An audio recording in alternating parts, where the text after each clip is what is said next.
Hello there. Welcome to my course on English grammar. My name is Barry Leach and I have 15 years experience teaching in universities in Istanbul. There I taught English language, I taught students how to give presentations, and I taught academic writing and advanced research paper writing and IELTS preparation. Here are some examples of happy customers that I have had over the years. The future of tomorrow. Look how happy they are. I didn't have to pay them to smile for the photo. Much.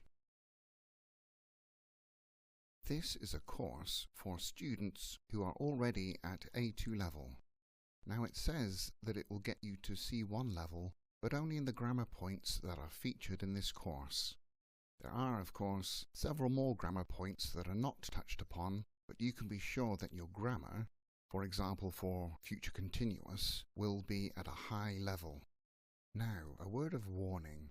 Doing grammar exercises is really not enough to fully remember and to fully be able to use these pieces of grammar.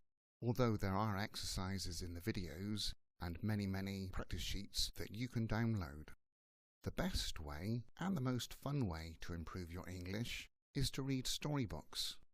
Students often ask me, what about movies and TV shows? I'd like to watch those in English. Really, the language level in those shows are C2 level. They're for native speakers like me, so it's very difficult for students to understand them. You may be able to increase your vocabulary using the subtitles, but the grammar is way too difficult. Therefore, reading storybooks is a much better way.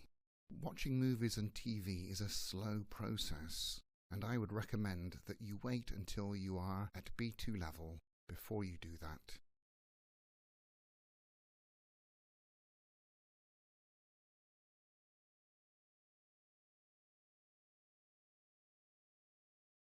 Let's have a look at storybooks. There are books based on films.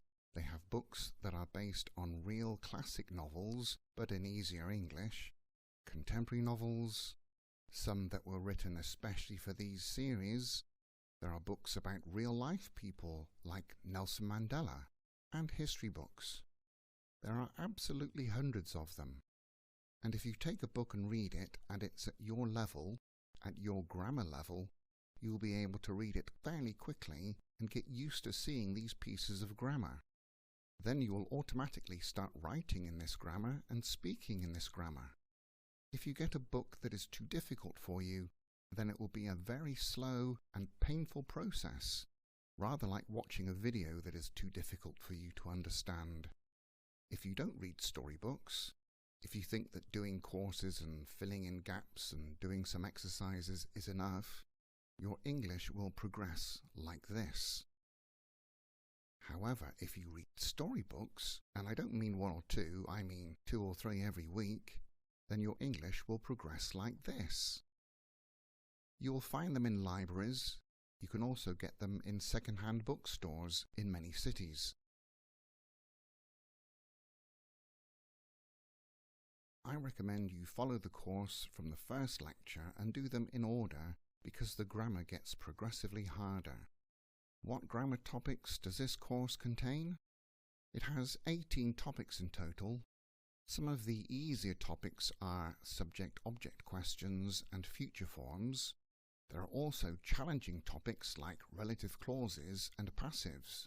And there are the most difficult topics, real beasts, topics that frighten students and many teachers. For example, present perfect continuous and causatives. However, by the end of this course, you will know as much as I do about these topics. In other words, a lot. Let's get started. The main difference between a subject question and an object question is a topic many students find difficulties with. But the rules are easy, and they cover all tenses. The main concerns are, do you need an auxiliary verb? And is there a change in word order? Let's look at this basic example. John loves Sue. We see the subject, verb and object there. we can ask two questions, one with the answer John, the subject of the sentence, and one with the answer Sue, the object. But each question has different grammar. Note that in subject questions we can only ask who or what. So, how do we ask subject questions? We have our sentence, John loves Sue. Oh, look at that photo. We can see why he loves Sue. A subject question asks, who is the subject? The rule is, exchange the subject, John, for the question word, who. Who loves Sue? Let's do the same with this example. What could the question be with the answer, the dog? We take away the subject, the dog, and exchange it for the question word, what? What ate the cat? It's as simple as that. Try this one. Who should go to the store? We change the subject, Peter, for who.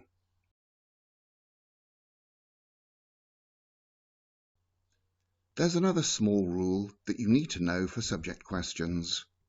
The person who asks a subject question does not know the answer. Maybe the subject is singular, maybe plural. Look at this sentence. John and Steve love Sue. We can't ask who loves Sue. We always use the third person singular for he, she, or it. So that would be, who loves Sue? The answer can be plural, John and Steve. Here's another sentence. Dogs and cats chase birds. We don't ask what chase birds. We ask what chases birds. Third person singular of the verb to chase. And here is the answer, dogs and cats. But this is not a mistake. It's correct. Write subject questions from these sentences.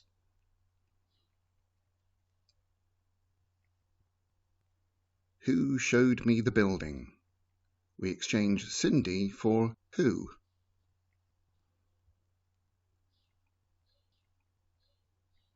Who can speak Flemish? Who is going to cook tomorrow?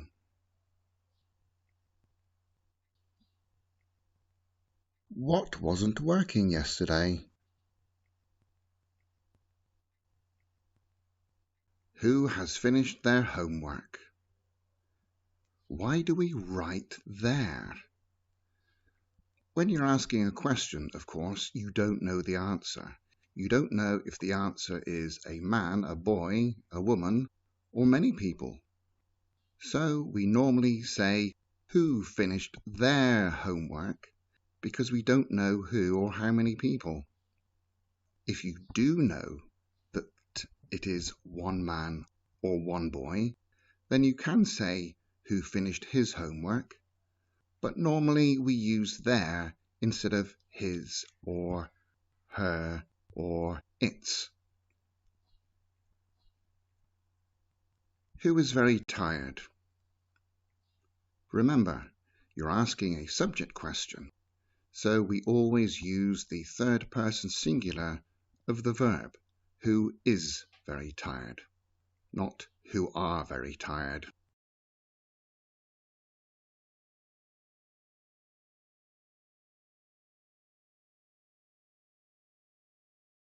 There are a few questions on subject questions in the resources folder attached to this video. Download the PDF file to answer them, and then check your answers in the other PDF.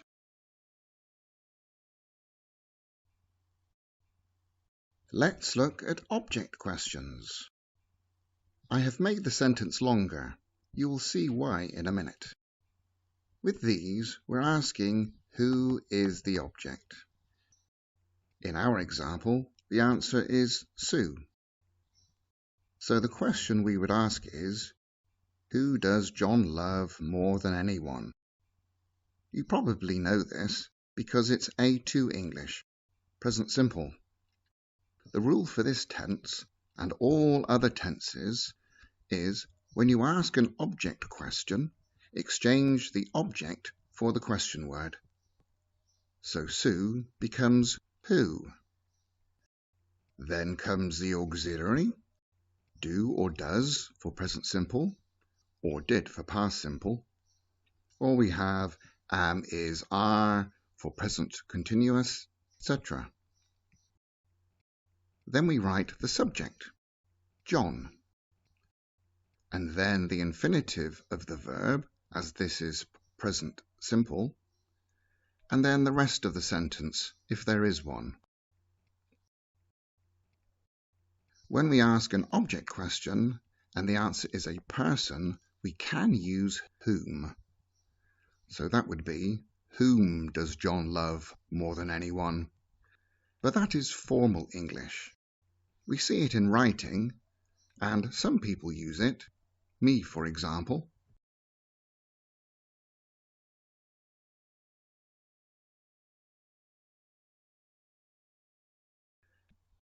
Ask an object question from this sentence.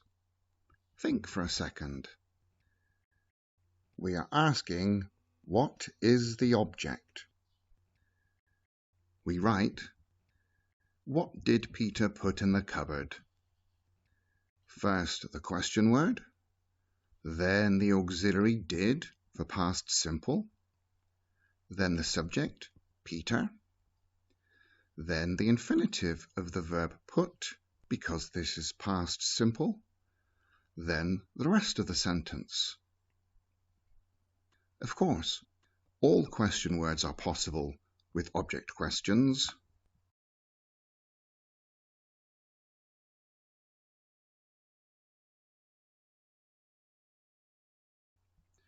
Try to make an object question from this sentence. What was Peter putting in the cupboard? The ketchup becomes the question word what. Then we have the first part of the verb cluster, was. You see here we have two parts of the verb, was putting. Then we write the subject, then the rest of the verb cluster, then the rest of the sentence, if there is one. Sometimes there are two objects in a sentence. A direct object, the verb happens to it, and an indirect object. Somebody or something gets the direct object. Here's an example. She gave her sweater to Jim. There's Jim wearing her sweater. It suits him. In this sentence, she is the subject, her sweater is the direct object, she gave it, and Jim is the indirect object, he got the sweater. We can ask two different object questions from this sentence. Try them. I'll give you a few seconds to think. What did she give to Jim? And who did she give her sweater to? They both follow the same rules. Another way to write the original sentence is, she gave Jim her sweater. When we write the indirect object before the direct object, we don't write to. Also, the question could be, whom did she give her sweater?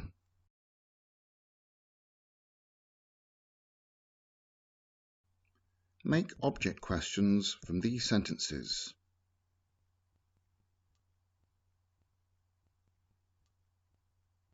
What did Cindy show me?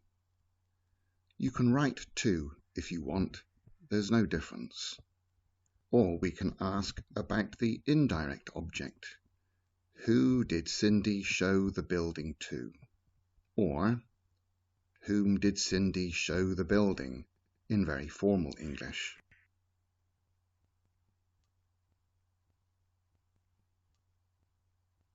What language can Jonathan speak?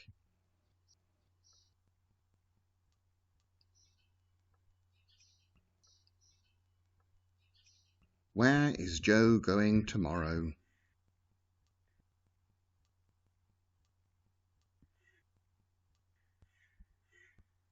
When wasn't the oven working?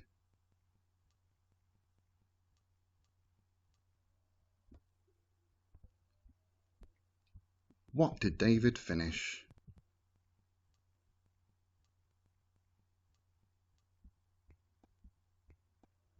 Who or whom does Harry want to see?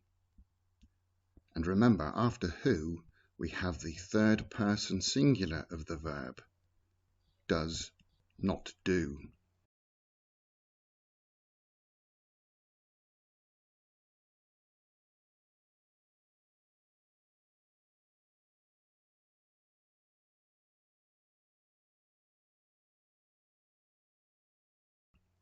Are these sentences correct or not? Correct the wrong ones. That's fine. The subject of the sentence she is in the question, therefore it's not a subject question. Therefore we need the auxiliary did for past simple.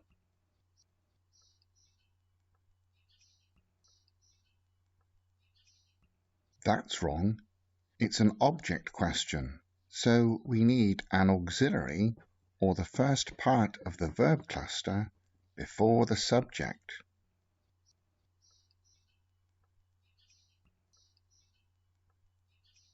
That's correct.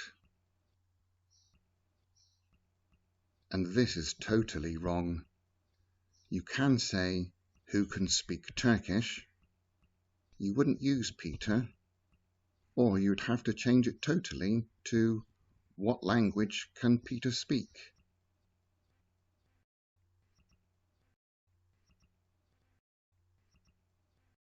That one is also wrong.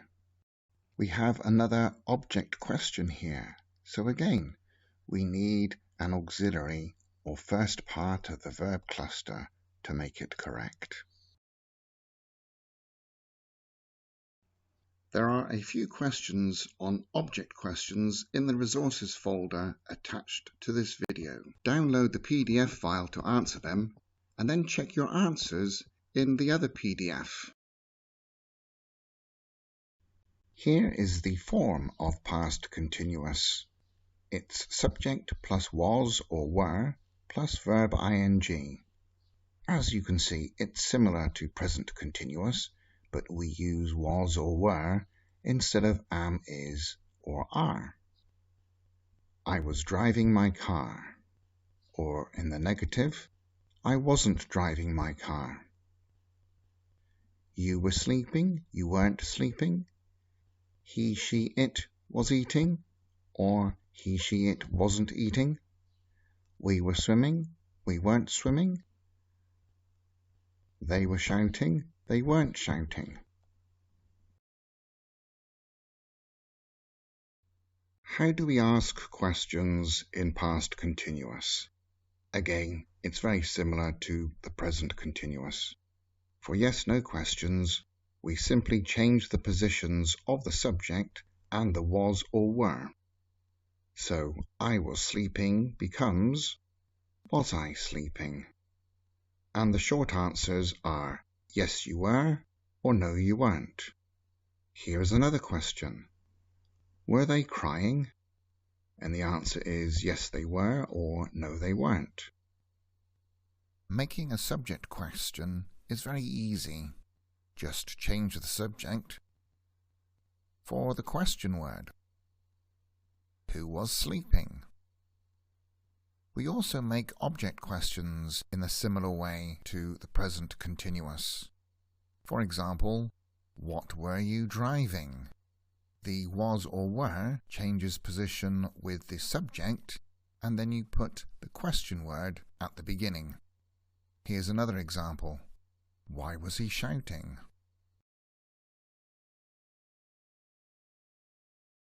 So, the functions. When do we use past continuous? We use it for interrupted actions, meaning actions that come in the middle of others. We use it to describe background activities, actions, or states. We use it for simultaneous actions. This means actions that are happening at the same time. Or we use it for activities happening at a certain given time. As with a lot of things in English, there can be an overlap in function. This means you may have two reasons why you need to use past continuous. But that's fine. That means you just use it.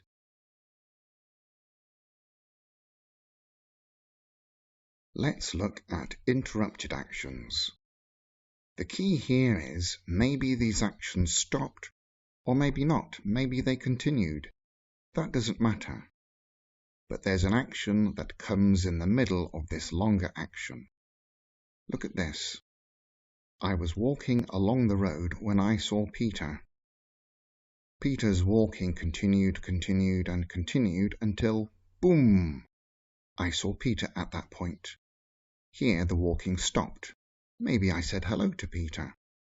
Or, I was walking along the road when I saw Peter. But I continued walking. Maybe I don't like him.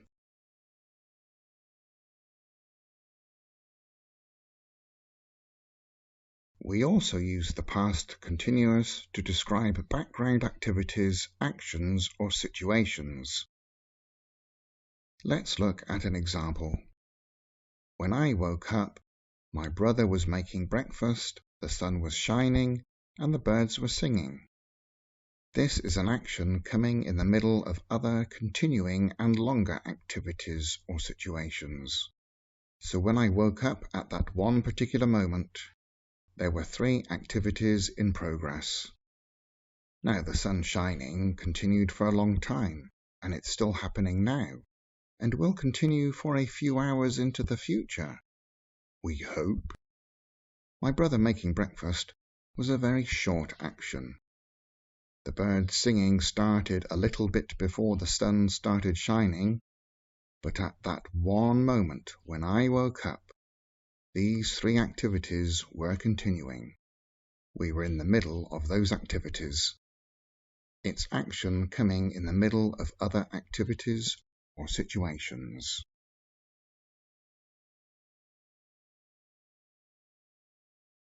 Let's look at another example of background activities and actions. My sister was reading, my father was watching TV, and my brothers were playing when I came into the room. Here we have again 3 activities that were in progress at that moment when I came into the room. They started at different times, maybe, and they finished at different times, maybe or maybe not, but at that one time, these 3 actions were in progress when I came into the room. Simultaneous actions. This is very, very similar to background activities, but we're not talking about one action happening in the middle of others. We are just saying these 2 or 3 activities were in progress at the same time. Let's look at an example. It was a quiet evening. I was reading, and my sister was doing her homework. So, in that past period, that evening, there were these 2 long activities. We are not saying which happened first, or when they started or finished. We're just saying they were in progress at the same time. Now that you have finished this first video on past continuous, you can download the first practice PDF file and answer the questions on it. You will also find the answers in the resources file. Good luck! Another function of past continuous is activities happening at a certain given time. Here in the diagram we have 6 o'clock, and there we can see cook dinner. It's an activity that started before 6 o'clock and finished afterwards. We can ask the question, what were you doing at 6 o'clock? And the answer is, I was cooking dinner. This means I was in the middle of cooking dinner at that time. We only use past simple for finished actions. So, I cooked dinner means I started dinner at that time. Here's another example. What was the old man doing at 4 o'clock? He was reading his newspaper. He started reading maybe at 1 o'clock and then continued until 5 o'clock. He's a very slow reader. But at that time, he was in the middle of reading his newspaper. If you imagine there's a crime and the police come to see you. Now the police know that the crime happened at 5 o'clock. So they will ask you, what were you doing at 5 o'clock? Meaning, what action were you in the middle of at that time? They won't say, what did you do at 5 o'clock? Because that would mean, what did you start at 5 o'clock and then finish at some point after? Consider these 3 sentences. I was drinking tea while my mother was talking on the phone. I drank a cup of tea while my mother was talking on the phone. I drank tea while my mother was talking on the phone. These are all slightly different sentences. Number 1 means simply, these 2 activities were in progress at that time. In number 2, I drank a cup of tea means there was one completed action in the middle of a longer activity. So, my mother started talking on the phone, I made tea and I drank it, and I finished the tea, and my mother was still talking. One completed action in the middle of a longer activity. Number 3 is also a correct sentence. Now maybe it finished, maybe it didn't. It's just an activity that maybe was repeated. Maybe I had 2 cups of tea. It's very unspecific. Now if my mother talks on the telephone, I can drink 6 cups of tea in that time. You will find another practice sheet in the resources folder, and then check your answers in the other PDF. Good luck! Let's do some more practice. Make sentences using past continuous or past simple with the following words.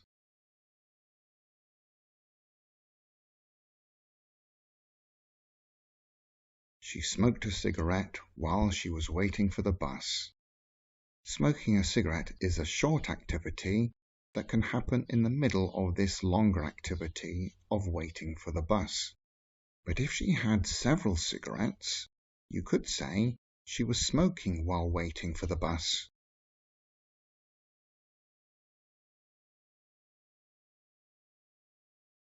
I was packing my suitcase when you arrived.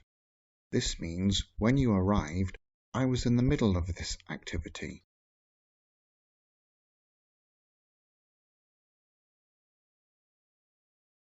I finished packing my suitcase when you arrived. So this means you arrived and then I finished packing my suitcase. So 2 actions, 1 action happened and then 1 action finished. Now actually you could say, I was finishing packing my suitcase when you arrived, which means I was in the middle of the last stages of packing my suitcase. I had nearly finished. That's also possible.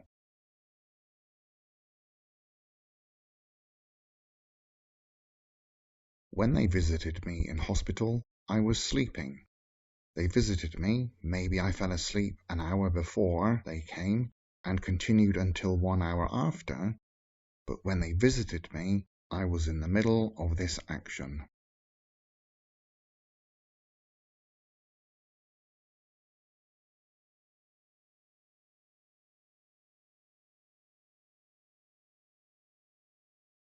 Here's some more practice.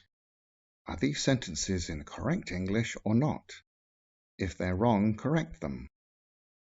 I have to tell you, here's a bit of gossip for you. Jennifer Aniston is my girlfriend. Absolutely true. No lie. And you'll find lots of examples that I write in my lessons about Jennifer Aniston because I love her so much. Is this right or not? I mean, the English, is it correct? Not the fact that I love Jennifer. That's true.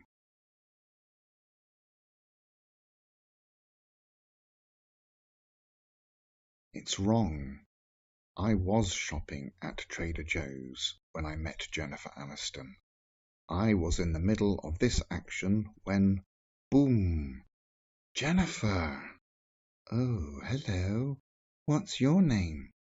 My name is Barry. We can't write I shopped because that would mean I shopped and I finished and then I met Jennifer. So it must be past continuous.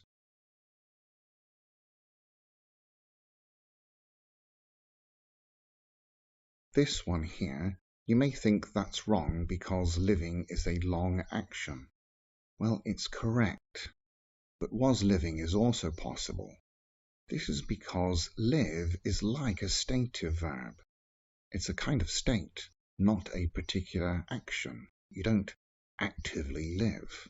So, I was living in Los Angeles, or I lived in Los Angeles when I met Jennifer Aniston. This is special for the verb to live.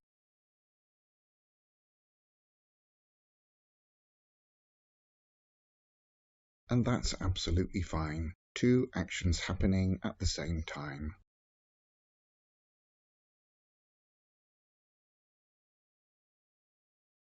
Ouch! We were singing, not we was.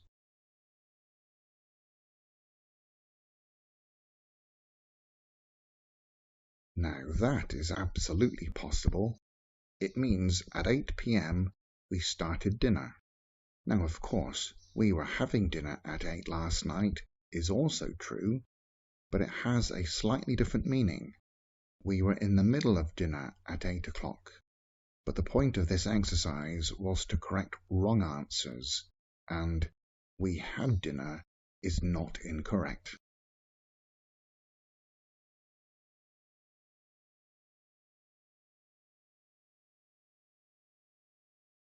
Well, that's wrong. When I was sleeping, a man came into my room. To come into the room is one action that happens in a second. Boom! Come into the room. It must be simple. That's it for past continuous. There is another practice sheet available in the resources folder, and as usual, check your answers. Good luck! You may be wondering why there is a lecture on future forms in a course for B1, B2 and C1 levels when a lot of future forms appear in A1 and A2 courses. The reason is that despite it being easy to learn and understand will and going to, many students make mistakes with when to use them. So I'm going to give some advice about future forms and some myths about future forms. Untrue stories, that means. Some people think will is okay to use in all situations. This is simply not true. Some people say you can choose one form and just use that.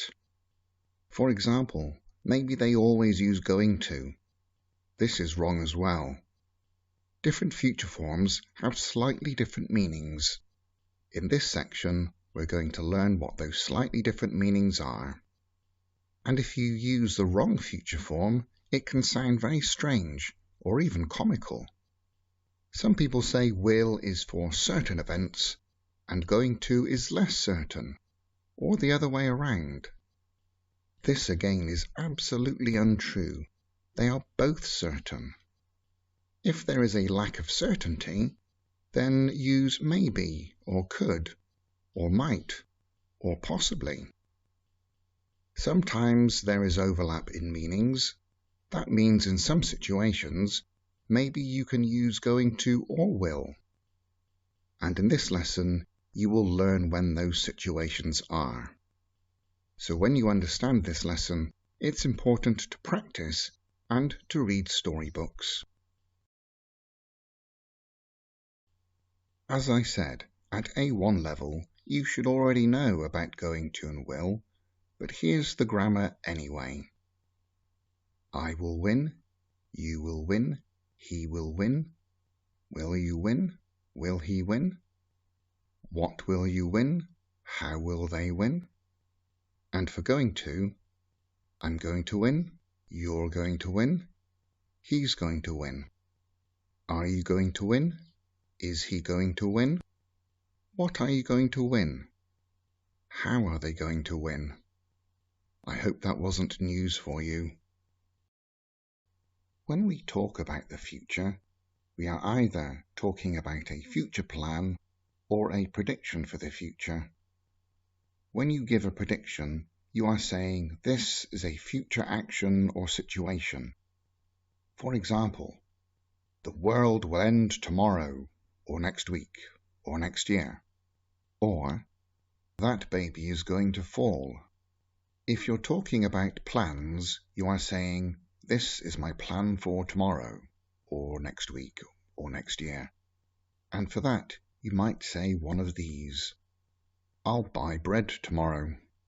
Or, she's going to meet her mother next week. Now, gonna for going to is informal speech.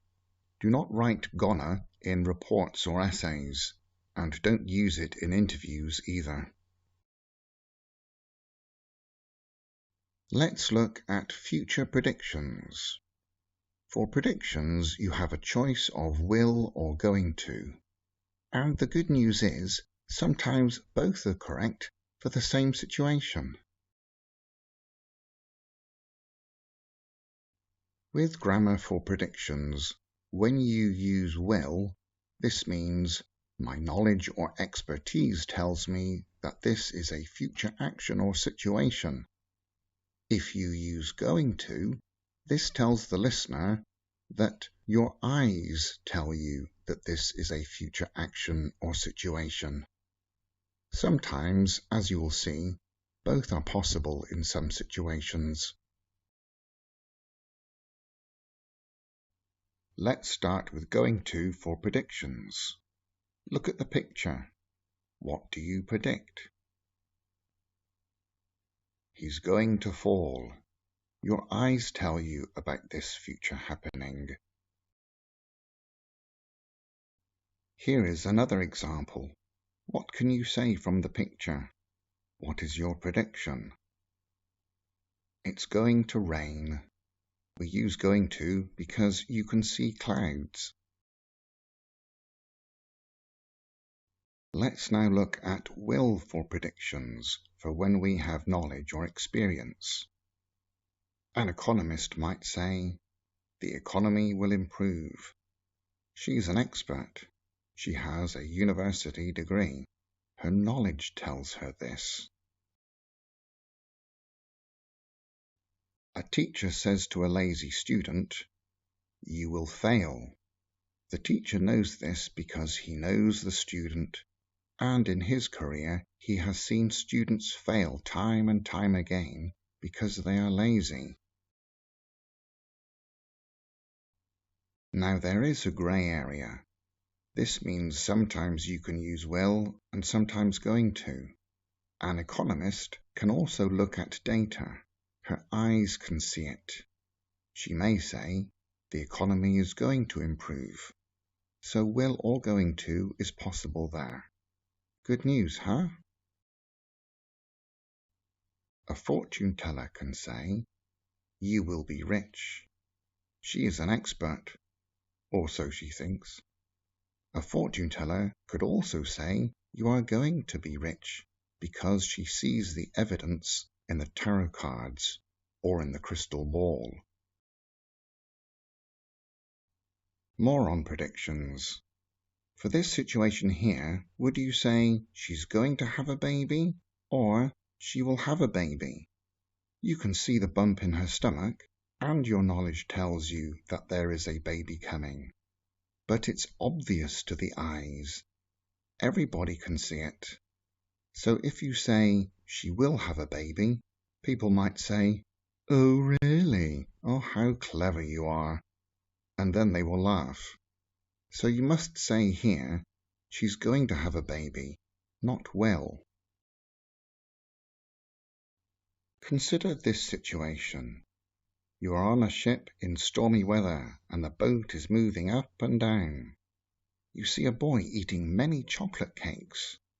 Your experience tells you, ooh, he will be sick. Then the boy starts to look very ill. Then you would say, he's going to be sick, because your eyes tell you. Let's do some practice. You need to choose will or going to, or say that both can be used. You can pause the video if you need to think of the answer.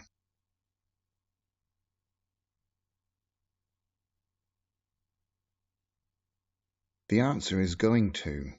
I'm going to pass, because you have witnessed your hard work. You saw yourself do all that work.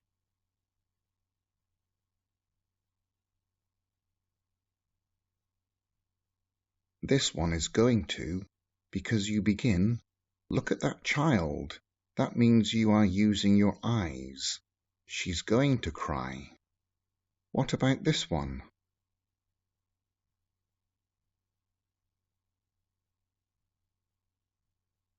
They will not come.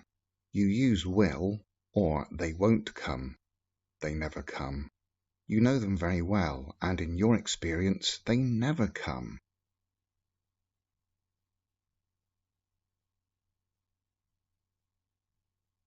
You can use both here.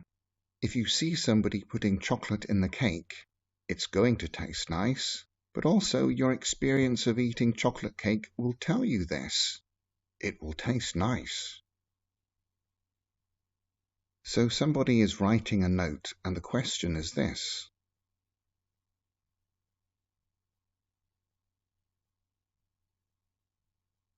Again, both are possible with slightly different meanings. Will they see this note means I'm making a prediction. I can't see them, it's a future situation that I can't actually see at the moment. But also, if you're looking at a note, maybe somebody is putting it on a door in big letters, so your eyes assess the note. Or maybe somebody is writing the note in pencil in very small letters and putting it somewhere where maybe nobody can find it. You can see all of this, so you would say going to. It doesn't really matter.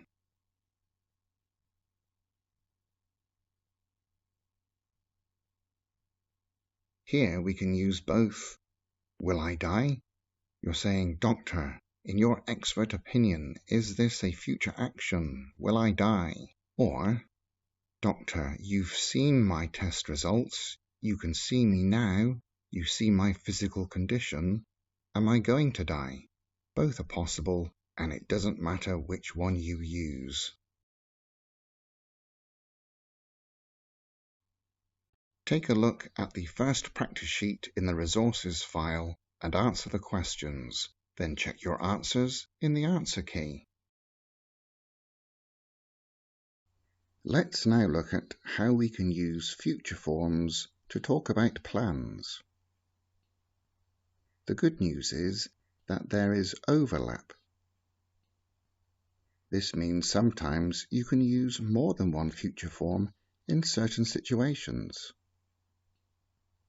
As you can see in the Venn diagram, will for plans has no overlap, and we very rarely use it.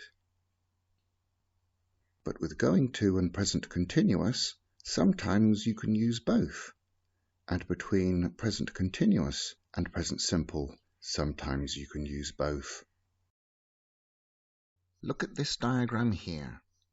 We can see along the bottom time going from the past to the present and to the future. Where it says present, this is the time when we speak. When we make a plan, we decide to do something. Then we start to plan. Then we finish the plan, although often it's not necessary to make a plan. And then we do what we wanted to do. We plan vacations, events, and evenings with friends, things like that. If you decide that you're going to make a cup of tea, obviously you don't plan it, you just make it. Let's look at when we use will for plans. As you can see in the diagram, the present is over the X. So we use will when we make a decision at the same time we are speaking. For example, an aunt gives you some money. You think, oh, money. I will buy myself a new jacket. You make that decision at the time of speaking. Using will tells the listener, I'm making my decision as we speak. If you decided maybe last week that you're going to do something for somebody, and they say, are you going to do this for me? And you say, I will do it tomorrow, then they will understand, they didn't remember what they were going to do. They forgot, and now they're deciding. So if you use will, but you decided before, you're giving a totally different meaning to the listener. Therefore, you shouldn't use will. We also use will if we're making a promise or a threat or a declaration. Maybe you did decide before, but for threats and promises and declarations, we can use will. I'll find your dog. I will find your dog. I shall do it later. Now maybe you did plan before, but this here is making a promise or a threat, or you are declaring that you are determined to do it. I shall do it later. If you are refusing to do something, use won't. No, I won't do it. I won't tell you my secret. I shan't do it. Now, shan't is more formal English and more old-fashioned. I use it all the time, but that's just me. A promise or a threat is an intention, in other words, something that you want to do in the future, so going to is okay. I'm going to find your dog. I'm going to do it later. But generally, will is more emphatic, which means stronger. But be careful when you use these. Let's now look at when we use going to for plans. We use going to for plans after the decision and before we finish planning. We can use going to 10 seconds after deciding, and we can use it before we start planning, while we're planning, after we finish planning. It really doesn't matter. For example, we're going to get married. It means this is our intention. We want to do this in the future. We decided last week, for example, or perhaps last month, or perhaps 5 minutes ago. It doesn't really matter, as long as we decided in the past to do this in the future. Maybe it's going to happen next month, maybe next year, maybe not for 5 years. Look at this example. I'm going to speak to my father about it. For something like that, of course, you don't need to have a plan, and we use going to in these situations.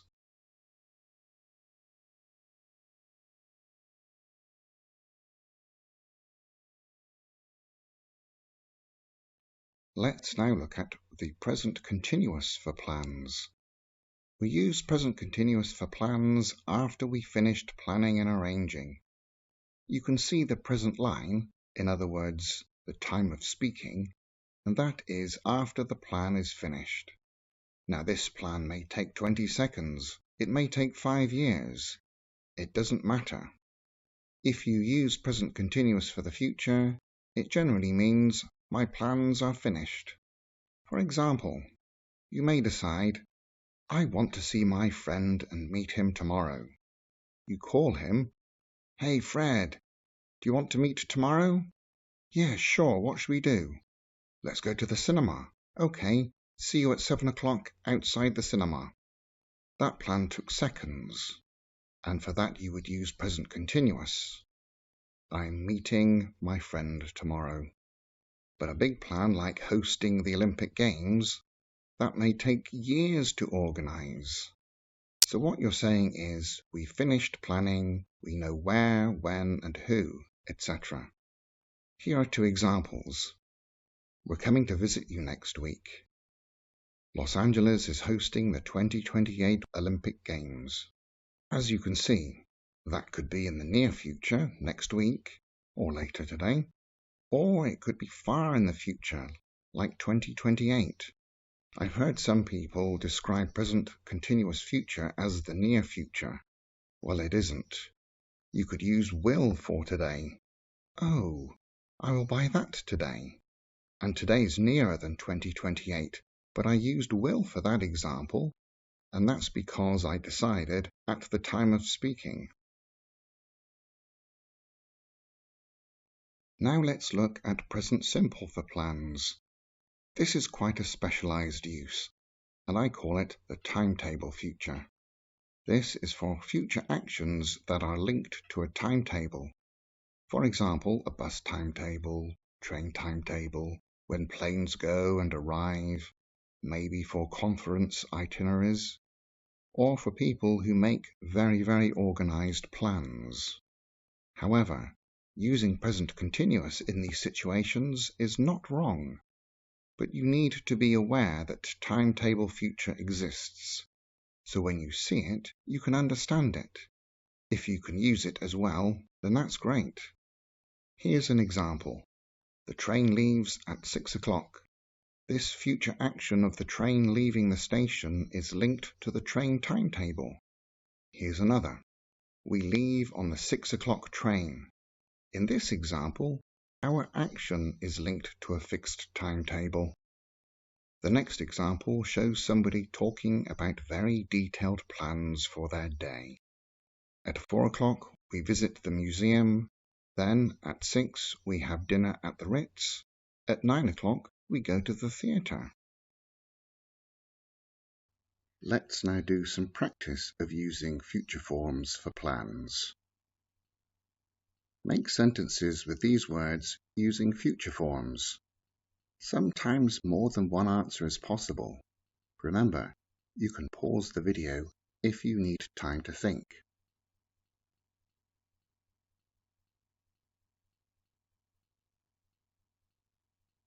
I will fix it. Here, the person is giving a promise, or they are deciding now. Or maybe they knew the chair was broken before, and they've already made this decision. In that case, they could say, I'm going to fix it. So you see, there's a difference between going to and will in your meaning. Make a sentence from this.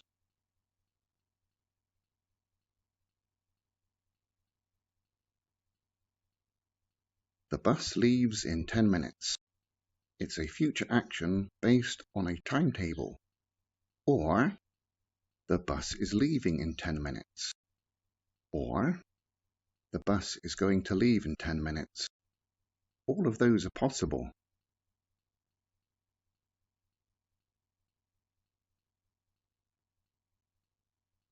We're meeting at 10 o'clock in the library.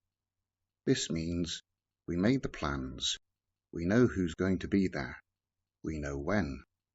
Or, we're going to meet at 10 o'clock in the library.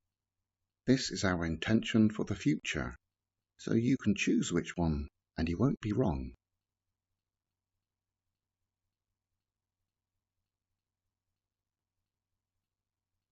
I'm going to make some tea. Only going to is possible. You wouldn't organise making tea. You don't need permission. You just decide and then you do it. You certainly wouldn't use will because you made the decision before. That's why you're entering the kitchen. Be careful with this one.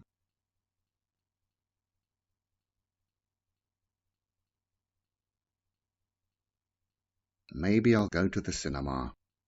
Notice here the question was going to, but the answer was will. The tenses don't need to match. You use the form that you need. Here, the person asking the question was asking, "Hey, what's your plan?" And the answer was, "I don't know. I don't have a plan." Maybe the person is making a decision now. Maybe I'll go to the cinema. Or perhaps it's a prediction. Maybe I'll go to the cinema. But going to is wrong. The person has no plan.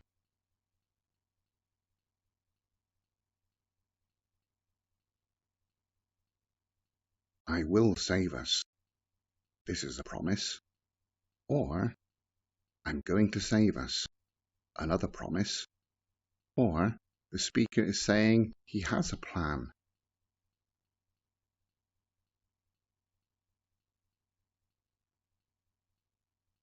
I won't help you. This is refusing. Or, I'm not going to help you. This can mean this is not my intention.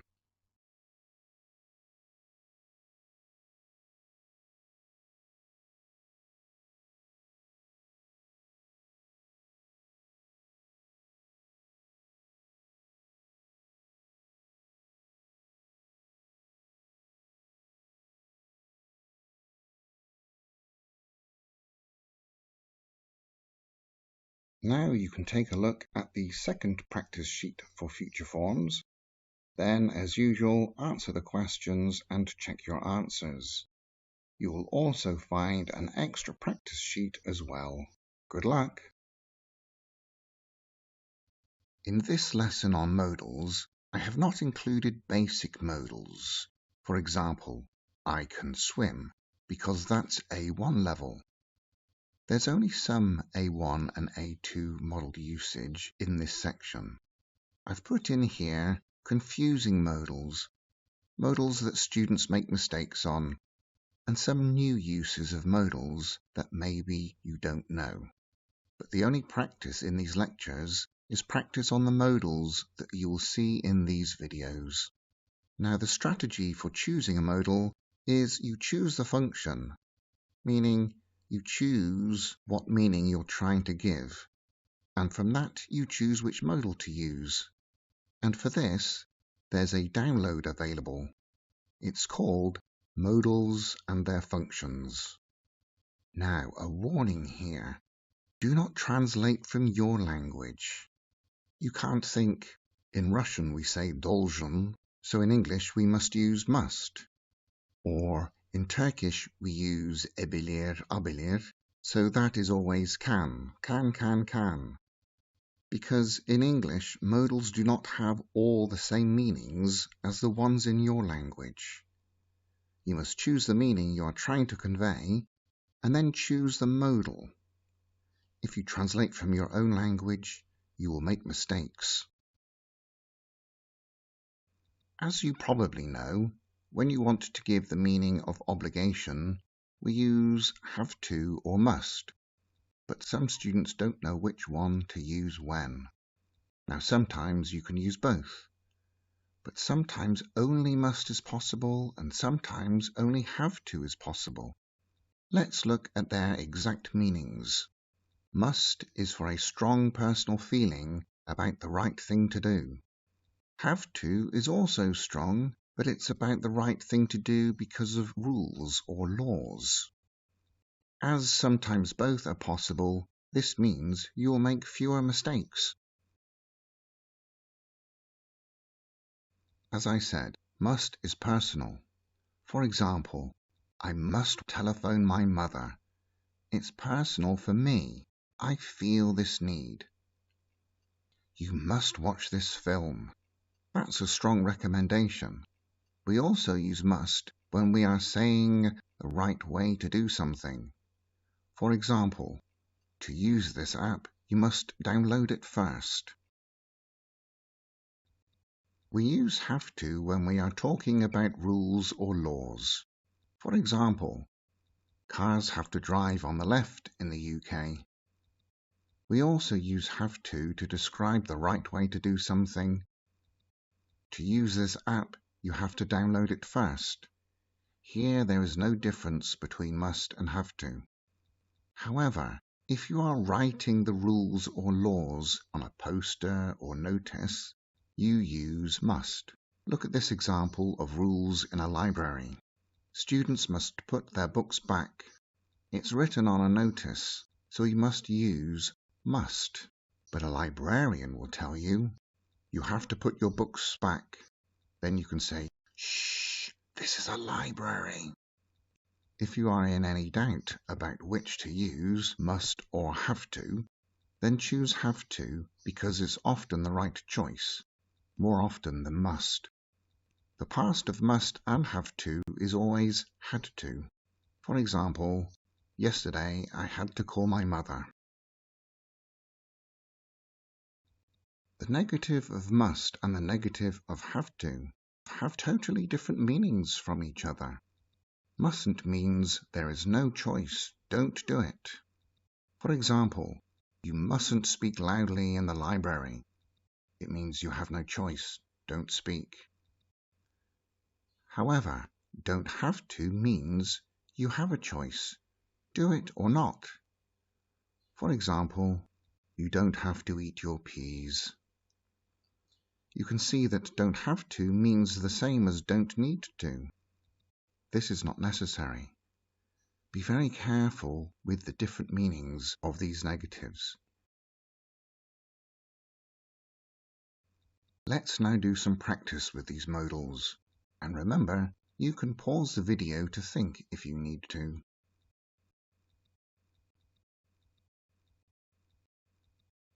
You mustn't smoke, it's unhealthy. This means you have no choice, don't smoke.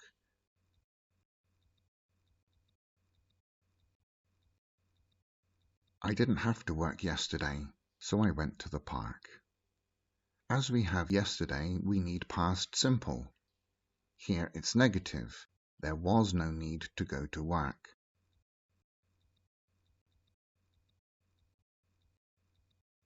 You must do exercise if you want to lose weight. Or we can use have to. This is personal and it's scientifically proven. Either is possible here with no difference in meaning.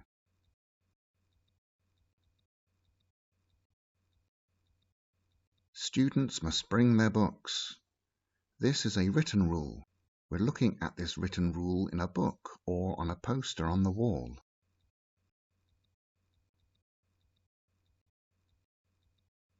You have to come on time. This is a rule, but we're not quoting a written rule here. We're just saying, this is Mr. Jones's rule.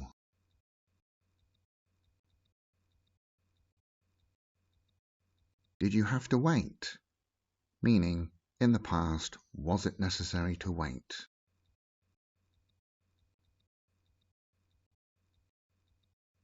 I had to wait to buy the flowers.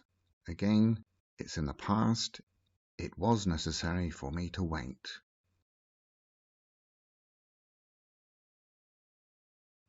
In the resources file, you'll see a PDF where you can practice with must and have to.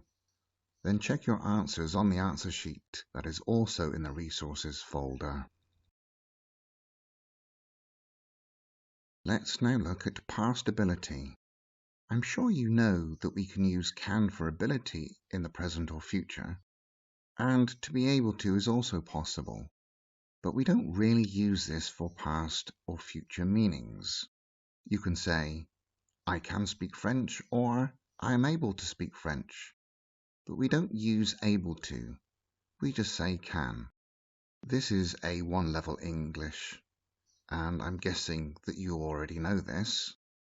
Could, as you've probably learned, is for abilities in the past. But, and this is where students make mistakes, it's only for general abilities in the past. This needs some explanation. Here's an example. When I was 12, I could play the guitar. This was a general thing that I could do in the past. Another example is this. In our previous house, we could sit in the garden. This means it was possible to do this whenever we wanted when we were in that house. We are not talking about a specific day. This is a key point. However, we use was or were able to for ability on a certain occasion. It means I managed to do this, or I succeeded in doing this. Yesterday, I was able to finish my report. You can't say could. Could is wrong. Maybe you had lots of difficult things to do and a very long report to write, and maybe not enough time, but you succeeded on that time in the past to finish your work. Here's another example. It was a hard exam, but they were able to pass. We are talking about success in a particular exam. It's a specific occasion. Again, we can't use could here. We can use could for all questions about ability in the past. It doesn't matter if we're talking about a general ability or an ability on a specific occasion. Look at this example. Could she see the doctor yesterday? It's a specific occasion, but as it's a question, we can say could. Here's another example. Could you finish the book in time? We can say, was she able to see the doctor yesterday? Or, were you able to finish the book in time? But we don't really use able to if could is possible. As for stated verbs, could is possible for general abilities and those on specific occasions. I could easily understand the diagram in yesterday's lesson. Understand is a stative verb, and it was a particular occasion, but we can use could because understand is stative. Here's another example. We could see the sea from our hotel room window. See is a stative verb, so we can use could. Of course, was or were able to in these sentences is also possible, but for action verbs you must use was or were able to. For negatives, couldn't is possible in all situations. Last year I couldn't sing well. This is an action verb and it's a general ability during that period, but of course because it's negative, couldn't is possible. It was so cold yesterday I couldn't feel my face. This is a stative verb and it's a specific occasion, but couldn't is possible. Stative verb or action verb, general ability or ability on a particular occasion, couldn't is possible for all situations. Some good news finally. Let's do some practice.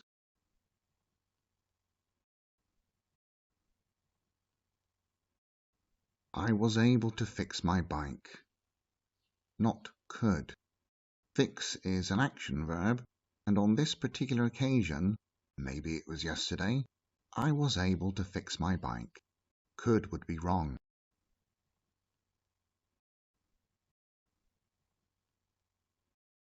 They were able to find a gift for Jim. Again, this is yesterday they succeeded. So they were able to find a gift for Jim, not could. Could would be wrong.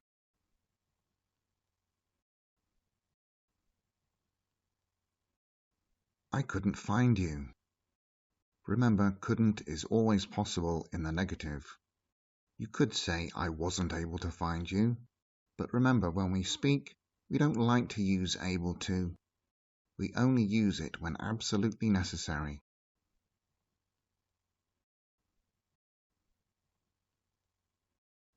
I could walk. We did mention a time last year, but we're talking about a general ability before a point in time, not one occasion where I succeeded in walking.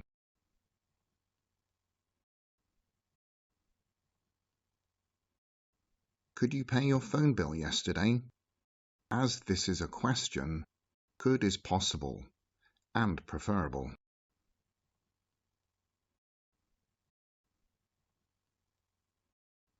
I could see the boat. It was a specific occasion, but see is a stative verb, so we can use could.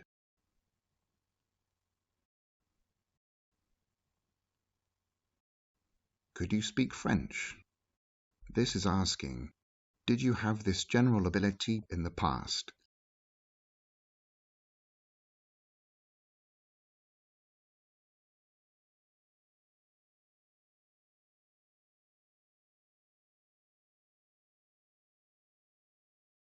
Now you can do the exercises on the could and be able to practice sheet that you will find in the resources folder. So answer those questions and then check your answers. Good luck! Now let's look at making deductions. What does that mean? It means being a detective and looking at evidence and thinking, this happened, that means I'm sure this is true. And for that we use must. And for the opposite, I'm sure this isn't true, we use can't. So they are opposites. Can't is the opposite of must for deductions. Here's an example. You've lived here all your life. You must love it. He looks very happy, doesn't he?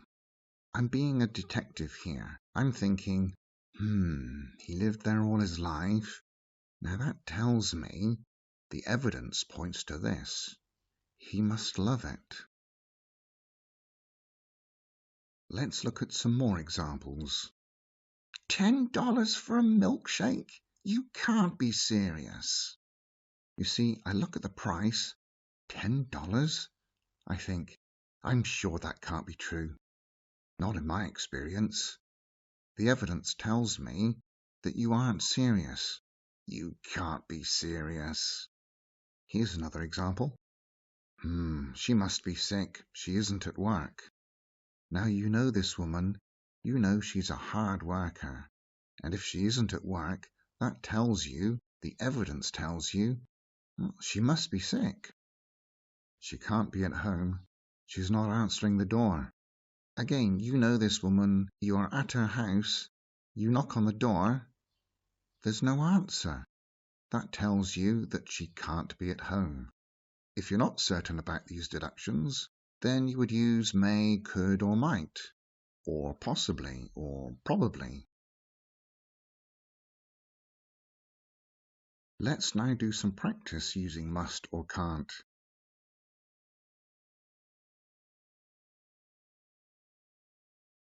You must be sad. Meaning, I'm sure that this is true. This is not must for obligation. Hey, you have no choice. Be sad. This is a deduction. I heard your mom died. I deduce that you are sad. I think this is true.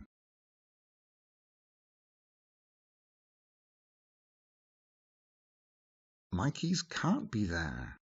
I looked in my room, I looked everywhere, and I'm sure from looking everywhere, I deduce that my keys can't be there.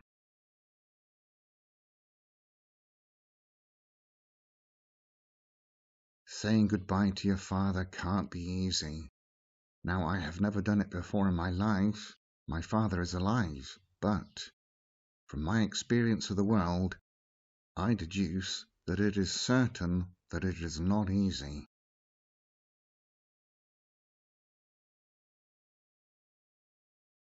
You can't know the feeling. You are saying, I'm sure you don't know the feeling.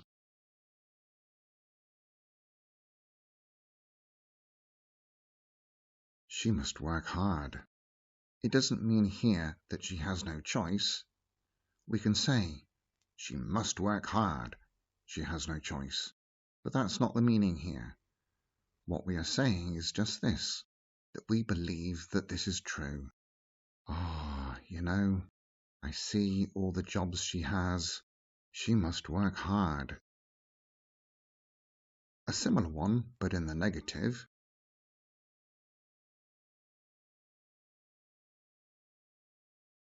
You can't understand Chinese. You've been in China a week, that's all. I am sure you don't know Chinese. This is not about ability, it's about my disbelief.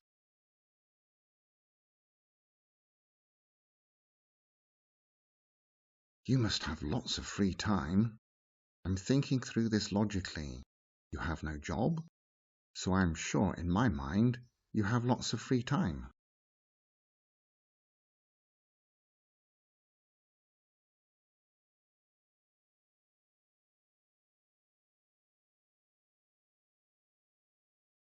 Take a look at the exercise sheet on modals of deduction, then answer the questions, and then check your answers.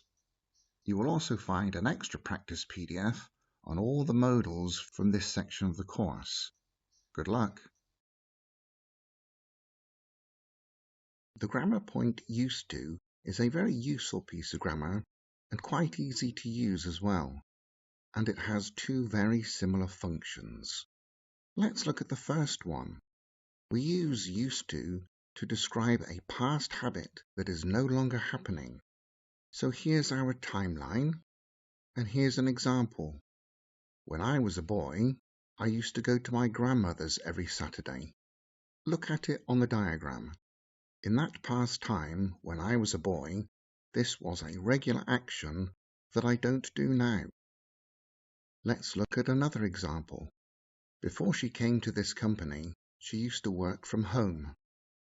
Let's look at that on the diagram, but in a slightly different way. This is the point when she came to the company, and until that time, she regularly worked from home.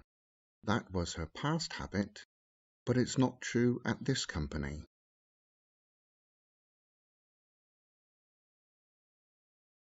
The second function, which is very, very close to the first, is a past truth that is no longer true. For example, I used to be short. Now I'm tall. Notice there that I didn't say when, because used to gives the idea that it was in the past, but is no longer true. I could have said, I used to be short when I was young, or when I was 12. They used to live in a caravan, but now they live in a big house. It was true in the past, now it is no longer true. The form of used to is like past simple. For positive sentences, it's subject plus used to plus verb. I used to knit. You used to be so much fun. He, she, or it used to run fast. We used to go to Spain on vacation. They used to smoke. There used to be a candy store here. I've given an example with there. Now you know there is, there are, and there was, there were. Here we have there used to be. The negative of used to is like this. Subject plus didn't used to plus verb. I didn't used to sing very well. You didn't used to be so much fun. He, she, it didn't used to run fast. We didn't used to go to Spain on vacation. They didn't used to visit. There didn't used to be a candy store here. Again, this is like past simple. Notice there's no D on the end of use. Let's look at question forms. For yes-no questions, we have did plus subject plus used to plus verb. Did I used to sing very well? Did you used to be so much fun? Did he used to run fast? Did we used to go to Spain on vacation? Did they used to visit? Did there used to be a candy store here? And the short answers are, yes I did, no I didn't, yes you did, no you didn't, etc. And yes there did, no there didn't. Just like in past simple. For WH object questions, it's question word plus did plus subject plus used to plus verb.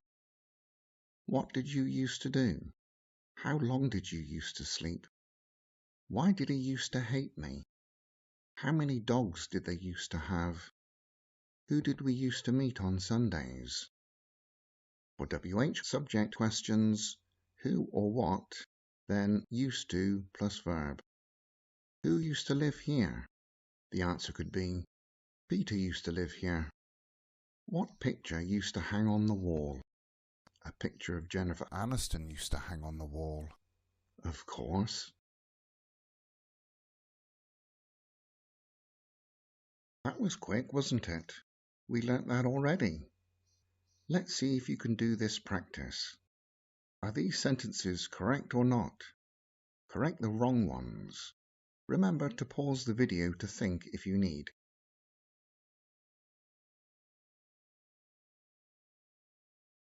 That's fine.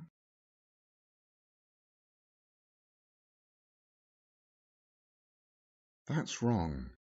Don't forget the D on used. Even if you can't hear it, it's there.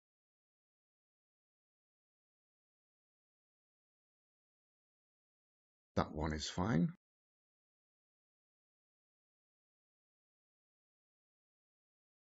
This is wrong. It should be, when did you used to go running? Don't forget the auxiliary.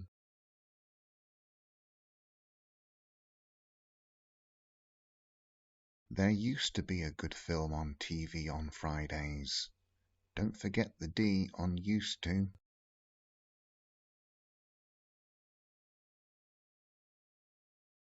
That one is fine. Now this is a negative question expressing surprise. I just thought I'd put that in there for you. Were you surprised? Make sentences using used to in the correct form with the following words.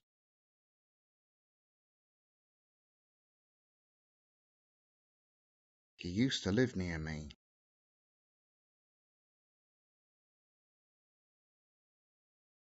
Who used to look after you? This is a subject question. The answer could be, Nanny used to look after me, or Tim used to look after me.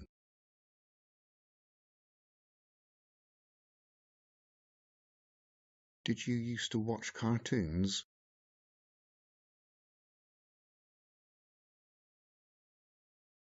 She didn't used to understand English.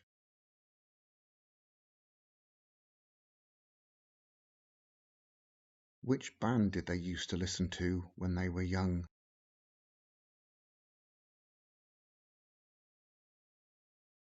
Where did there used to be a pub here? This person is in an area where he has been before.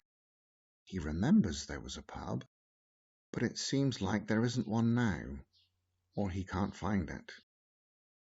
What a nightmare.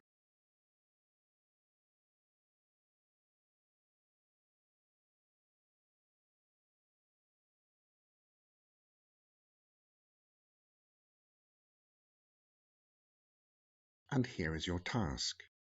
Download the practice PDF file on used to.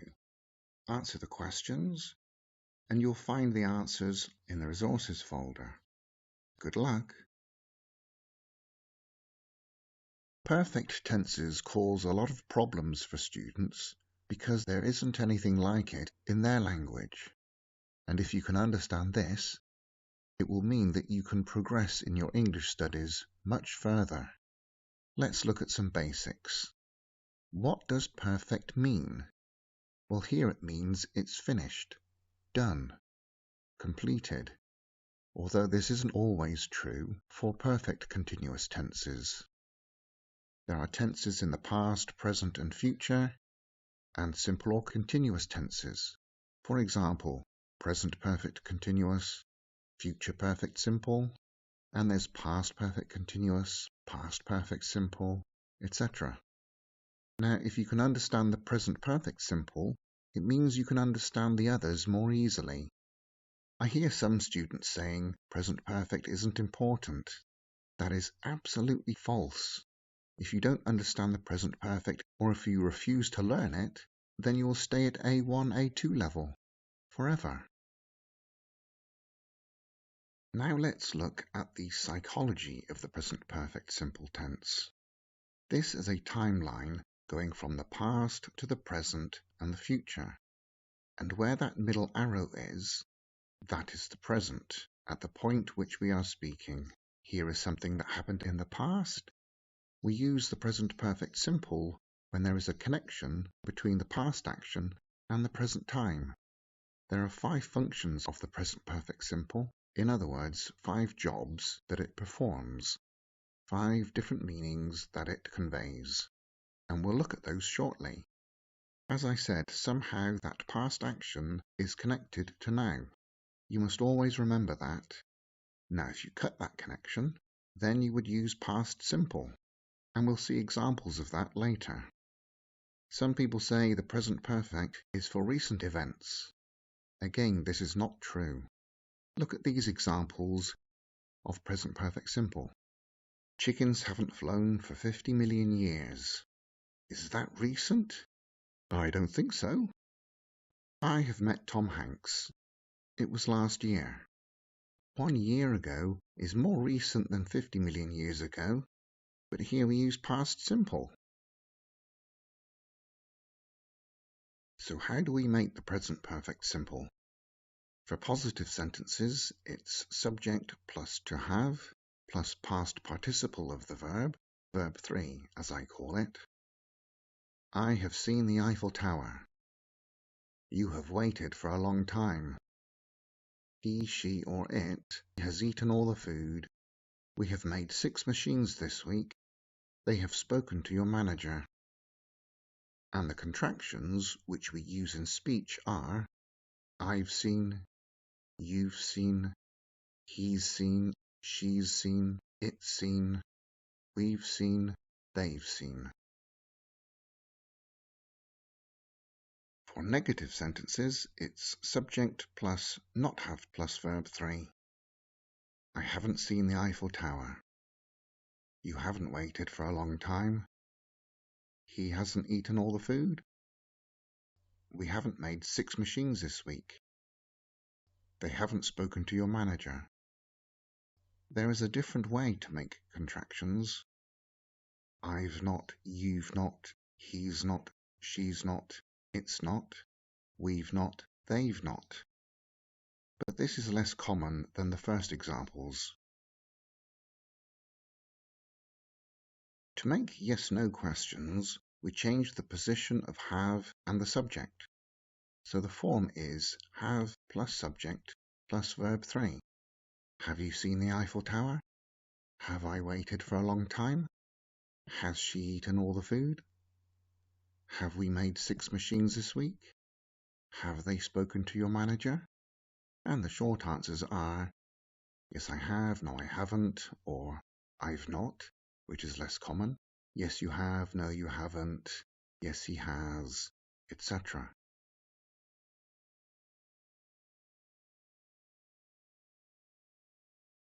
To make WH questions where you are asking about the object, we have question word plus to have plus subject plus verb 3.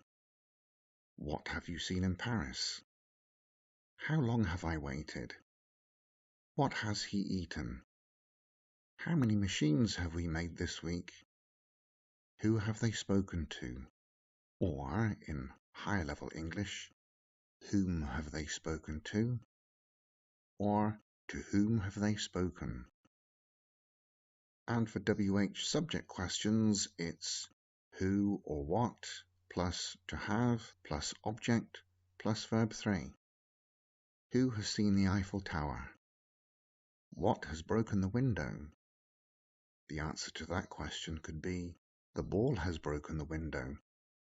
Remember to use third person singular has for unknown subjects. So you don't write or say who have or what have, but who has, what has, third person singular. So when do we use present perfect simple? As I said, there are 5 functions, 5 times when we would use present perfect simple, and we'll discuss these in the following videos. Here's the list. actions or situations that started in the past and which have continued until now.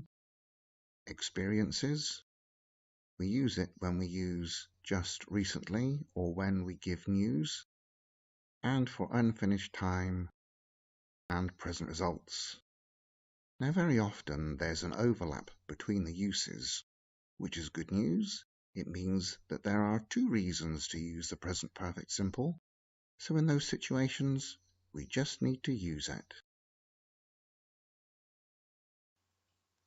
Let's consider actions or situations that started in the past and have continued until now. This is only for stative verbs, like be, know, have for possession, think for when it's your idea, not for your brain activity. Also for live and work. That is, work for your job, not the activity of working. For example, I work as a baker. This is because live and work in this respect are like states. All other verbs you would have to use present perfect continuous in positive sentences. But that's a lesson for another time. All verbs use the present perfect simple in negative sentences for actions that started in the past and continued to now for this function.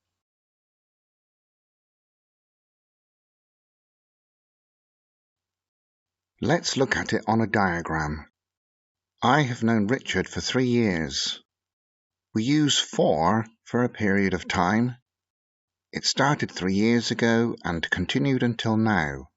That is the connection. Now, if you give a date, you cut the connection.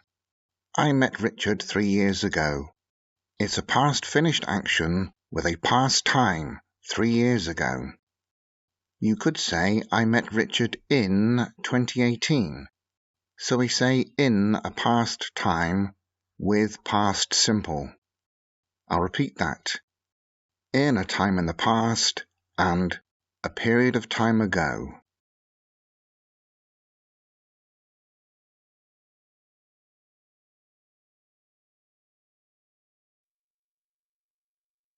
Here's another example. I have worked here since April. That's the connection, from April until now. Notice it's since a point in time, since April. If it's for a period of time, remember we use for. When you give the date, you cut the connection. I started my job here in April. Start is a past finished action. You can also say, I started my job here 6 months ago. But working started in April and continued until now. Let's look at how past simple is different from the present perfect simple.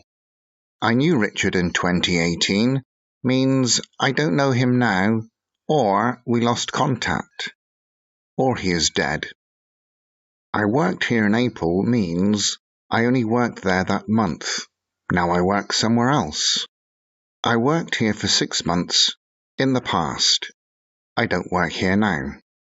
This is a very different meaning to I have worked here for 6 months. So you must not mix up past simple with present perfect simple. Let's do some practice for this function. Make sentences using the present perfect simple with the following words.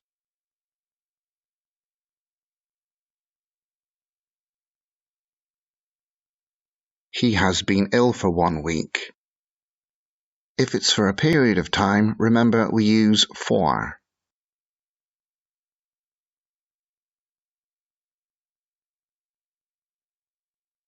They have lived in New York since 1990.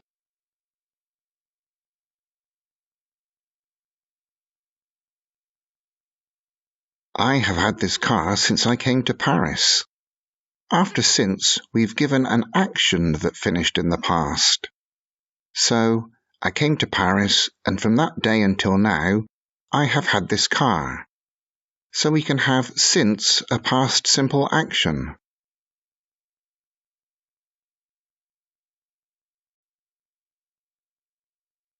She hasn't played video games since childhood. Again, since a past time. Her childhood was in the past.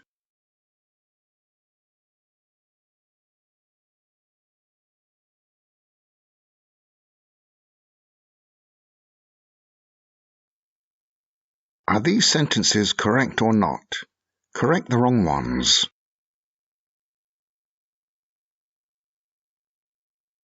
That's absolutely fine.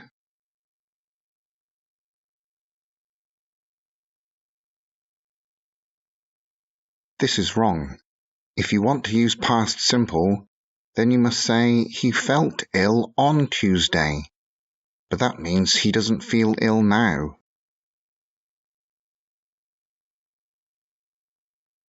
That one is okay.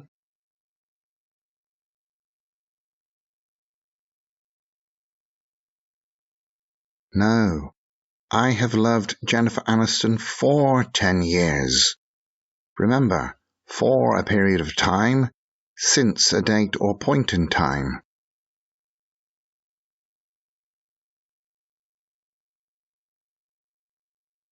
That's wrong. It should be, we have known each other all our lives. We need the past participle of know. This is a difficult one.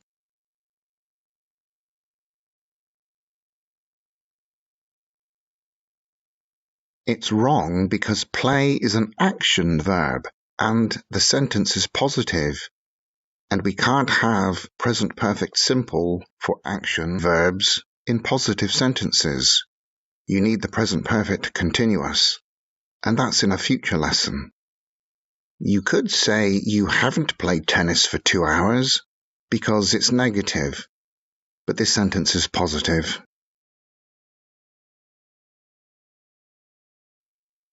Now you're ready to download the practice sheet that concerns present perfect simple with actions that started in the past and which have continued until now.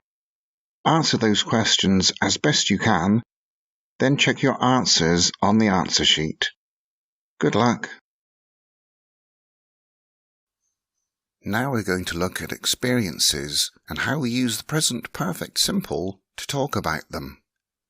Take this example here. I have met Robert De Niro. Let's put that up the top there. Was it then? Was it then? Or did I meet him then? We don't say when. You're saying, in my life, this happened. But it's not important when, and I'm not saying when it happened. From the time that I was born until now, the present, in there somewhere, there was one time, or maybe more times, that I met Robert De Niro. What's important is the experience, not when it happened. She has eaten African food. This is her experience sometime in her life. How do we cut that line? How do we break the connection? We say when. I met Robert De Niro at the Oscars last year. It's in a past finished time. Last year is finished. When we give the date or the time, we use the past simple. If it's a past finished time and a finished action. She ate African food on her last visit to Cameroon. Her last visit to Cameroon was in the past, so we understand a past time. She ate African food then.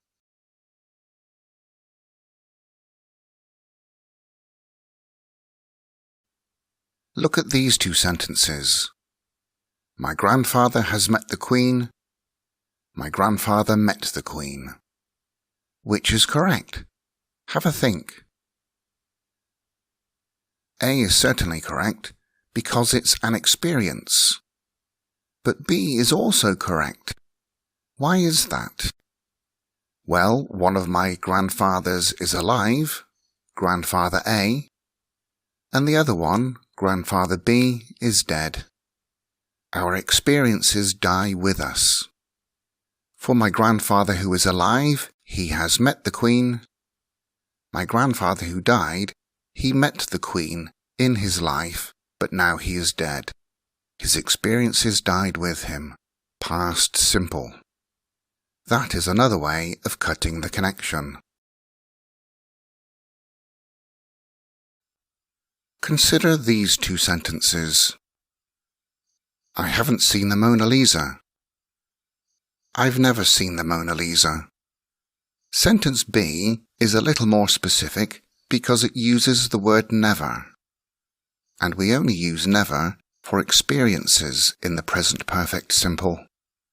So the listener will think, this is not his experience. Whereas sentence A could be an experience or a result, something that we're going to see in a later video. Sentence B, as I said, is clearly about experiences because we have the word never.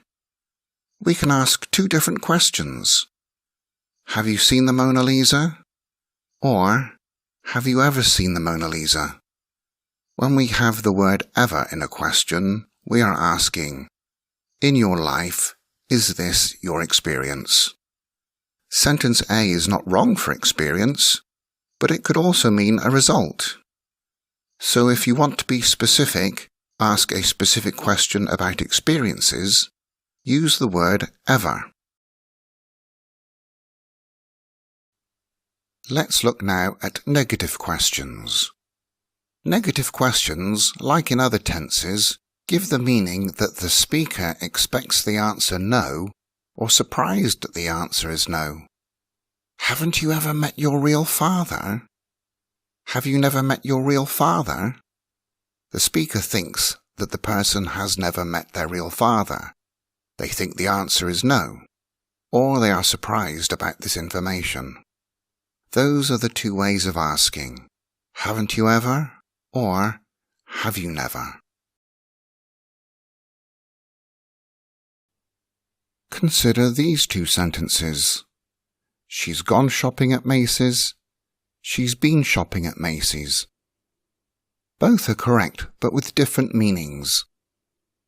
Sentence A is for present results only. Again, that's in a later video.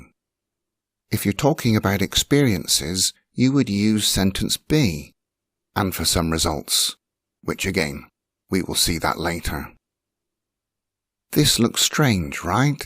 Using the verb to be instead of to go. But if you're talking about an experience in your life with the verb to go, it changes to been. This is because when we go somewhere and come back or leave, we use been. She's been shopping at Macy's. This means she went there, then after shopping, she left. This is her experience.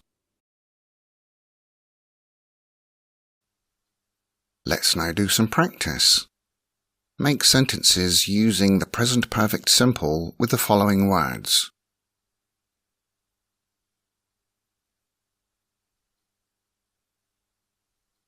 They have climbed Mount Everest.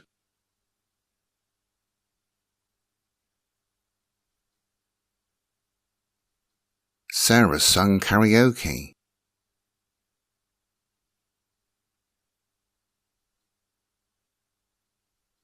I've been to Barcelona.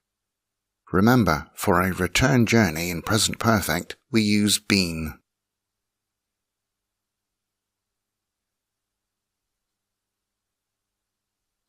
Haven't you ever seen the ocean? If never was in that sentence, it would be, have you never seen the ocean?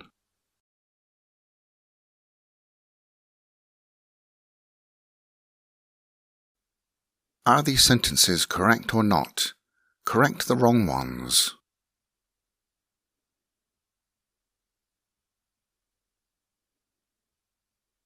That's wrong. She has never tasted coconut. Or, she hasn't ever tasted coconut.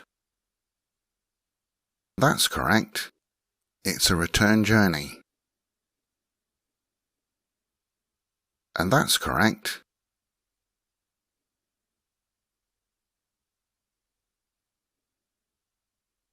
This is wrong.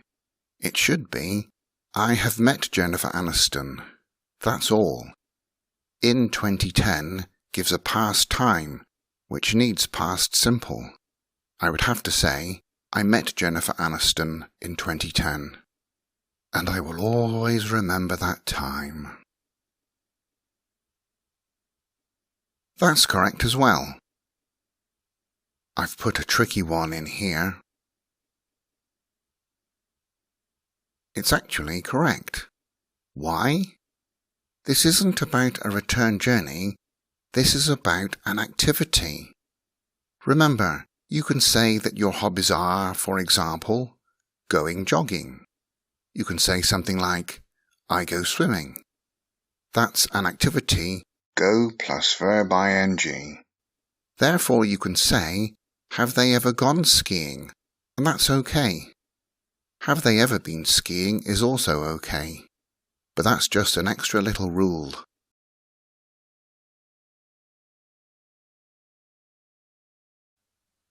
Now it's time to look at the questions on the practice sheet for present perfect simple for experiences. Answer the questions and then check your answers in the file in the resources section.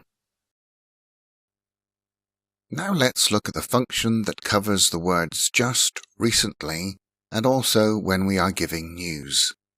For just and recently, the connection is simply this. They are a short time before now. I've recently finished this book.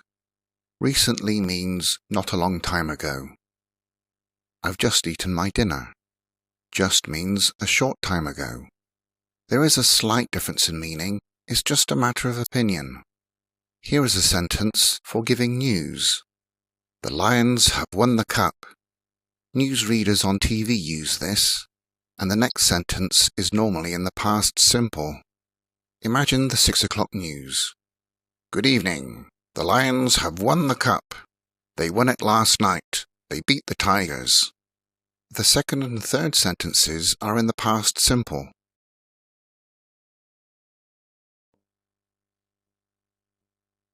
So, just or recently, which one do you use? It's entirely up to you. It's your opinion or your psychology. People have different ideas of what is a short time ago and what is not a very long time ago. Look at this example. When I was a boy, I always asked my mum, "When will dinner be ready?" She always replied, "You've just had lunch." But I thought, that was 2 hours ago. When I was younger, I always loved my food. I still do. For my mother, having dinner 2 hours ago was a very short time. But for me, it was such a long time ago. Let's look at some more examples of just and recently. Her baby is 4 days old. She has just had a baby. Because 4 days for having a baby, that's a short time ago. Her baby is 2 months old. She has recently had a baby. That's not a long time ago. Or you can write it this way. She has had a baby recently. We can also put recently at the end of the sentence. You can also say she's just had a baby if you think it's a very short time ago. I saw my mother 2 days ago. I've recently seen my mother. 2 days ago is recent for seeing your mother. I used recently for 2 days ago, but for having a baby, I used just for 4 days ago. This is just how I see these events. Often Americans use past simple for just and recently, but not all Americans. Let's look at some news. A volcano has erupted in Fiji. It happened last night. 10 people died. The first sentence is in present perfect simple, and then the next two are past simple. Or we can write it in this way. 10 people have died after an eruption in Fiji. It happened last night. Again, many Americans use past simple when giving news. Rearrange these words to make sentences.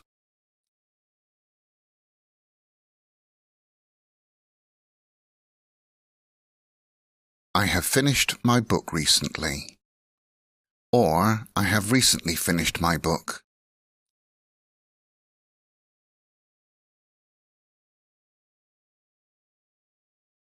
has she just finished?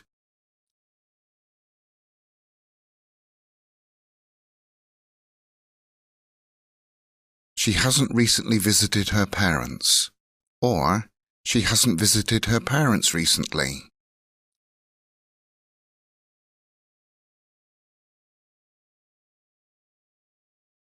My friends have just bought me a gift.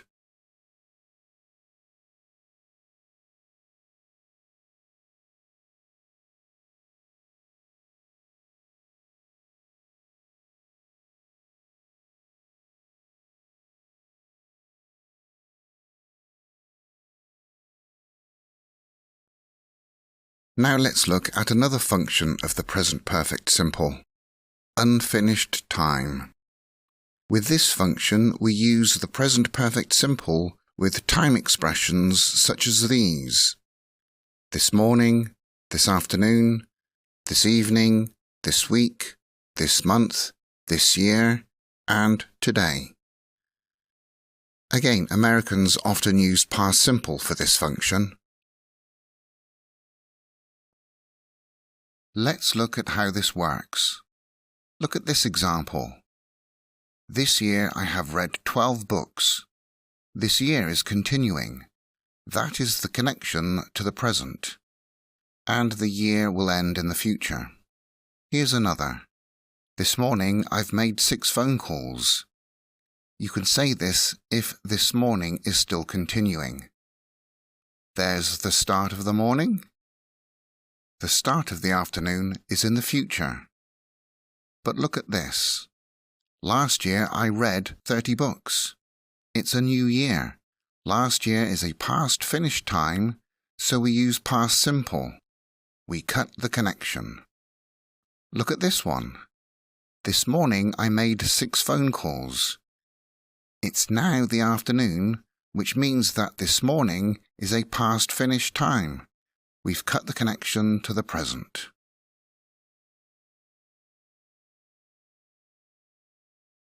Let's practice with this. Are these sentences correct or not? Correct the wrong ones.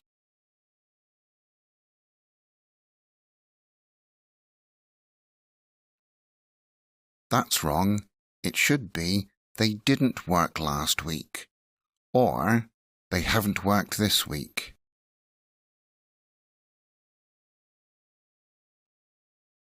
That's absolutely fine. In this unfinished time of today, there are 2 actions of seeing a doctor.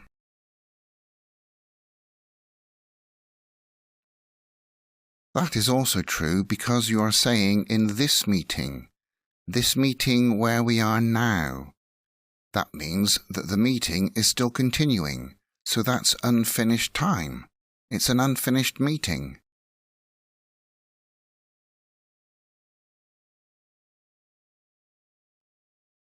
That's wrong, grammatically speaking. Jennifer Aniston has dated 3 men this year. That would be correct. But of course, she's with me, so she only dates me. So it's totally wrong. However, for some Americans, there is nothing wrong with this sentence.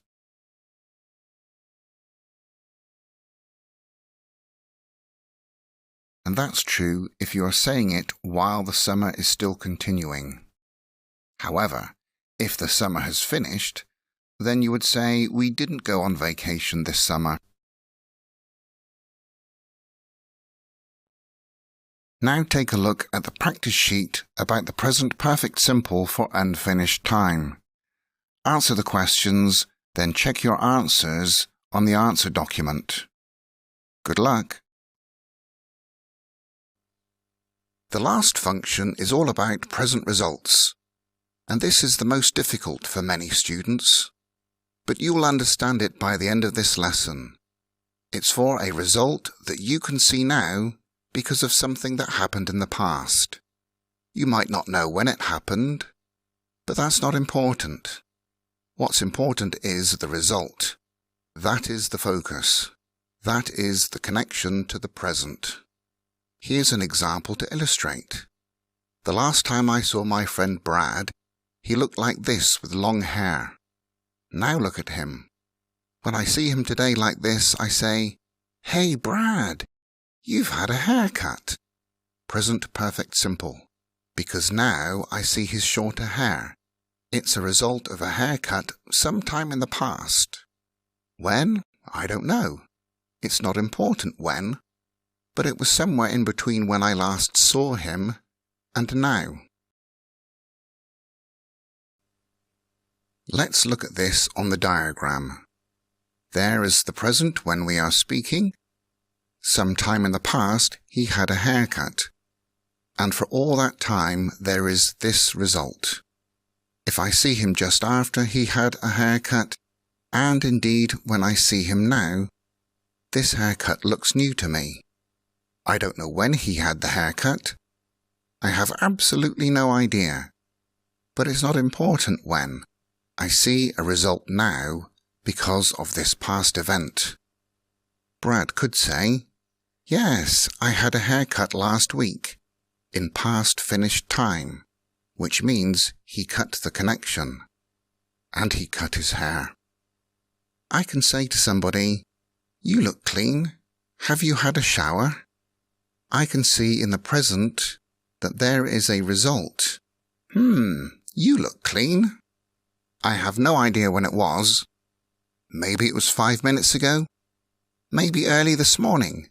And in all that time, that person looks clean. Yes, I have, is the short answer. Look at this question. You look dirty. Haven't you had a shower? I'm expecting the answer no. It's a negative question. And this person, in their answer, they cut the connection because they say, "I had a shower yesterday." The result of having a shower, somewhere along the line disappeared. The line was cut, and now they look dirty. Look at this before picture. Now look at the after picture. What present result can you see? He has polished his shoes. The present result is shiny shoes because of a past action of polishing them. Here's another example. What result can you see? They have laid a lawn. Let's look again at our Macy's example from before. We use been instead of gone for when the person has returned from that place or has left that place. She has been shopping at Macy's could mean there is a result now of her full shopping bag. If she is still at the store, or she's travelling there now, we can say she has gone to Macy's. The result is either she is at the store now, or she's on her way there. Let's do some practice with present perfect simple for present results. Write sentences with the verbs in parentheses.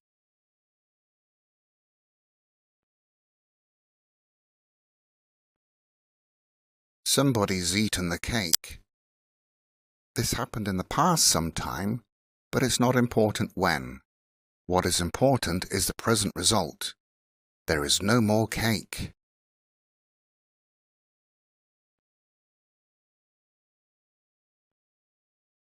Mary has grown.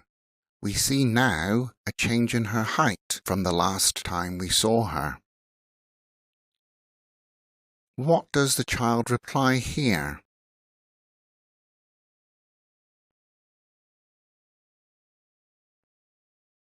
I've done my homework. It's a present result, meaning now it's all finished and you can see it if you want. You wouldn't say I did my homework. You'd say I've done my homework, although some Americans may say I did my homework.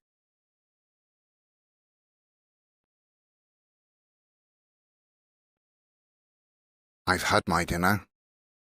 The present result is my stomach is full. I'm not hungry now.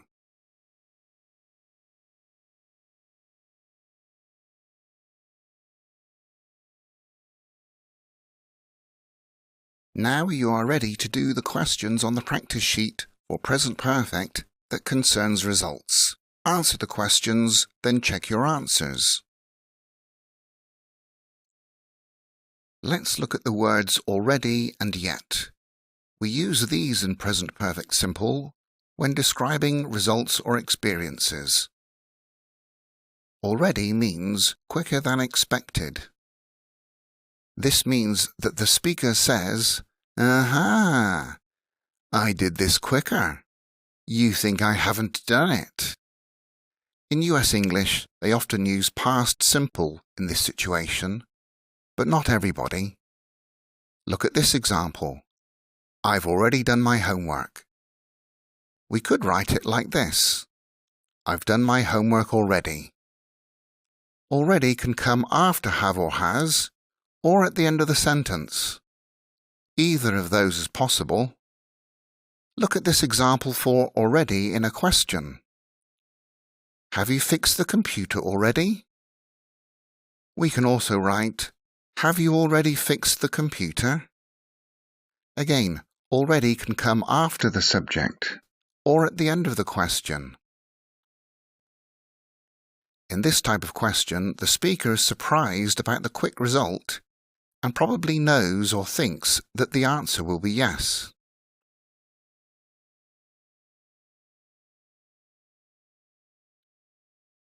Yet means there's no result or no experience.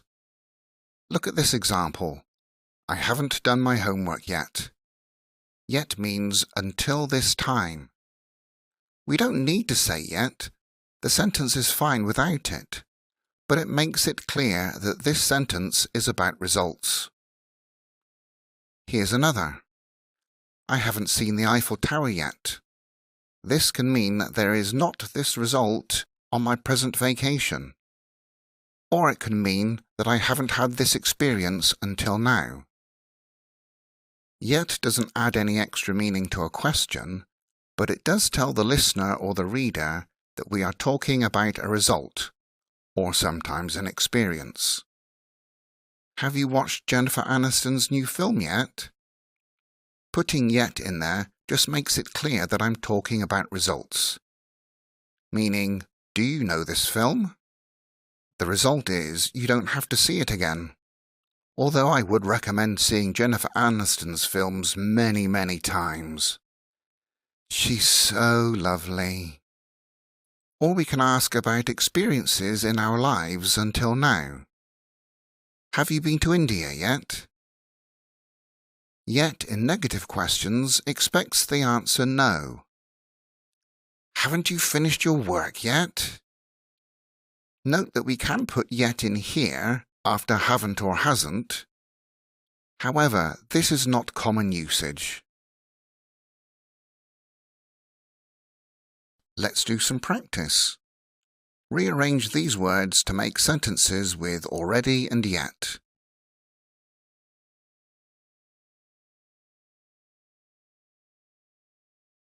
Have they already been to the supermarket? Or, have they been to the supermarket already? Remember here, the speaker thinks the answer is yes. They think the result is quick.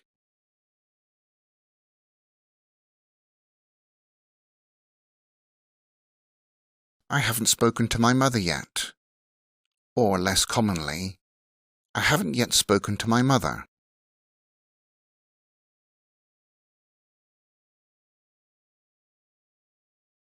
Has he prepared the food already? Or, has he already prepared the food?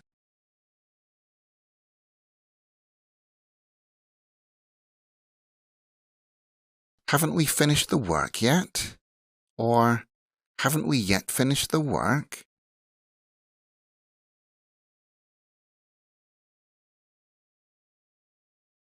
She hasn't gone home yet. Or, she hasn't yet gone home.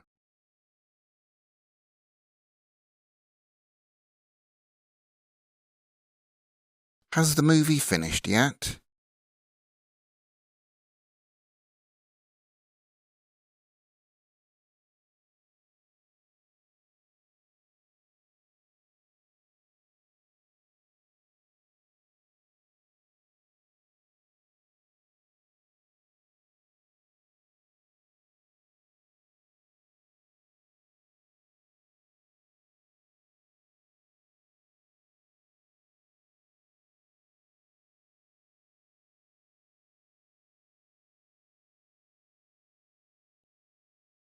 Now download from the Resources section the file that gives practice on present perfect with yet and already.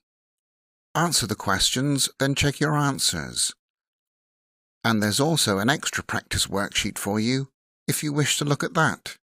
And that is about all that we have learned about the present perfect. Good luck! In this section, we're going to look at 4 different types of conditionals. You probably know the first conditional, but we're going to look at it anyway, just so that we can compare it to the second conditional.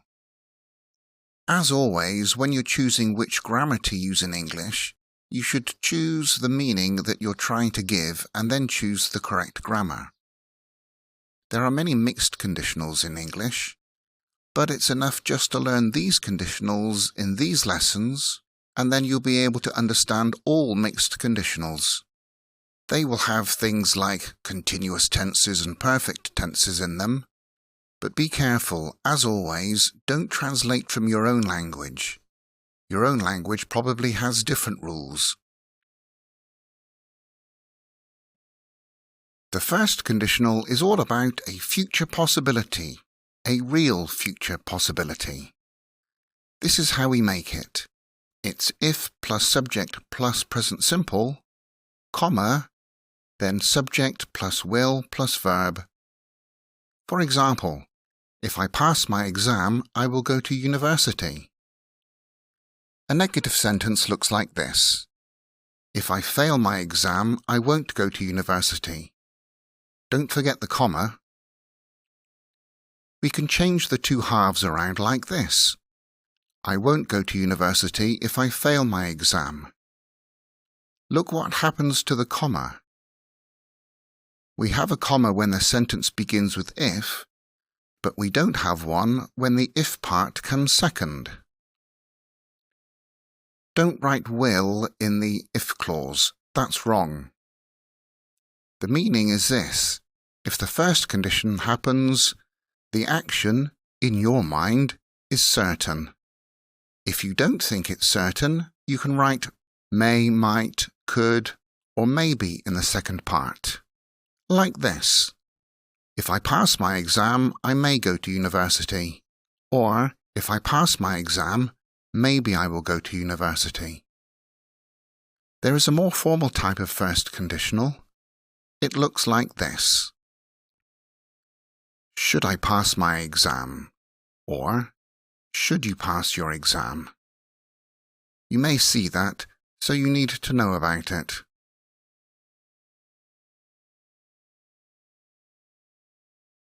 Time for some practice. Make logical sentences using the first conditional. Change will to won't where necessary.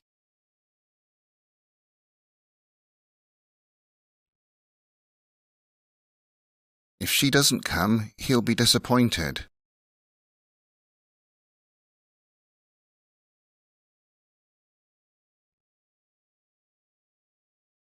If they go out, they'll get cold.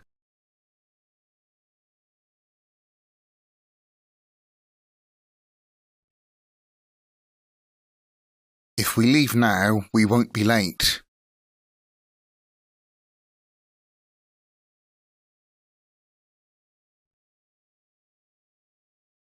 I'll be happy if you marry me, Jennifer.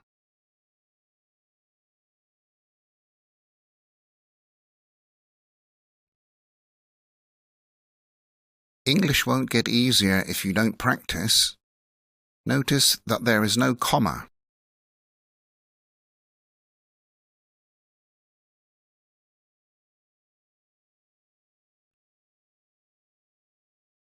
If he wins this match, he'll be the champion.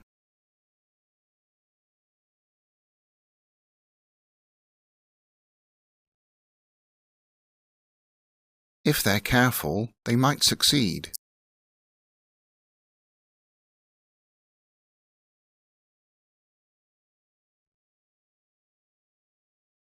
Will we play football if it doesn't rain?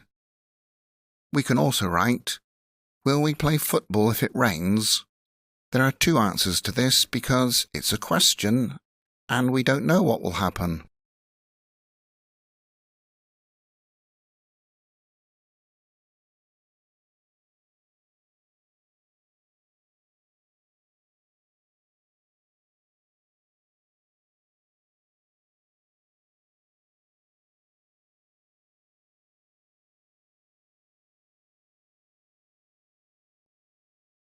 you're ready for a little bit of practice. The first practice PDF in the resources file is about the first conditional. Answer the questions and then check your answers on the answer sheet. Good luck! Let's look at the second conditional. The second conditional gives conditions about the present or future, but they are unreal or impossible situations. In other words, they are hypothetical. And we make it like this. If plus subject plus past simple, comma, then subject plus would plus verb. For example, if I had a horse, I would ride it every day. It's hypothetical because the reality is that I don't have a horse. A negative sentence looks like this. If I didn't have a horse, I wouldn't be happy. Or we can write it like this. I wouldn't be happy if I didn't have a horse. Don't forget there's no comma if the if part comes second. The meaning is this. This is hypothetically certain. I wouldn't be happy. But the reality is that I have a horse and I am happy. Notice that the second conditional does not describe the past, even though we use past simple. It describes an unreal or hypothetical present or future. If the second part is not certain, we use may, might, or could.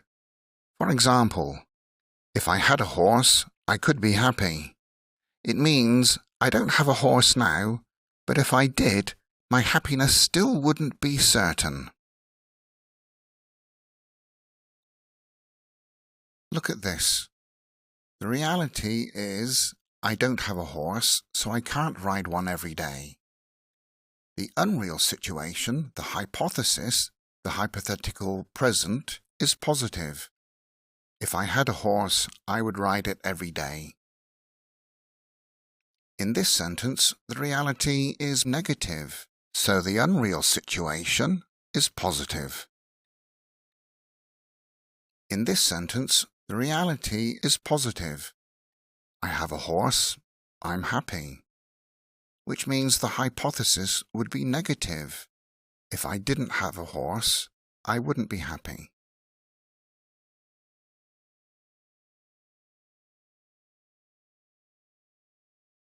With the verb to be in the second conditional, there is a slight rule change. We say, if I were rich, I would buy a house for my parents. Normally was comes after I. Some people may say, if I was rich, I would buy a house for my parents, but that's spoken English. Also, if he were rich, he would buy a house for his parents. Again, normally, with he, she, and it, we use was, but not in the second conditional. However, saying or writing if he was is acceptable these days. But I suggest you write and say if I were, or if she were, he were, if it were. There's a very formal form of the second conditional, and it's like this, with were before the subject. Were I rich, I would buy a house for my parents. Were he rich, he would buy a house for his parents. Sometimes when you look at a situation, you may think it's possible, but somebody else might think it's impossible. In these situations, you can use either the first conditional, if you think it's possible, or the second conditional if you don't think it's possible. Look at this, winning the lottery. Can you win it? Statistically speaking, yes, but it's a 1 in 40 million chance, or something like that. So, do you use the first or second conditional? It depends on your psychology. If you think it's a real possible situation, you can say, if I win the lottery, I will buy a house. You are being optimistic. If you are more realistic, and if you understand mathematics, use second conditional. If I won the lottery, I would buy a house. As you know there is a 1 in a million chance or 1 in 40 million chance of winning, It's really impossible in your mind. Or maybe you don't really buy tickets. Therefore, this is an unreal future event. Let's do some practice. Make logical sentences using the second conditional. Change would to wouldn't where necessary.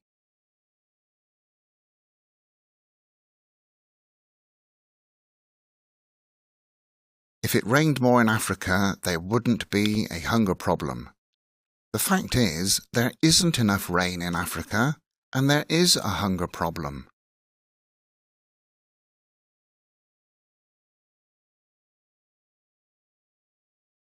If I wore glasses, I would wear that pair.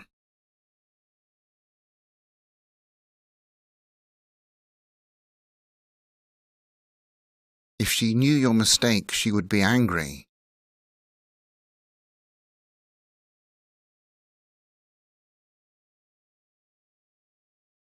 If playing the piano were easy, I would take lessons.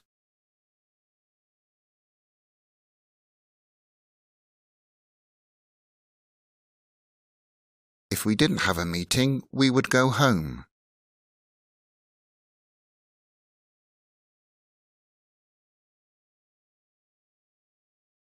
If we didn't have a meeting, we could go home.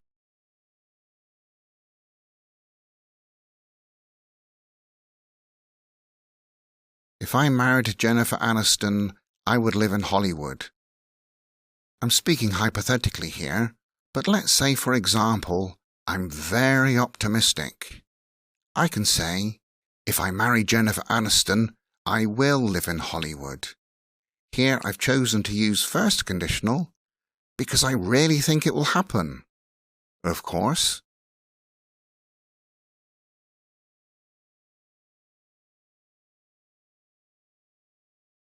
If there were a solution, I would find it. This is the verb to be. Even though it's singular, a solution, it. Because it's the verb to be, we write were. Somebody could say if there was a solution, that would be okay these days.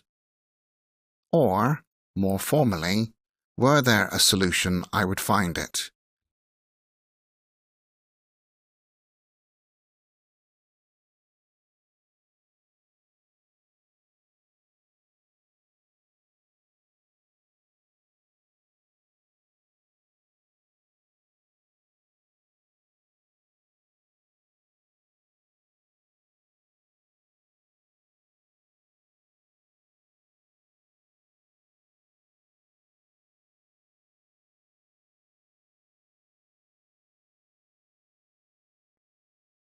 On the second practice PDF, you will find examples about the second conditional. Download that, then answer the questions and check your answers. Good luck! The third conditional is for things in the past. It's an unchangeable past, a hypothetical past, and we make it like this. If plus subject plus past perfect, comma, then subject plus would have plus past participle. For example, if I had known about the concert, I would have gone. The fact is, I didn't know about it and I didn't go. But hypothetically speaking, if I had known about it, I would have gone. So with third conditional, it did happen or was true, but you say, for example, let's say it didn't happen or wasn't true. If I hadn't known about the concert, I wouldn't have gone. That's what a negative third conditional looks like.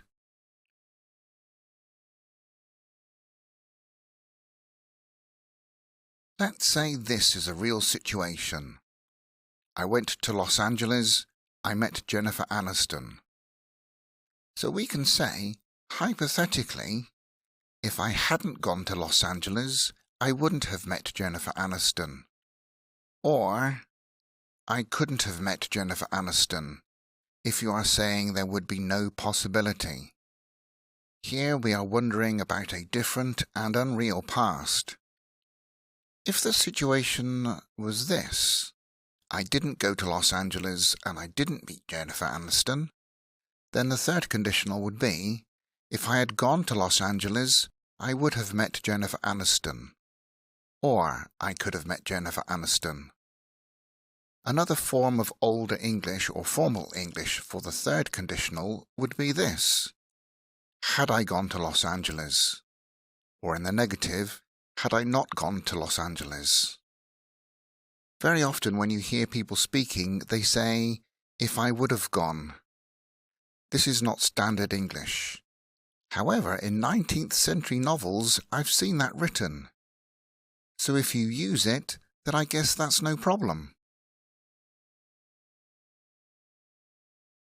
Let's look now at how we can mix second and third conditionals, and this happens very often. Because they are both hypotheticals, it means they are mixable if a situation in the past is linked to the present, like in this example. If he weren't so stubborn, he wouldn't have refused help yesterday. His present character is he is stubborn, and the past action is he refused yesterday. Therefore, second conditional, if he weren't so stubborn, and then a past hypothetical that didn't happen, he wouldn't have refused yesterday. Try to make a hypothetical question here. If I had worked harder at school, I wouldn't be a teacher now. The real fact is, I didn't work hard at school, and today I am a teacher. So we have a hypothetical for the past that didn't happen, if I had worked harder at school, followed by an unreal present situation. I wouldn't be a teacher now. Let that be a lesson. Always try hard at school, or you'll be like me. Let's do some practice. Write hypothetical sentences about the unreal past.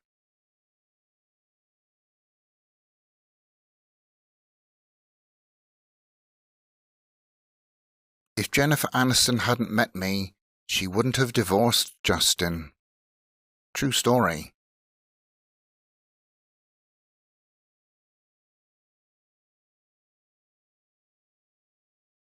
If he hadn't known about the bomb, he would have entered.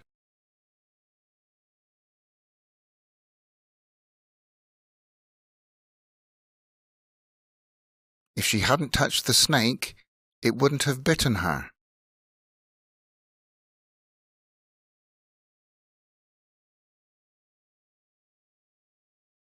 If they'd been happy with the meal, they would have paid.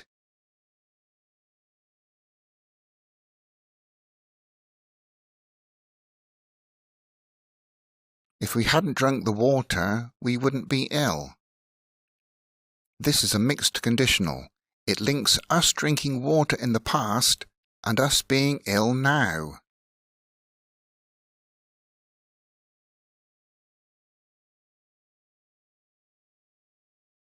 If I hadn't been certain, I wouldn't have made the choice.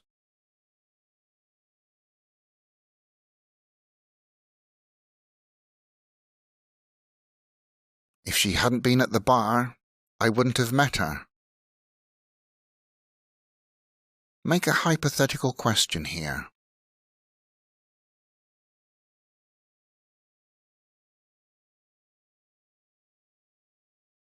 If you had seen the woman, would you have helped?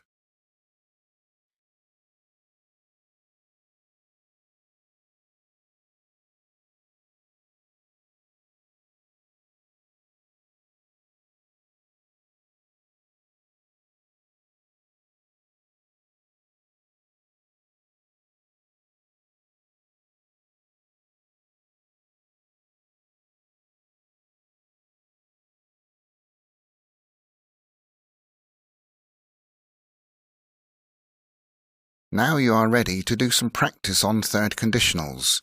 So download the third practice PDF file, answer the questions on it, and then check your answers on the answer sheet. Good luck! Now we're going to take a look at the last regular conditional, which is the zero conditional. As you can see in the table, on the far left, zero conditional is used for things that are always true. But it's not a plan for the future. We're not thinking about doing this thing, we're just saying this always happens. And the form is if plus present simple, comma, then subject plus present simple. Here's an example. If you drink cyanide, you die.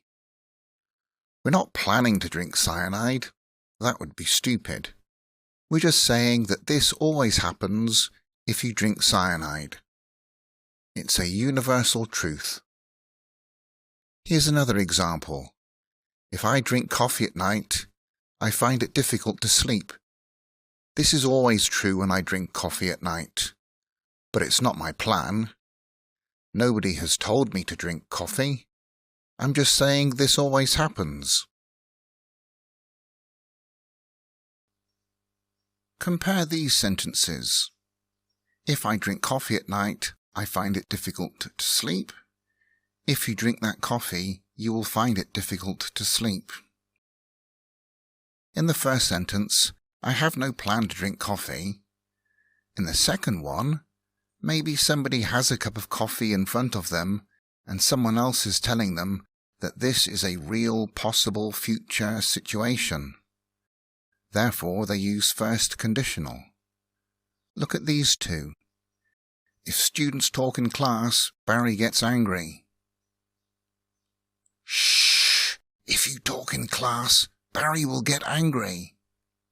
The first sentence says that in general, if students talk in class, Barry gets angry. But in the second sentence, maybe in a class a student is talking while I'm talking. Ooh. His friend can say, shh! If you talk in class, Barry will get angry. This is a real and possible future situation. So this person uses first conditional. Here is some practice for all conditionals. Conditionals 1, 2, 3 and 0. Correct the mistakes. Each sentence has only one mistake.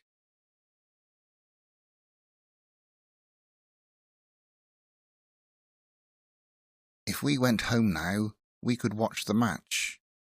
Or, if it's real and possible, if we go home now, we can watch the match.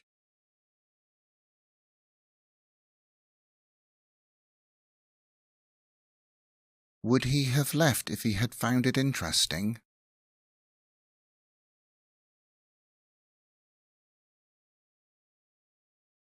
Should you need help, I will be in the next room. This is the formal way of using first conditional.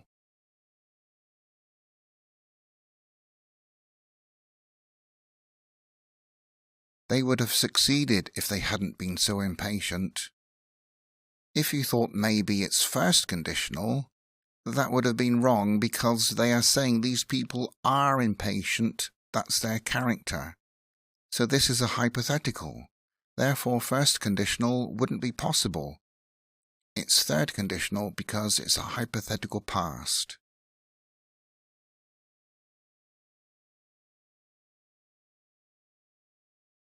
Normally, if I lie in the sun, I burn.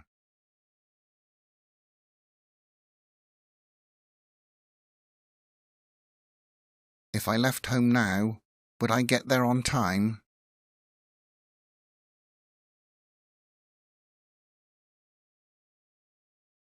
Will I be able to improve if I take lessons from you?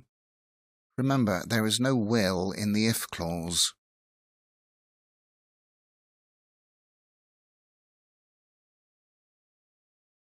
If she had spent more time on the project, it would be good now. This is a mixed conditional. The hypothetical past is if she had spent more time, and there's a hypothetical present. It would be good now.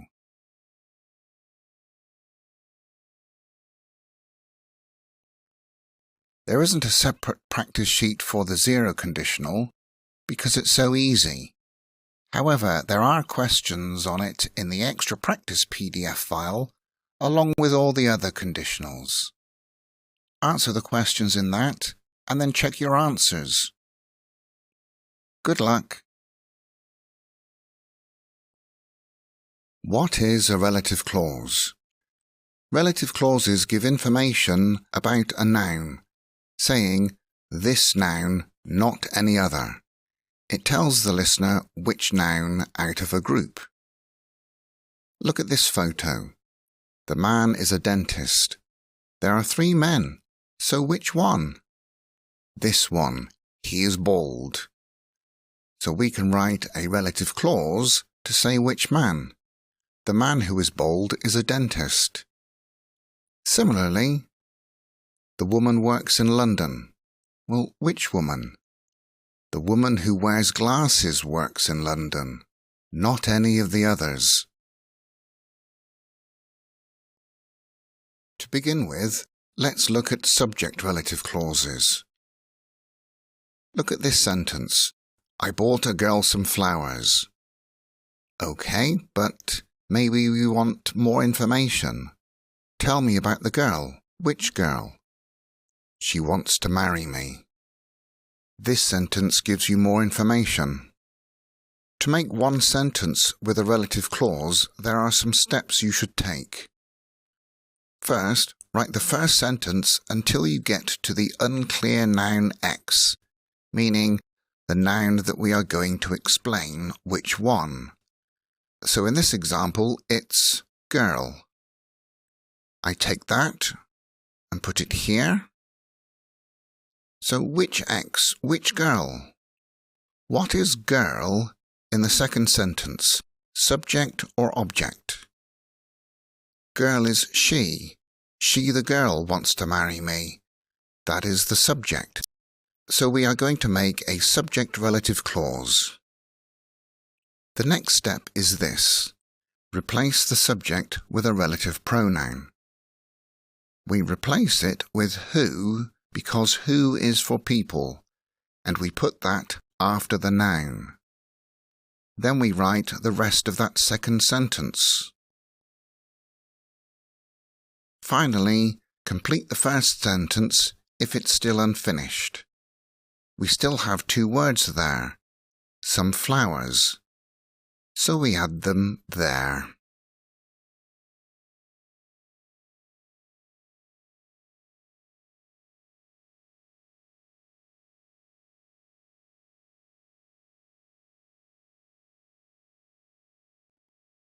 Let's look at another example of a subject relative clause. We have this sentence, I ate a cake. Which cake? Tell me more about it. It was delicious. Let's make one sentence with a relative clause.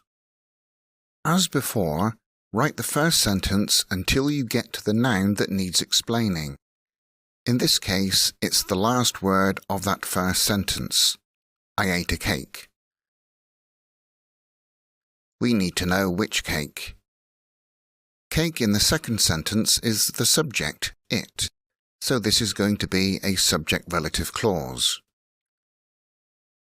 We replace it with the relative pronoun which for things, and then we put that after the word cake. Then we write the rest of that second sentence. Finally, we have to complete the first sentence, but in this example, it is finished, so we just add a full stop. And there is the sentence with a relative clause. I ate a cake which was delicious.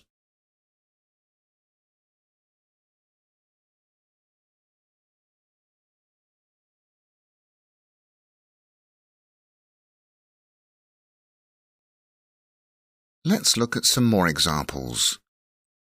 The woman bought a dress. She lives in London. The sentence with a relative clause is, the woman who lives in London bought a dress. We write the first sentence until the unknown noun, woman. We change she, the subject, in the second sentence for who. We finish the second sentence, lives in London. Then we finish the first sentence, bought a dress. We can also use the relative pronoun that, and it means the same. There are actually two possible answers for this example.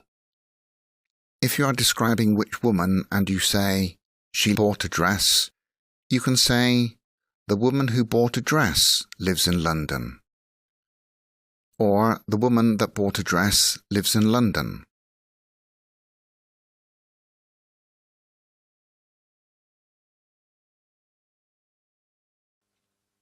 Look at this one. Make a sentence with a relative clause. The meeting was cancelled. It was scheduled for noon. Again, there are two possible answers.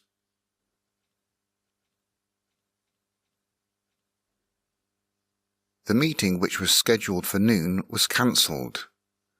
Or, the meeting which was cancelled was scheduled for noon. We change the subject it in the second sentence with which. We can also use that instead of which. The meeting that was scheduled for noon was cancelled. Or, the meeting that was cancelled was scheduled for noon. So that is for people and things. Try this one. The man was a firefighter. He died.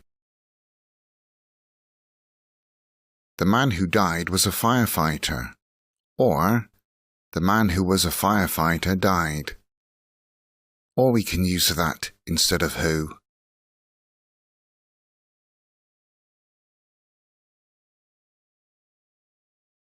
Let's do some practice.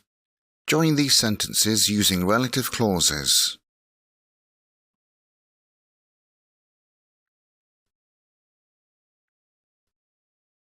He hit my friend who is childish.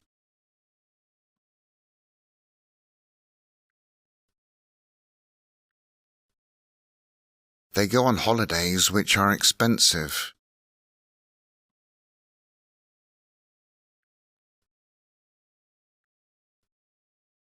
The food which was very cheap rotted. Or, the food which rotted was very cheap.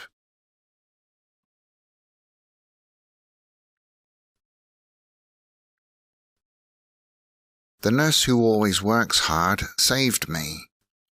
Or, the nurse who saved me always works hard.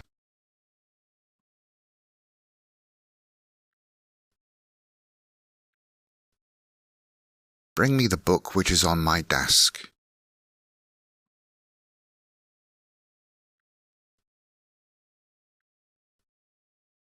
I hate that teacher who always criticizes me.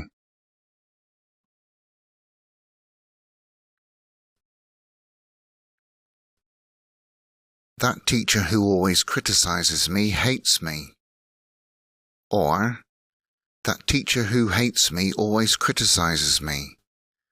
Of course, that is possible in all of these sentences.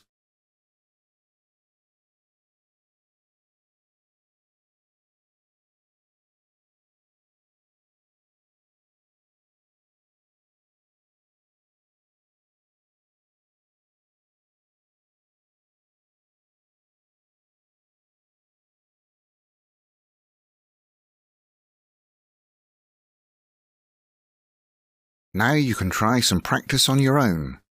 Download the practice sheet that concerns subject-relative clauses, answer the questions, then check your answers. Good luck! Let's now look at object-relative clauses. In these, the relative pronoun replaces the object in the second sentence. Let's write two sentences, then join them with an object-relative clause. The handsome teacher gives great lessons. Jennifer Aniston loves him.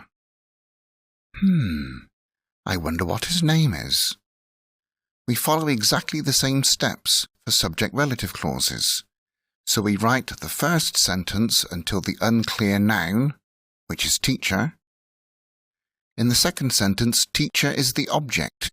Jennifer Aniston loves him. We replace the object with who for people Then write that after the noun teacher. We write the second sentence from the beginning, but without the object, because we have replaced it with who. So that's Jennifer Aniston loves. Then we complete the first sentence if it's still unfinished. Gives great lessons. Here we have loves and gives together, which may look strange to some students whose languages are very different from English. But it's correct.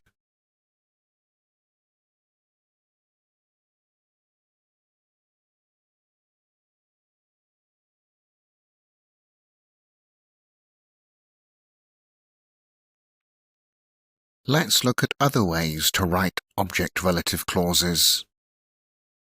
We will take the example from before, because it's such a great example, and a true example. Watch this. We can say whom instead of who.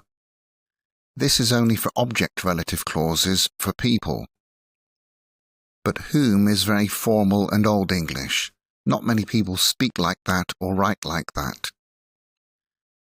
Another way to write an object-relative clause, or to say it, is this: without the relative pronoun. Not writing who or whom or which for things is more usual, written and spoken. This may look very strange to you, but it's absolutely correct. It's not important for you to write or speak like that, but it's certainly important for you to recognize it when you hear it or read it, so you should be able to understand it.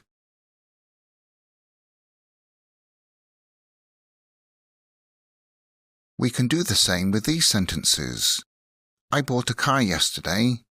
That is it.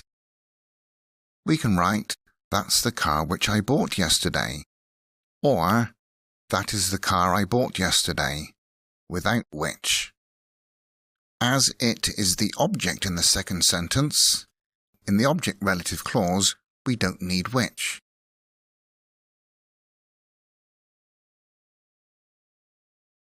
When you're writing object-relative clauses with prepositions, there's another way you can do it.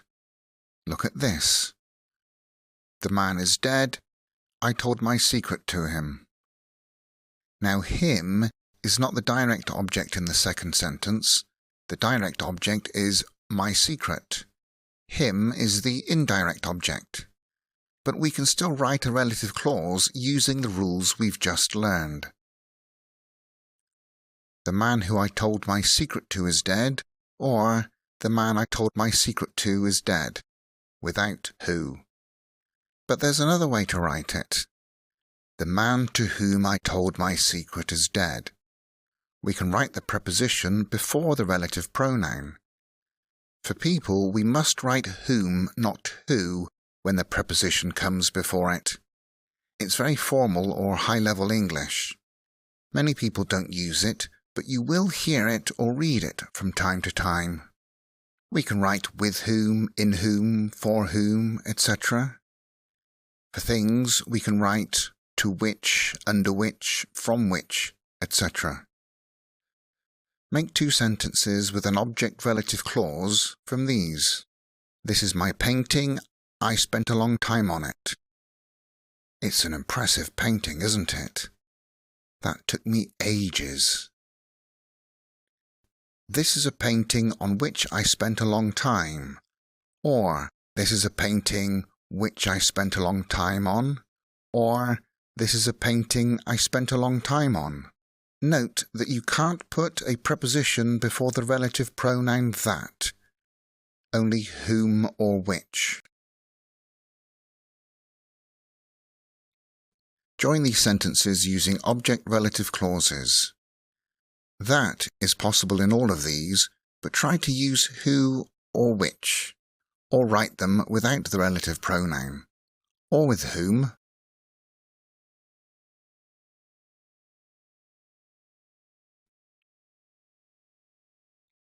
Would you like to see the car which I bought yesterday? Or without which?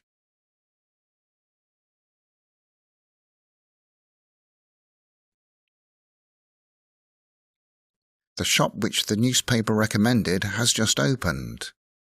Again, you don't need which.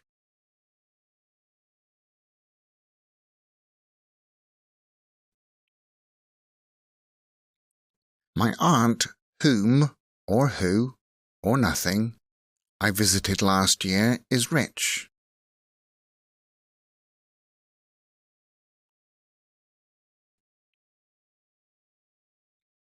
He has a new telephone which he stole from an old man in his pocket. Now careful here. The noun that we are defining is telephone. He stole it, the telephone, from an old man. He didn't steal a pocket from an old man. Therefore, the relative pronoun must come immediately after telephone, not pocket. As it is, if you read it, it could mean that the old man is in his pocket, which is equally funny, but at least it's grammatically correct.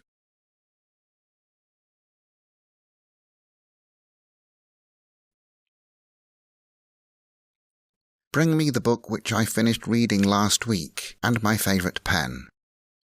We can write it without which. Make sure that your relative pronoun is after book, because I finished reading it, the book, not the pen. You can't read pens.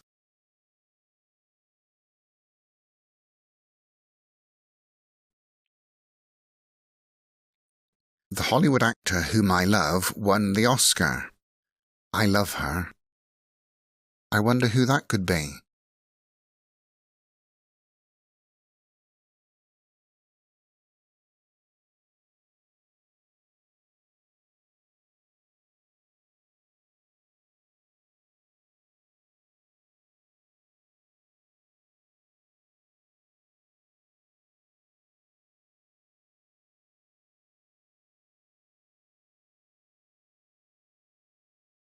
This time we're going to fill in the gaps.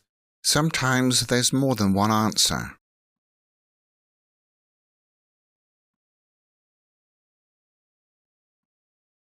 Which or nothing, because it's an object relative clause.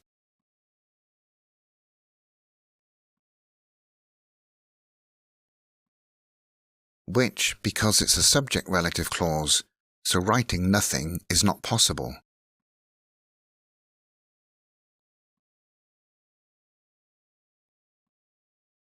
Who, whom, or nothing, because it's an object relative clause about a person.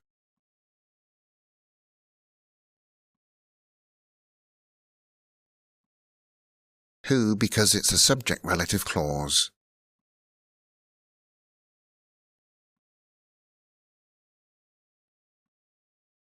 Who, whom, or nothing, because a thief is a person, you saw him or her, the object.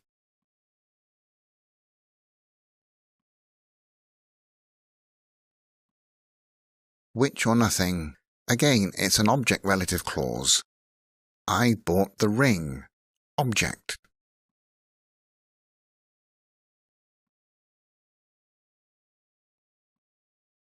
Did you remember this one? It's whom because the preposition is at the beginning of the relative clause, and it's a person, to whom I spoke. In all of these, except for this one here, that is also possible, but because that was possible for all of them except this one, I didn't give you that choice. Remember, you can't put a preposition before the relative pronoun that.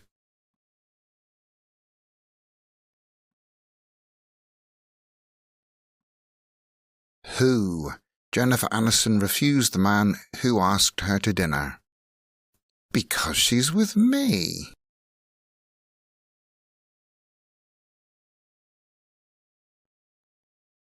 It's time for some practice on this topic, so download the PDF file that concerns object relative clauses, answer the questions, and then check your answers in the resources folder. Good luck! Let's look at relative clauses that use where as a relative pronoun. The relative pronoun where replaces there, here, or in a place, at a place, on a place, or to a place. Look at these two sentences. I live in a city. Charles Dickens was born in that city. How do we make a sentence with a relative clause from those? We exchange in that city for where, because it's in a place, in a city. Then we put where after the unknown noun in sentence 1, which is city. And then we finish that second sentence. And as we have already finished the first sentence, there's nothing more to write. I live in the city where Charles Dickens was born. We need to change for the because now it's specific. Charles Dickens was only born in one city. Alternatively, the second sentence could be Charles Dickens was born there, meaning in that place. And the answer is still the same because where replaces in that city or there. If we want, we can leave the preposition in that answer and use the relative pronoun which. I live in the city which Charles Dickens was born in. This is because where only replaces in a place, at a place, on a place, and other prepositions. So if we leave in that sentence, we must replace city with which, not where, because we didn't replace in.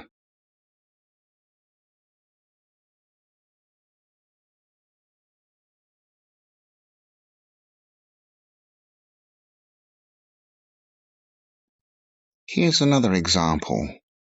Let's go to the restaurant. We ate there last week. How do we make a relative clause in a sentence with that? So, let's go to the restaurant. We write that until the word that we're going to describe. We need to know which restaurant. We ate there. So there in the second sentence refers to restaurant. There changes to where. We put it after restaurant. Then we have the rest of the second sentence written in order. We ate last week. So we have, let's go to the restaurant where we ate last week.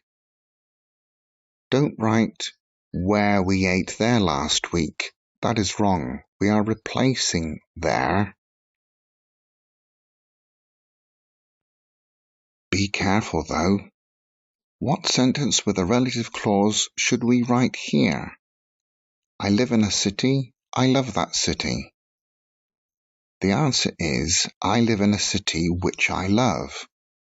We are not replacing in that city or there. We are replacing the object. We replace the words that city with which, but we didn't replace in or any other preposition. Therefore, we are only replacing the object.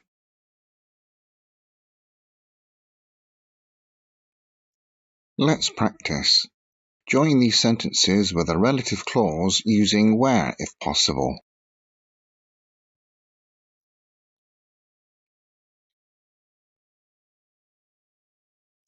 The gym where I went last year is dirty. Where replaces to it, to that place.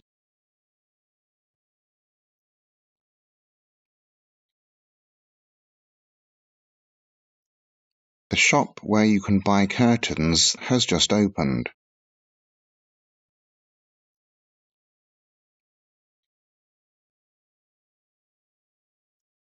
The post office which sells newspapers is far from here. We are defining the post office, and from here doesn't mean from the post office.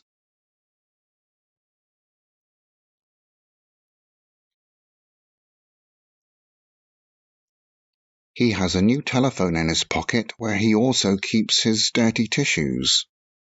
So where replaces in his pocket from the second sentence.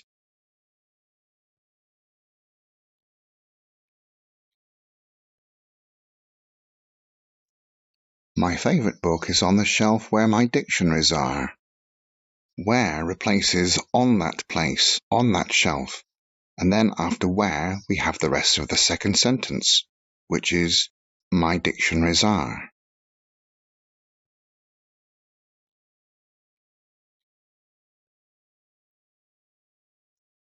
Tracy went to the market she hates to buy fish. We can't use where because she hates it, the market. It is the object.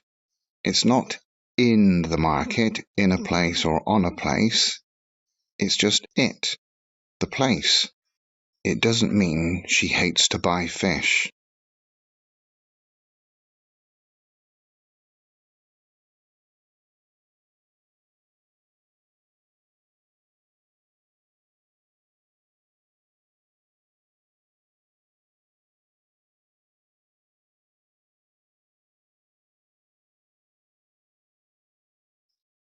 You probably need some practice for this, so download the PDF file that has the relative clauses questions for where, then answer the questions and check your answers. Good luck! Whose is another relative pronoun, but when do we use it? There are two things to remember. Whose replaces possessive adjectives, like my, your, his, her, etc. Or it replaces nouns with the apostrophe s or s apostrophe. Also, the noun after my, your, etc. follows whose, the noun that the person or thing possesses. Look at this example. I ran to help the woman. Her arm was stuck in the elevator. To make a relative clause from this, we use the same system as before. First write the first sentence until the noun we want to describe further. In this example, it's woman. In the second sentence, woman is not the object. The thing that she possesses is the object, her arm. So the word that refers to the woman in that sentence is her, a possessive adjective. So we replace the possessive adjective in the second sentence with whose. We write whose and the noun next to woman. Then we write the other words to the second sentence in the same order. Finally, we write the rest of the first sentence if it's unfinished, and in this example, it is finished. I ran to help the woman whose arm was stuck in an elevator.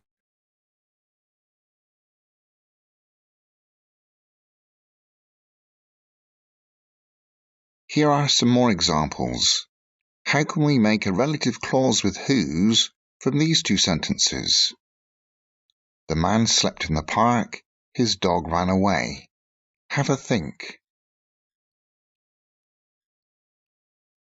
The man whose dog ran away slept in the park. How did we make that? In the first sentence, the word that we need to describe is the man. We need to know which man. In the second sentence, the word his refers to man, his dog. So we write the man. We change his to whose, then put dog afterwards, because the noun always stays with the relative pronoun whose. We finish the second sentence, ran away. Then we finish the first sentence, slept in the park. Here's another example. Try to make a sentence with a relative clause here. The engineer earns a lot of money. The government praised his bridge.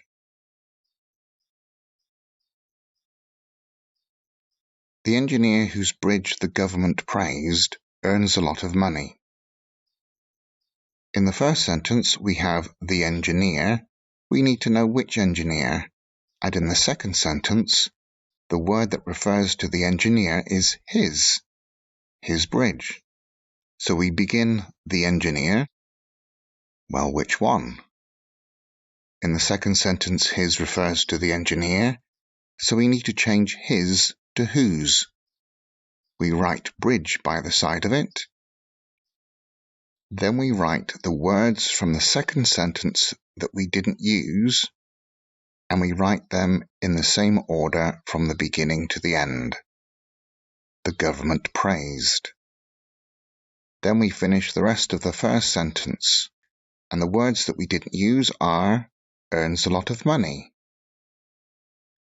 Here's another example, but this time we are going to use whose for a noun that isn't a person. The cinema burned down. Its entrance was beautiful. How do we make that into a sentence with a relative clause? The cinema whose entrance was beautiful burned down.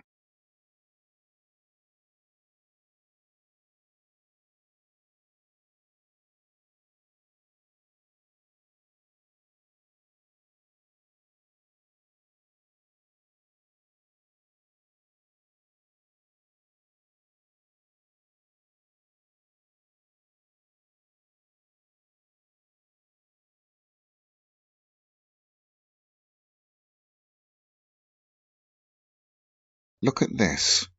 We have the same example as before about the man in the park, but this time I wrote the man's instead of his to show you that whose can replace a noun with a possessive s. The answer is exactly the same. You must just remember not to write the noun with a possessive s, because whose replaces that as well.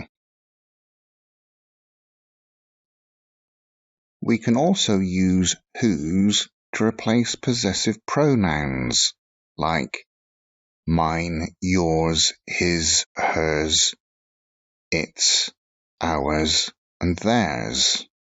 And it works in exactly the same way. Look at this example. The man finished my work. I did his. In the second sentence, his means his work.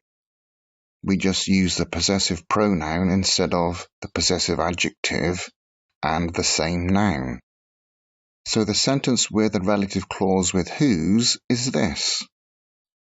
The man whose work I did finished my work. As you can see, it works in exactly the same way. Let's practice. Join these sentences with a relative clause using whose.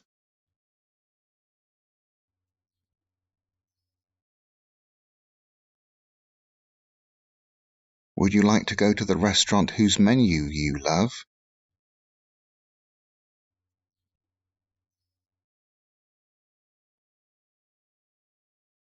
The shop whose roof I can see from my window has just opened. Here it's the shop that's opened, not my window.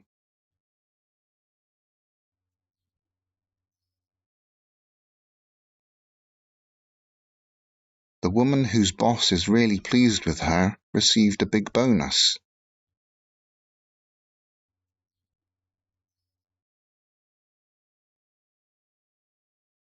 The students love the teacher whose girlfriend is Jennifer Aniston. It's not a real practice unless there's a joke about Jennifer Aniston.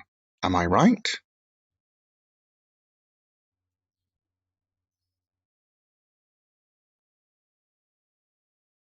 The book whose cover is yellow is on the shelf.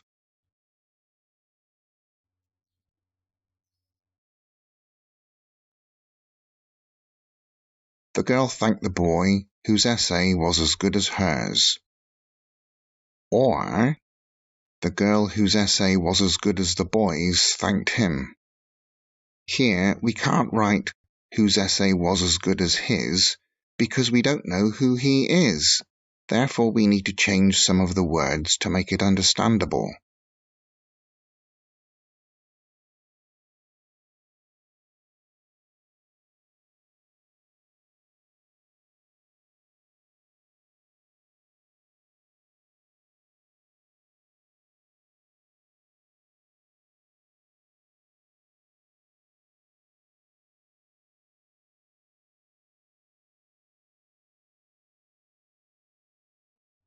This is another problematic subject in relative clauses.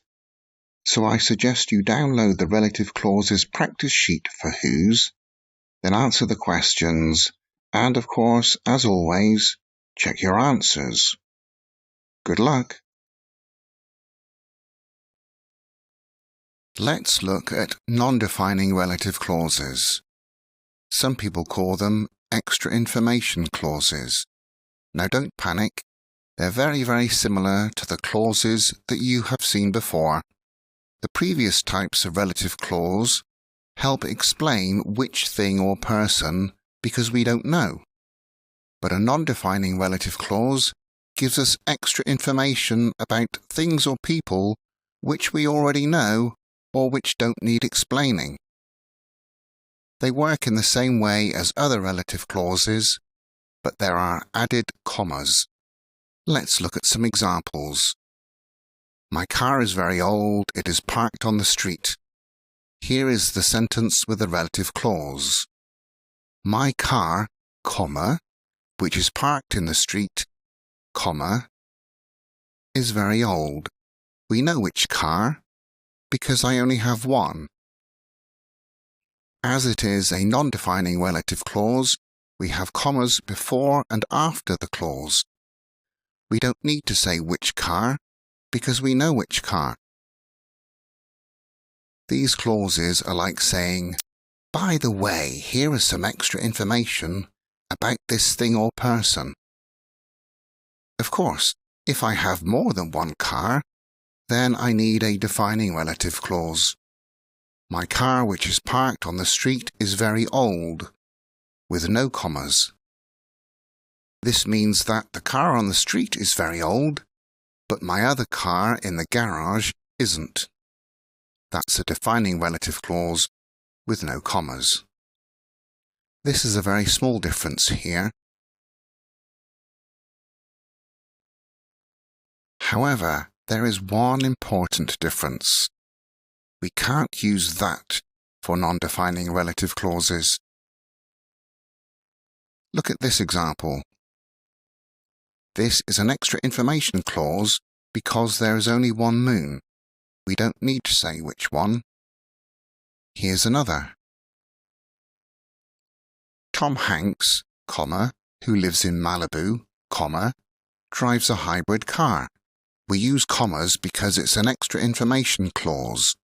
There is only one famous Tom Hanks, and the listener knows who we are talking about. Of course, there is more than one Tom Hanks in the world. So let's say we have a group of 3 or 4 Tom Hankses, and we want to define which one. The one in Malibu. That would be a defining relative clause with no commas, but we would have to say the Tom Hanks who lives in Malibu drives a hybrid car.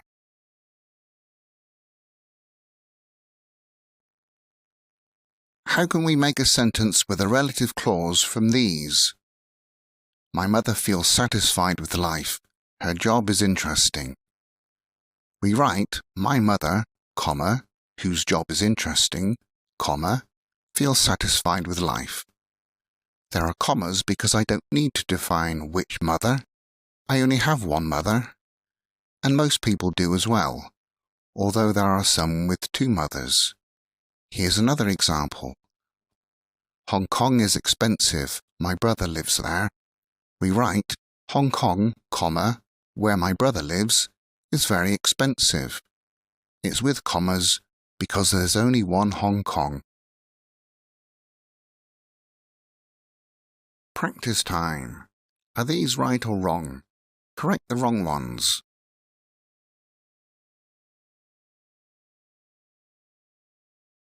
It's right, but only if you have more than one brother and you need to define which one. If you only have one brother, then there would be commas.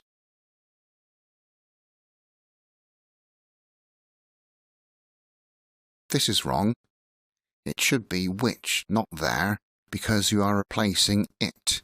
It is near London, or Watford is near London. You are not replacing in Watford. But we still need the commas, because there's only one Watford.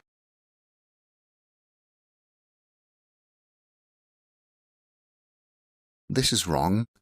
There's only one Germany, so you need commas. Germany, comma, which is in the centre of Europe, comma, is very cold in the winter.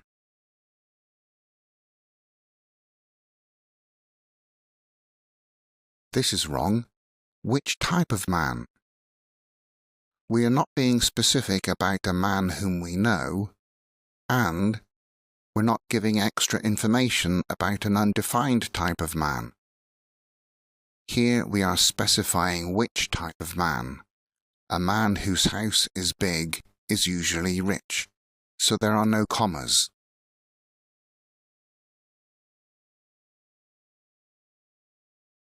This is right. It's extra information about me.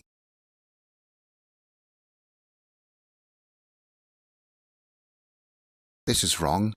We need commas because there is only one sky.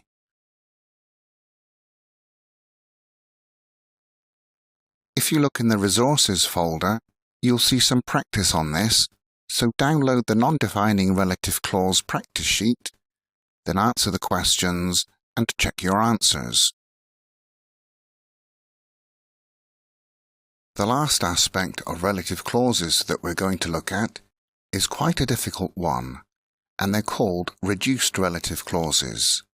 So what are they? First of all, let me tell you, they are very confusing for students who don't know about them, but they are easy to make, just not so easy to recognize. So I'm going to give you a simple rule. We can delete that, who, or which, and is, are, or was, were from present continuous, past continuous, or passives. Also, we can delete that, or which, or who, and is, are when a preposition follows. Similarly, we can take out have been, has been, or had been from relative clauses. This is for subject relative clauses only. We need some examples to understand this. We can reduce I washed the plate which was on the table to I washed the plate on the table. It doesn't mean I was on the table when I washed the plate, although it does look like that. Similarly, can you see the ship which is in the sea? We can reduce this to can you see the ship in the sea? Those are quite easy to understand, but the next ones aren't so easy. These ones are more difficult to recognize. We can reduce I want the nuts which are being thrown away to I want the nuts being thrown away. We can take away which and are. Here's another example. I love the woman who is smiling at me. How can we reduce that? I love the woman smiling at me. We can delete who is. Try this one. I have eaten the pizza which has been baked this morning. I used present perfect simple because it is still the morning and this is unfinished time. How can we reduce that? We can write, I have eaten the pizza baked this morning. I was very hungry. So we took away which has been. Be careful though. Remember the picture in the first lesson? We said the man who is bald is a dentist, but we can't say the man bald is a dentist because bald is an adjective on its own and we can't reduce a relative clause like that. We need to practice some of these, not to make them, but at least to recognize them. What was deleted from these reduced relative clauses?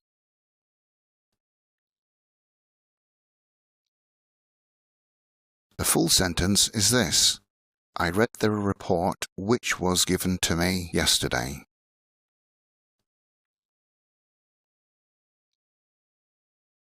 The meeting which is about marketing is tomorrow. Or, the meeting which will be about marketing is tomorrow.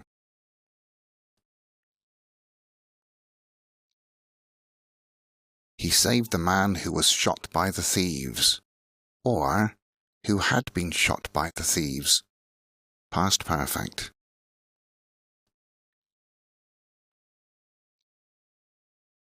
I watched the film which is being shown at the cinema, or which was being shown at the cinema if that film is no longer on.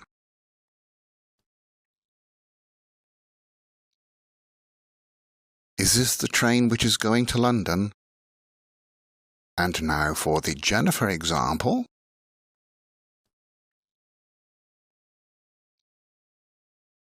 The woman who is kissing that teacher is Jennifer Aniston. What a lucky man he is.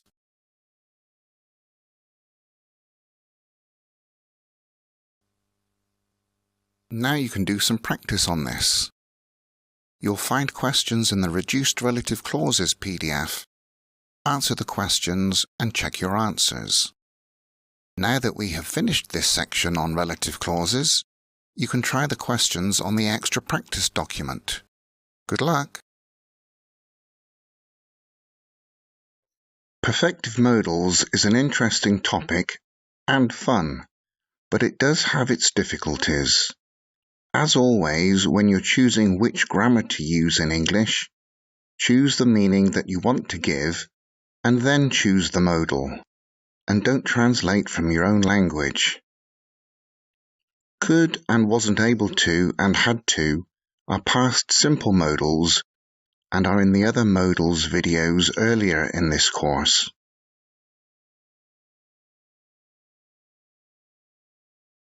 So how do we make a perfective modal? We have subject plus modal in its positive or negative form, then have plus past participle. For example, I should have called him last night. I shouldn't have called him last night. You could have spent the money on books. You couldn't have spent the money on books. He might have been ill yesterday, or we can use may or could for the same meaning. He mightn't have been ill yesterday, or he may not have been ill yesterday. Here are some more examples. We needn't have bought all this food. They must have gone already. They can't have enjoyed themselves. The positive form contractions are as follows: should have, could have, must have, might have, etc. Note that may have only exists in spoken English. Let's first look at perfective modals that express regret about the past. I should have called him last night. This means it was the right thing to do, but I didn't do it. I shouldn't have called him last night.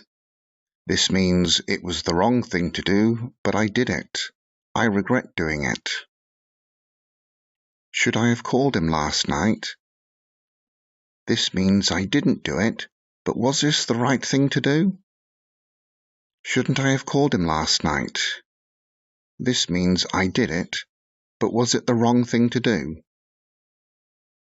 As you can see, the yes-no question form has the modal in positive or negative form before the subject. The WH question form looks like this. When should I have called him? The question word is followed by the modal, then subject, then have and past participle.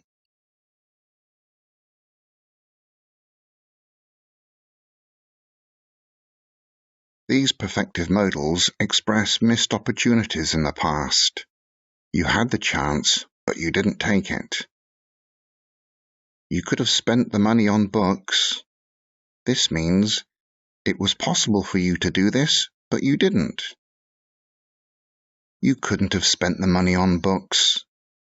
This means don't worry, have no regrets. This wasn't possible for you to do. This is very close to you couldn't spend the money on books. But that just means it wasn't possible in the past. If someone's worrying or they're regretting something, they're regretting not doing it, then couldn't have is better. Could you have spent the money on books? This means you didn't do it, but was it possible? Couldn't you have spent the money on books? This means you did something different. Wasn't my suggestion possible?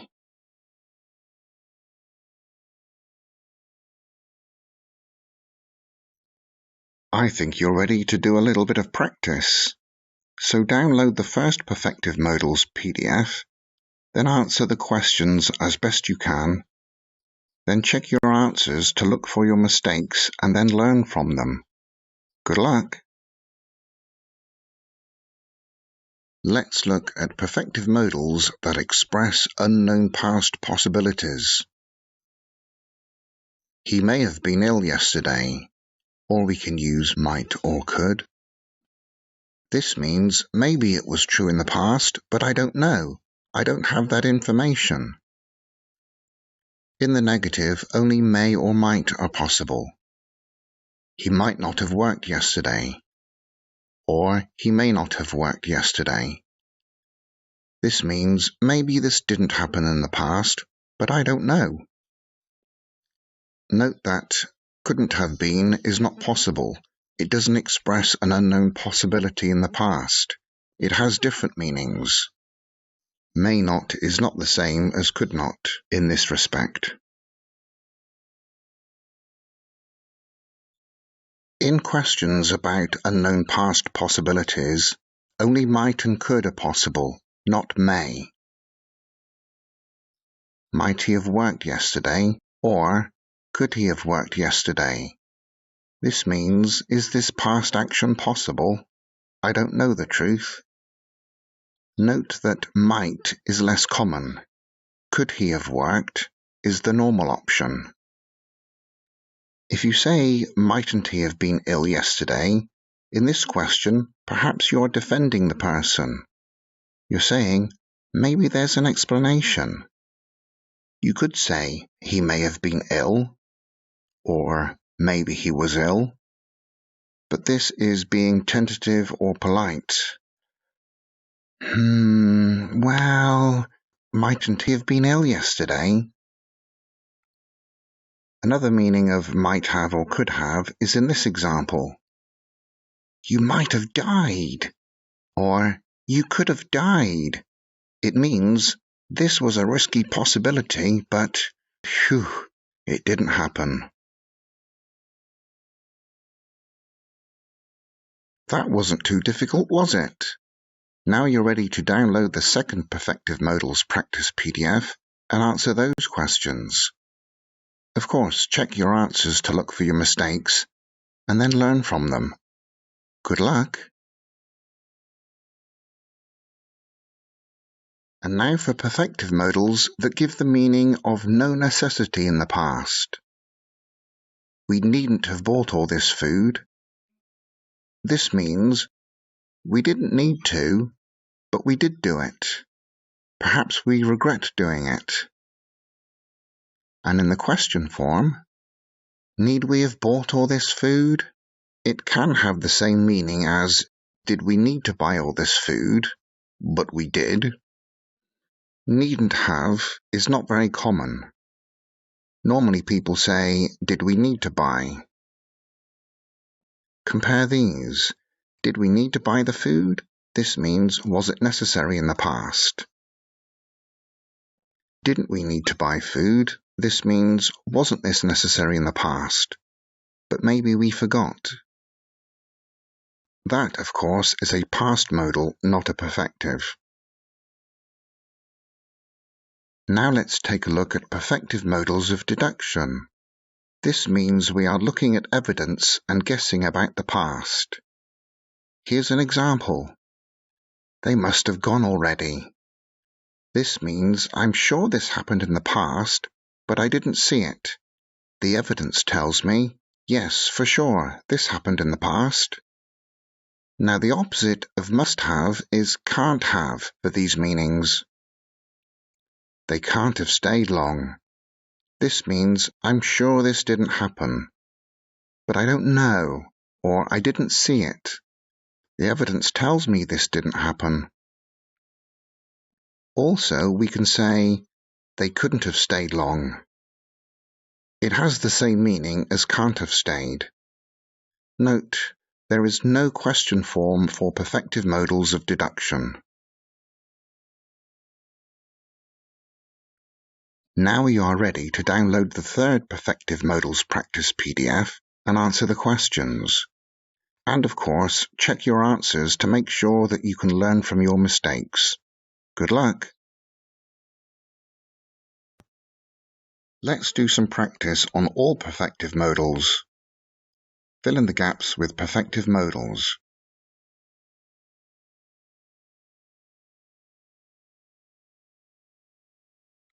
That's wrong. You shouldn't have stolen the money.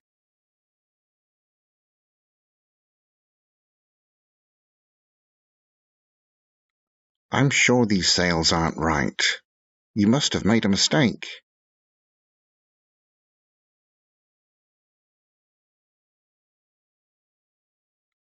I got scared when I met Jennifer Aniston. I could have asked her out. Or, should have asked her out. The first one means it was possible, but I didn't do it because I was scared. The second one, should have asked her out. This means it was the right thing to do, but I was too scared, so I didn't do it.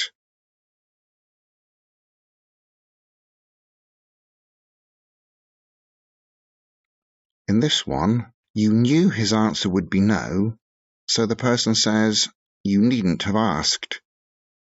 It means you did ask, but that wasn't necessary, because you knew the answer. Or, the person can say, you shouldn't have asked, if the man became angry or upset. Therefore, it was the wrong thing to do.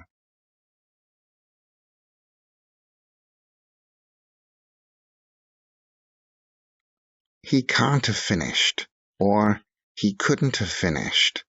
You don't believe it's possible because War and Peace is a 1,000-page book.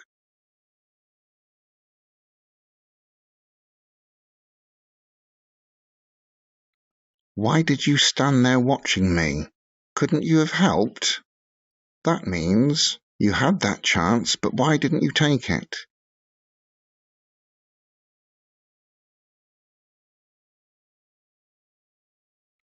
Who broke the window? It might have been Tom, or may have, or could have.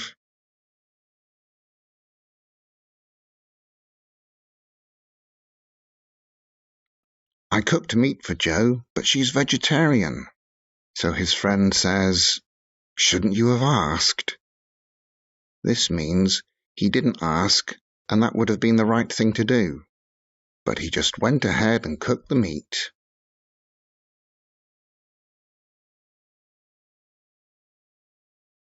Make sentences using these words in the right order, and remember to use perfective modals.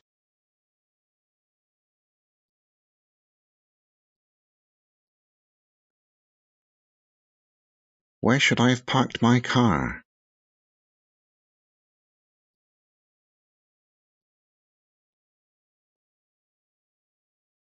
Why might he have gone?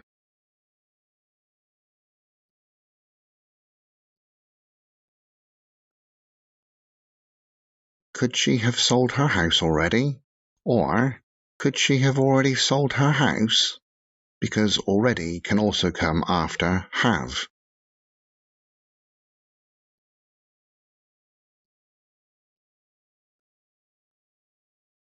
They must have eaten bad food.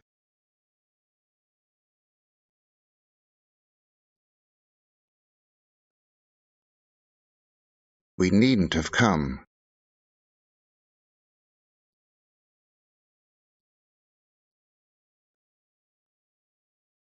When could I have finished all that work? This means you're telling me I could have finished, but when? When was that possible? All that work.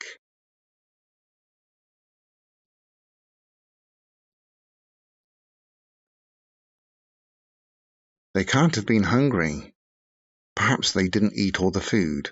that is the evidence.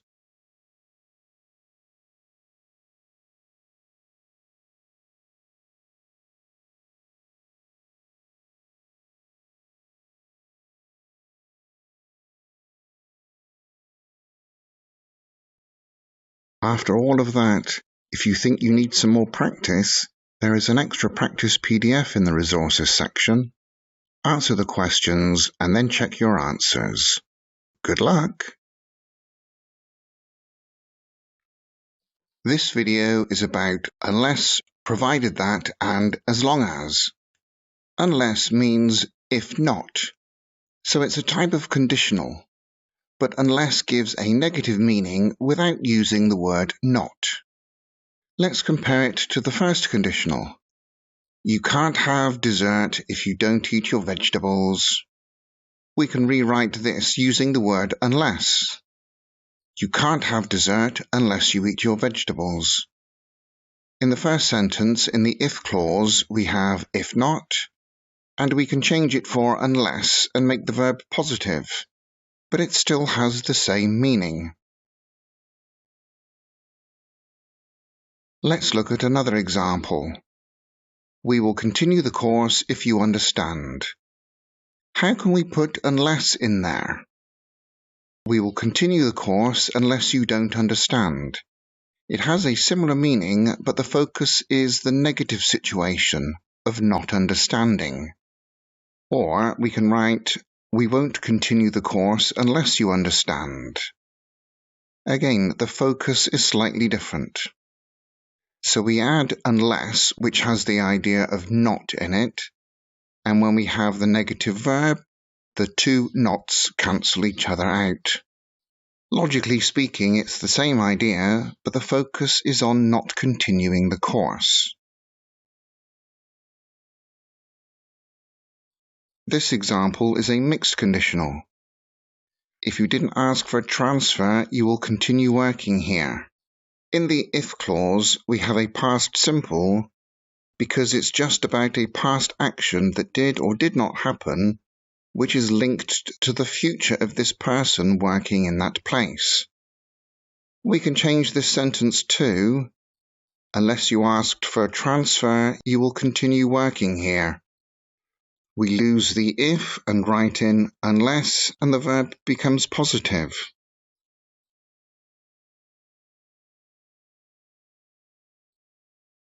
Let's look at an example with a second conditional.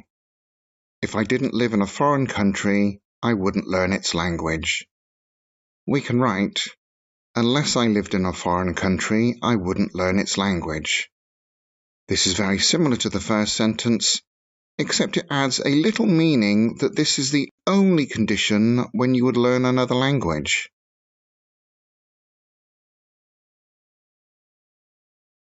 Here's another example. I wouldn't run a marathon if I weren't fit, or if I wasn't fit, in less formal English. Remember, in second conditional, were and weren't are better than was and wasn't. We can change it to, I wouldn't run a marathon unless I were fit, or unless I was fit. However, a sentence like this next one is problematic. I wouldn't run a marathon unless I weren't fat. Now, you see, that is problematic because you have not in wouldn't, then the idea of if not in unless, then you have the not in I weren't fat. So there are too many negatives and it comes across as very clumsy. Logically speaking, this would be okay. Let's look at unless with the third conditional. I wouldn't have given in my homework if I hadn't finished it. We can write, I wouldn't have given in my homework unless I had finished it. The little boy did give in his homework and he did finish it. He's implying that this is the only way he deals with his homework. Therefore, if he gave it to you, it means he did it. That's what he's saying. Here's another example. I would have known about the meeting if I'd spoken to you earlier. The meaning here is a normal third conditional, I didn't speak to you earlier, and so I didn't know about the meeting. We can write a sentence with unless with a slightly different meaning. I wouldn't have known about the meeting unless I'd spoken to you earlier. It gives the same condition and result, but in this we're saying, this was the only way possible for me to have this information, and it didn't happen.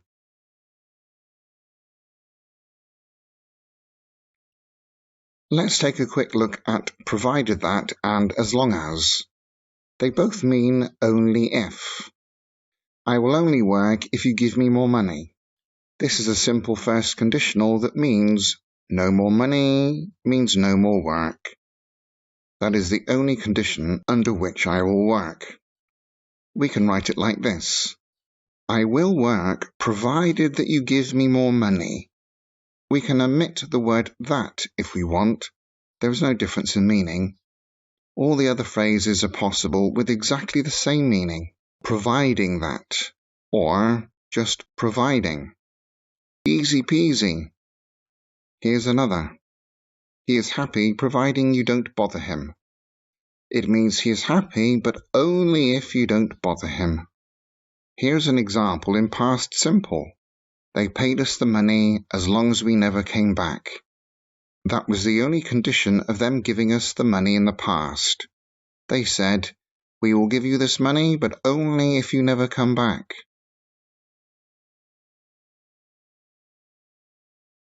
Are these sentences correct or not? Correct the wrong ones.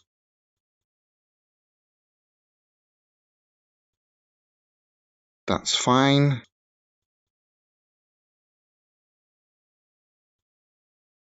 This is wrong because it's illogical. It should be, as long as we are careful.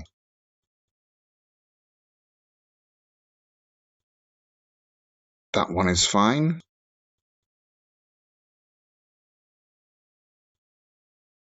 This one is illogical. It should be, how can you win unless I help you? Meaning, without my help, you can't win.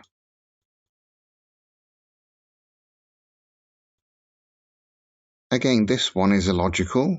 It should be, unless you have a question, you can start. Because people should ask questions before they start something.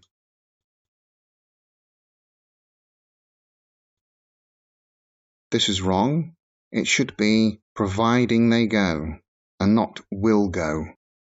In the same way that we don't write will in the if part of a first conditional.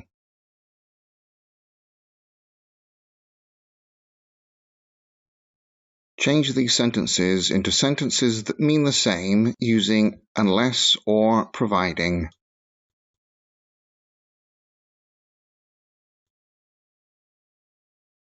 Unless you run every day, you will gain weight.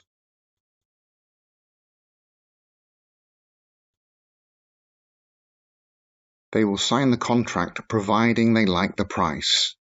Or, they won't sign the contract unless they like the price.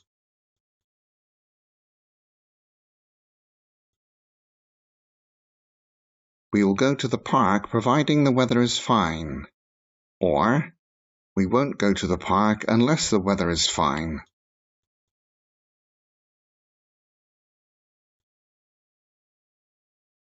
I will do the gardening unless I have something else to do. Or, I will do the gardening providing I don't have anything else to do. So we had to change something into anything there because of the negative.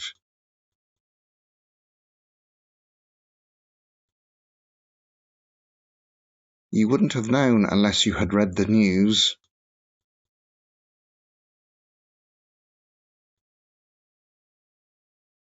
They will come tomorrow unless you mind. Or, providing you don't mind.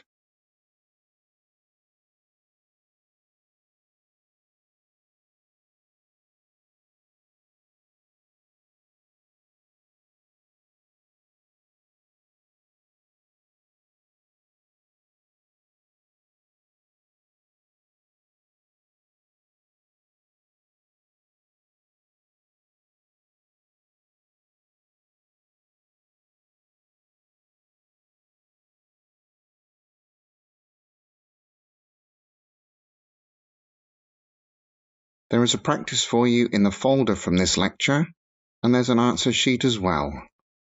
Good luck!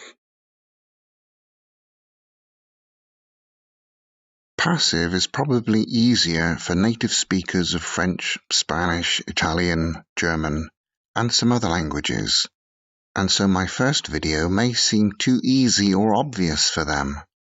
However, for speakers of other languages, passive in English may be totally different from their systems. For example, Turkish. But once you learn my system, you'll find this very easy. So when do we use passive? We use it to take the focus off the subject and put it on the object of a sentence. For example, the project has been prepared. The result of the finished project is more important than the person who did it. We also use passive when the subject is unknown. The window was broken yesterday. We don't know who did it. Or we use passive to hide the subject. The window was broken yesterday. We know who did it, but we don't want to say.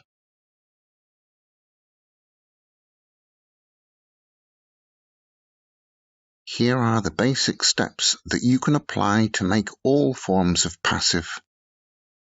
We will use this example. The cafeteria workers serve burgers in the cafeteria. We're going to make this active sentence passive. To do that, first we need to change the object of that sentence into the subject of the passive sentence. What's the object here? It's burgers. We make that the subject of the new sentence. Then we delete the original subject, because we're not going to use that anymore. Then we change the active verb into a form of to be in the same tense. Here the verb is serve in the present simple. So what's the present simple of to be? Am, is, or are. So we write are after burgers because burgers are plural. The next step is we add the past participle of the verb. We have the verb serve. What's the past participle? It's served. Then we write out the rest of the sentence. Burgers are served in the cafeteria. Would you say, burgers are served in the cafeteria by cafeteria workers? No, there's no need to. We know who does it. It's obvious. So why would you use passive at all if you're going to mention the cafeteria workers? That makes no sense. So as you can see, we don't always write by the original subject.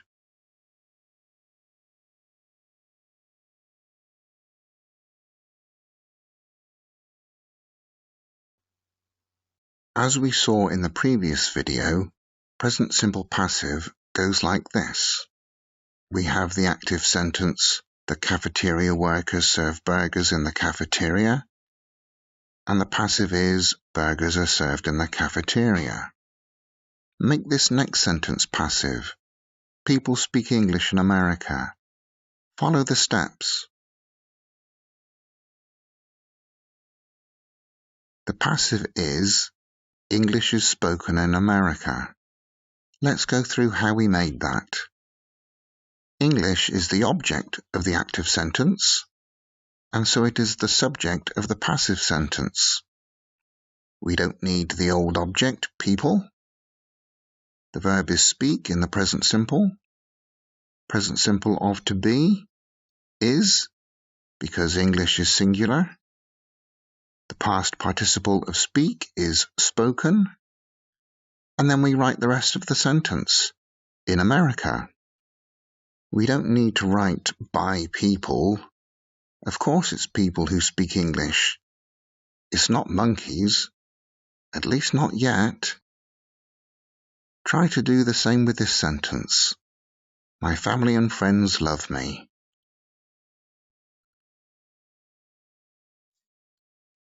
I'm loved by my family and friends. We can use by here because if we write I am loved on its own, it's not obvious who loves me. It makes sense, but then again, why make it passive? But I am loved on its own is fine too.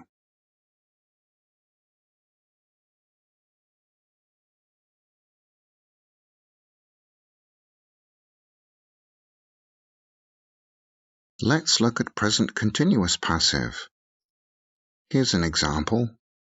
The police are arresting people at the protest. What do you think that could be? Follow the same steps to make the sentence passive.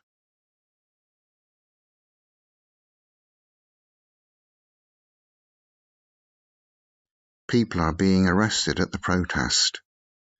Let's go through how we made this. People is the object of the active sentence, so it's the subject of the passive sentence. We lose the old subject, the police. Are arresting is present continuous. What's the present continuous of to be? Am being, is being, or are being. So we write are being for people. Arrest is the active verb. The past participle is arrested. And then we finish the sentence. We don't need by the police because only police arrest protesters, not the FBI. Try this one. Simon is making loud noises. The object is loud noises. We lose Simon. Is making is present continuous. That becomes are being for loud noises, which is plural. The past participle of make is made. Loud noises are being made. Try this one. A thief is robbing me.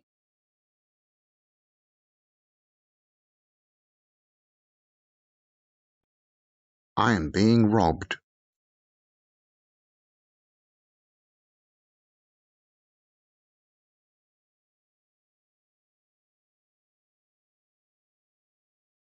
Let's look at how we make questions in the passive. Here's an active sentence in present simple. Tom buys cookies every day. The passive is cookies are bought every day. To make this into a yes-no question, we simply put the first part of the verb cluster before the subject. When I say verb cluster, I mean the group of verbs together. And here the verb cluster is are bought. So we have are cookies bought every day. Here's another example. Garlic is added to the mixture. The yes-no question is garlic added to the mixture?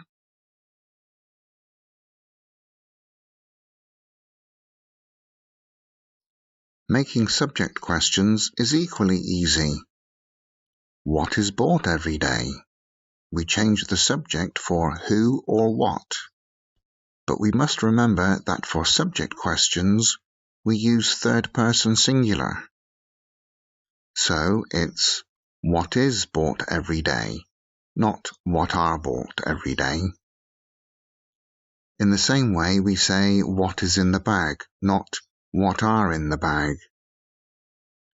If you are unsure about this, watch the videos about subject-object questions at the beginning of this course. For the other question type, when we ask about the indirect object, we do this. We have the question word, then we put the first part of the verb cluster before the subject. Where are cookies bought from every day? Or, for our other example, what is garlic added to? All passive questions are made in the same way. Just follow the steps that you have just seen. Oh look, I made a passive. But you know that already. Let's make some questions with present continuous. The cookies are being eaten in the kitchen. Make a yes-no question from that. Follow the steps. Are the cookies being eaten in the kitchen? The first part of the verb cluster comes before the subject. Only the first part, which is are in this example. Now make a subject question from our sentence. What is being eaten in the kitchen? The subject cookies changes to what? And are becomes is because the speaker is asking about an unknown subject. Ask a question that begins with where for the answer in the kitchen.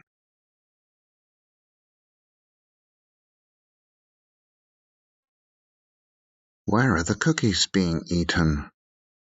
After the question word, we put the first part of the verb cluster, which is are, then we have the subject cookies, and then the rest of the verb cluster.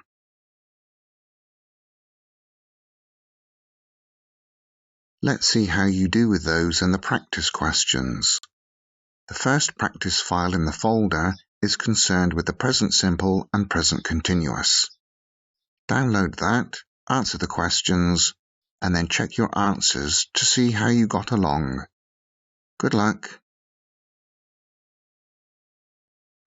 Let's look at past simple and past continuous passives. Make a passive sentence from this. Somebody stole my car yesterday. Remember to follow the same steps.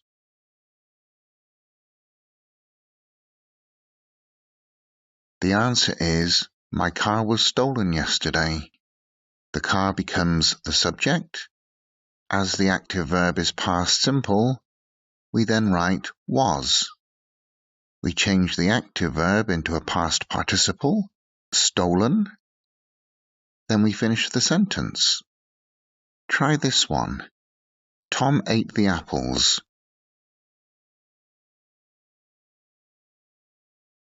The apples were eaten.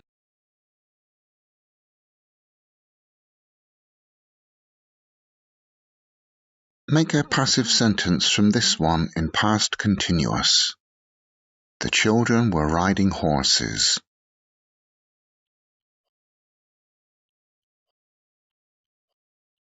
Horses were being ridden.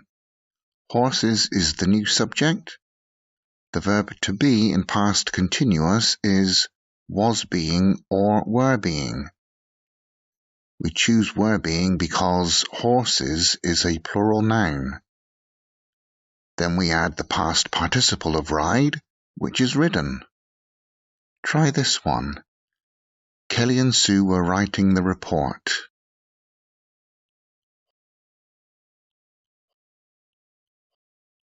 The answer is, the report was being written.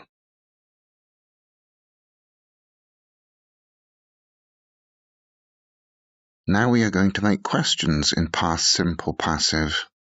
Make a yes-no question from this. My car was stolen yesterday.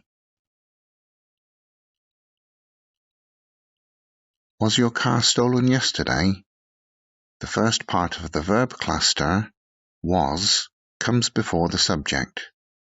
Now make a subject question. What was stolen yesterday? The subject changes to what or who, and in this case it's what. Now ask a question with the answer yesterday. When was your car stolen?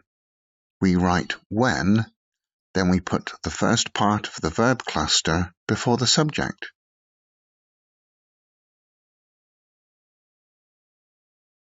Let's try the same with past continuous. Make a yes-no question from this. The report was being written.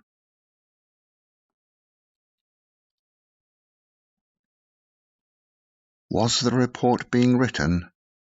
The first part of the verb cluster is was, and that comes before the subject. Make a subject question now.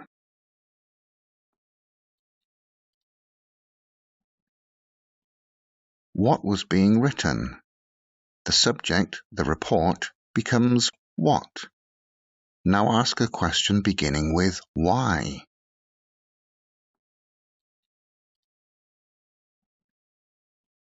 Why was the report being written? After why, we write the first part of the verb cluster, then the subject, then the rest of the sentence. Easy, yes? Now try the practice sheet on these and check your answers.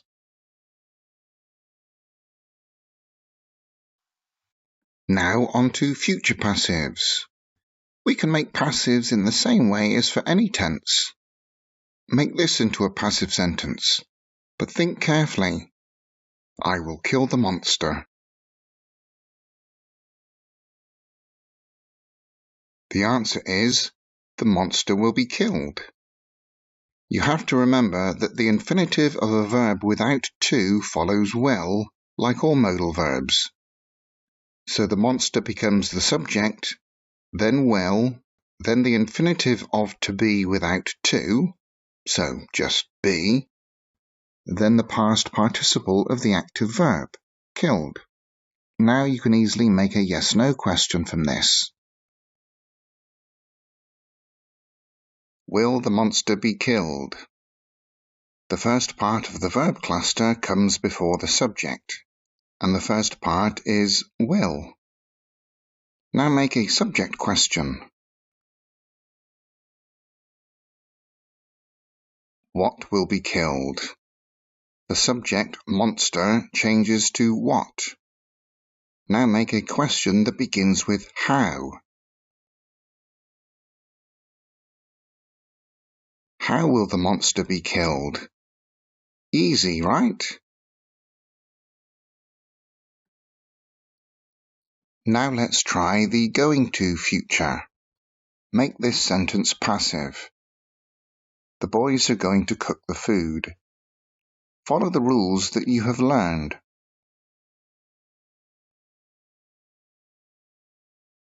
The food is going to be cooked. Food is the new subject. We put the verb be into the going to future. We use is for food because it's a singular noun.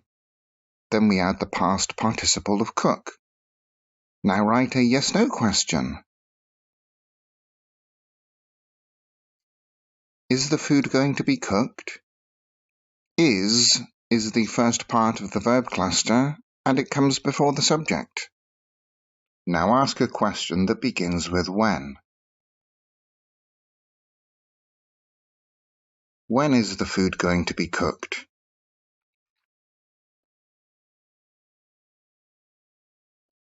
Making passives from modals is the same as making them from will future. Here's a sentence for you to change into the passive. You can buy spices here.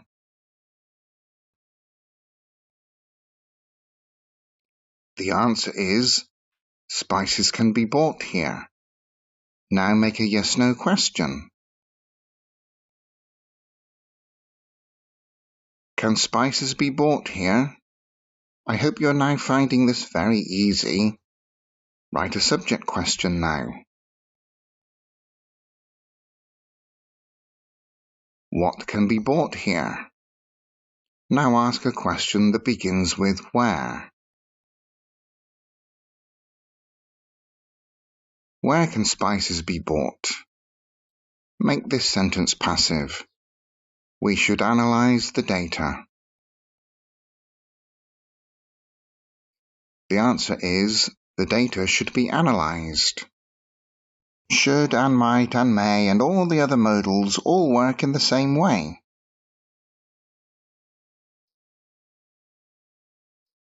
For some more practice, try the activity sheet attached to this video and check your answers. Good luck! Now that you're becoming an expert on passives, you are ready to try making them with the present perfect simple. Make this sentence passive. The boss has fired 50 employees.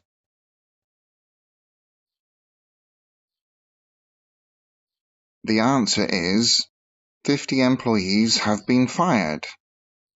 50 employees is the new subject. The present perfect simple of to be is have been or has been. Here it is have been for plural employees. Then the past participle of fire, fired.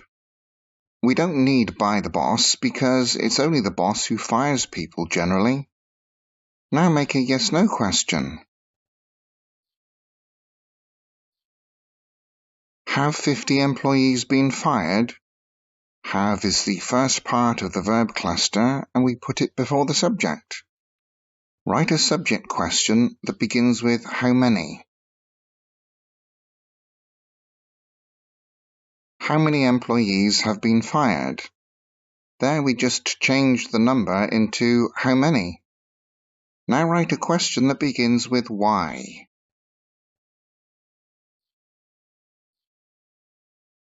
Why have 50 employees been fired?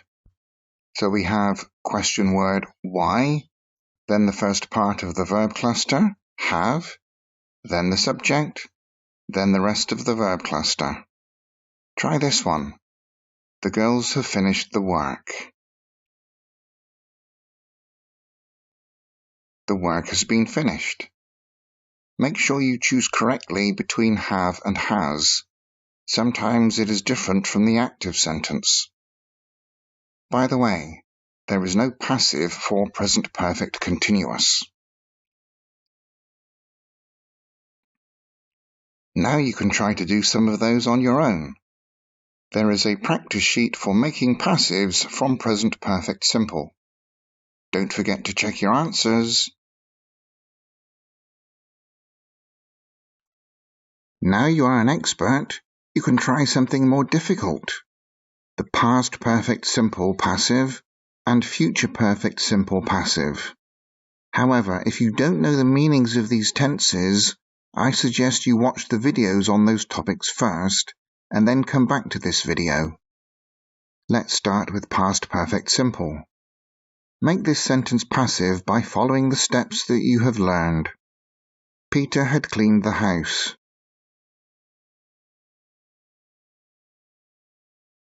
The house had been cleaned. The past perfect of to be is had been. Make a question that begins with why. Why had the house been cleaned? Had is the first part of the verb cluster, and it comes after why and before the subject, like in any other tense.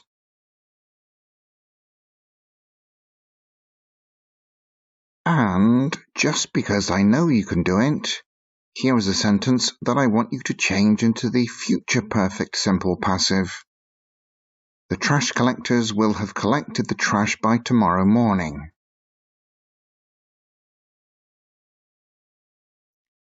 The answer is, the trash will have been collected by tomorrow morning. Future perfect simple of to be is will have been. Make a question that begins with when.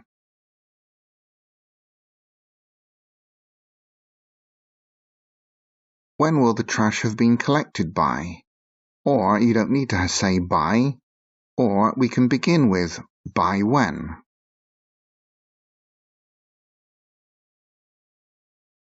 Here's some more practice for you. I'm sure you know what to do by now. Good luck! And finally, passive perfective modals. I'm sure you can do these without my help, but let's look at them anyway. Turn this sentence into the passive. Somebody must have eaten the cake.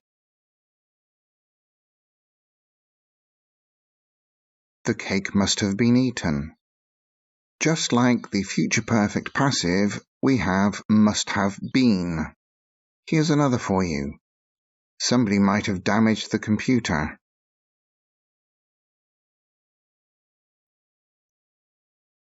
The computer might have been damaged. Lastly, make a question from this that begins with when.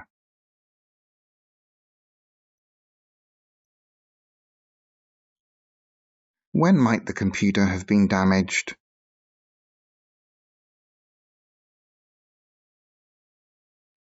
Here is some practice for you. If you need it, as always, check your answers. Good luck!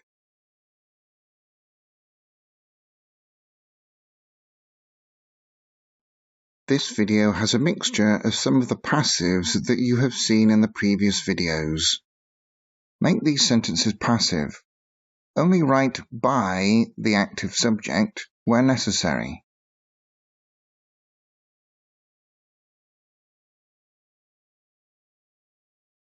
One meeting per month is held, or one meeting is held per month. Now we understand it's by the group, so we don't need by this group.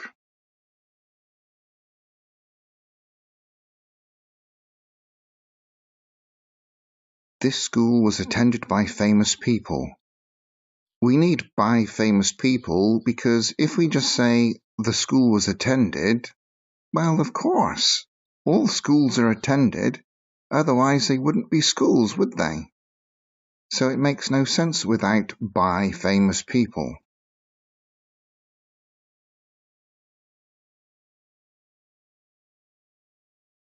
English can be learned in 3 months, which is a total lie.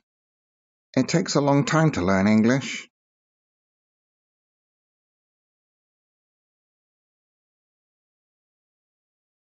This notice hasn't been read.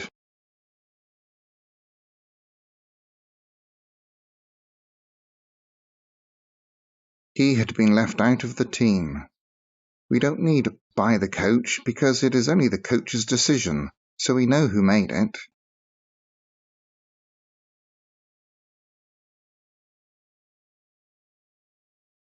When was Mozart played here?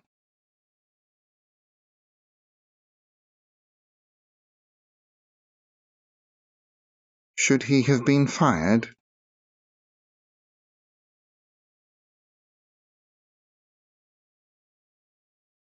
They were being beaten easily.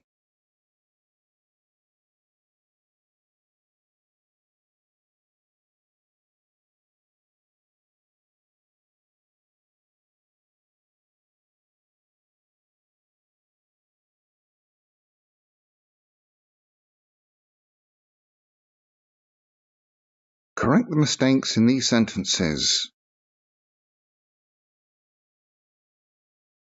Will the work be finished?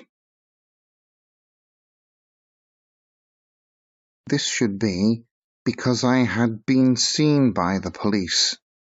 We need the past participle. There are 2 answers to this one. The cakes are being made in that room, or were being made in that room. When was the patient looked at? It's easy to be seen if you wear bright clothes. I was excluded. Has he been told the news? There were 2 mistakes in that one. It could be done tomorrow.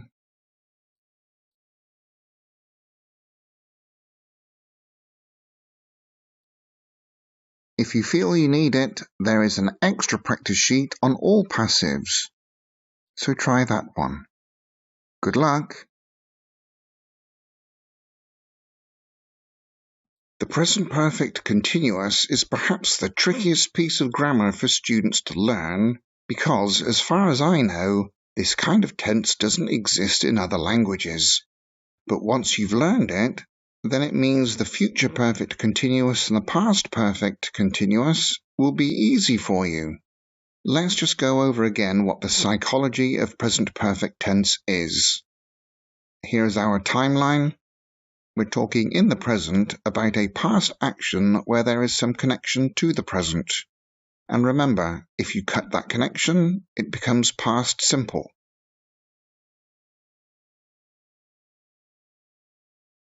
Before we learn when to use this tense, let's look at how we can form it.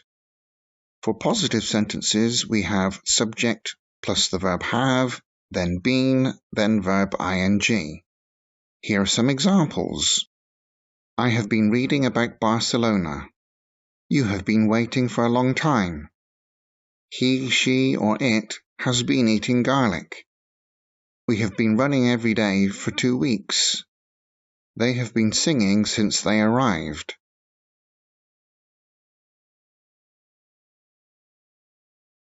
Negative sentences are just the same, except we have haven't or hasn't.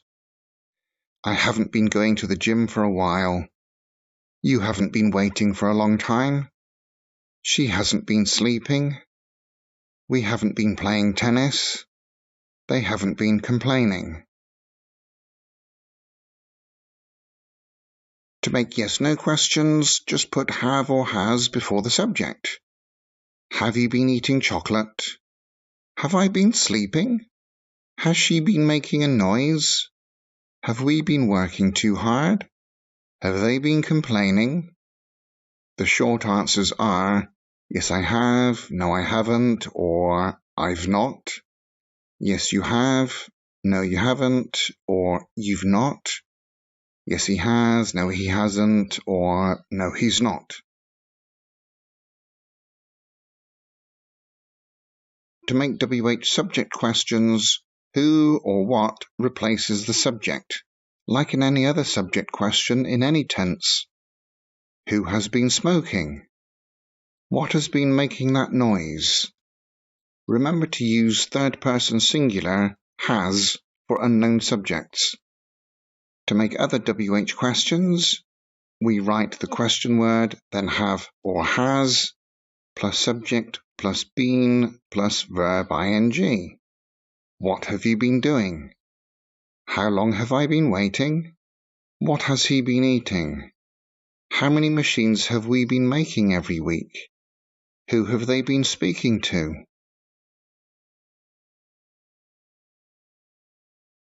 When do we use present perfect continuous? We must remember that no stative verbs can be continuous, and that's the same for present perfect continuous. We use present perfect continuous when we are describing actions that started in the past and continued until now, like with the present perfect simple, but this time for action verbs, not stative verbs, and for the positive, not the negative. Also for actions that repeated in the past until now, or actions with an indirect result that we can see in the present. This is the most difficult concept to understand in the English language, and if you can understand it and use it correctly, bravo! Let's look at that first function. It's important to remember that the present perfect continuous is only for non-stative verbs, in other words, only for action verbs. If you remember from one of the videos on the present perfect simple, if action verbs are used in a positive sentence for actions that started in the past and continued until now, we can't use present perfect simple. However, for these verbs in the negative, we can. If you are unsure about this, re-watch the present perfect simple videos. One key concept to bear in mind for this function of the present perfect continuous is this. Does this action have a definite beginning and ending? Let's look at an example to show you what I mean. Playing the piano is not finite. That means there's no definite ending. You can play for 1 second, 20 seconds, 2 hours, or 3 days non-stop. To describe this, we use the present perfect continuous. However, for example, for Beethoven's Moonlight Sonata, there is a beginning and an end.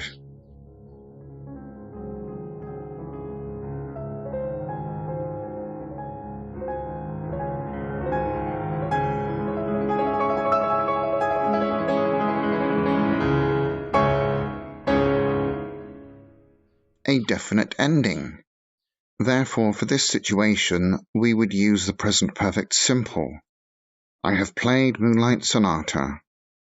If we are in the middle of the action now, or if this is repeated again and again, we can use continuous. I've been playing Beethoven's Moonlight Sonata, and my neighbours have called the police to complain. I will tell you all about this function in the next video.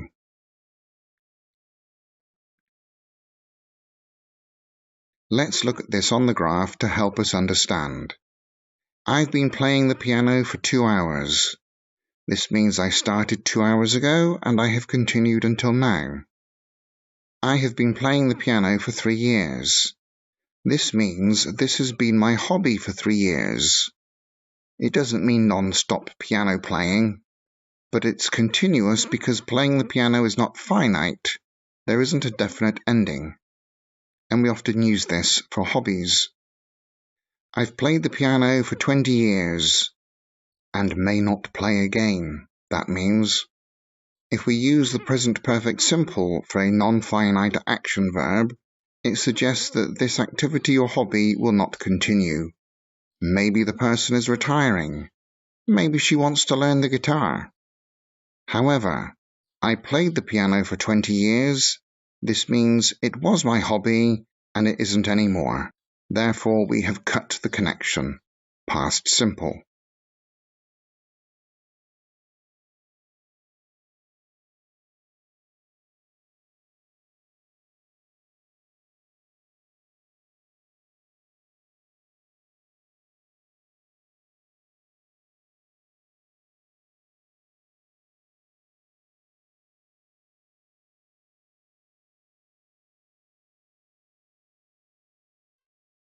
With the present perfect continuous, maybe the action isn't continuing. Maybe it is continuing. It's not clear, nor is it important.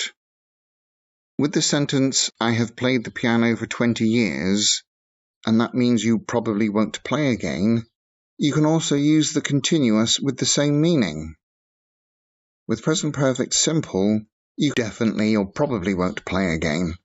At least that is the speaker's intention.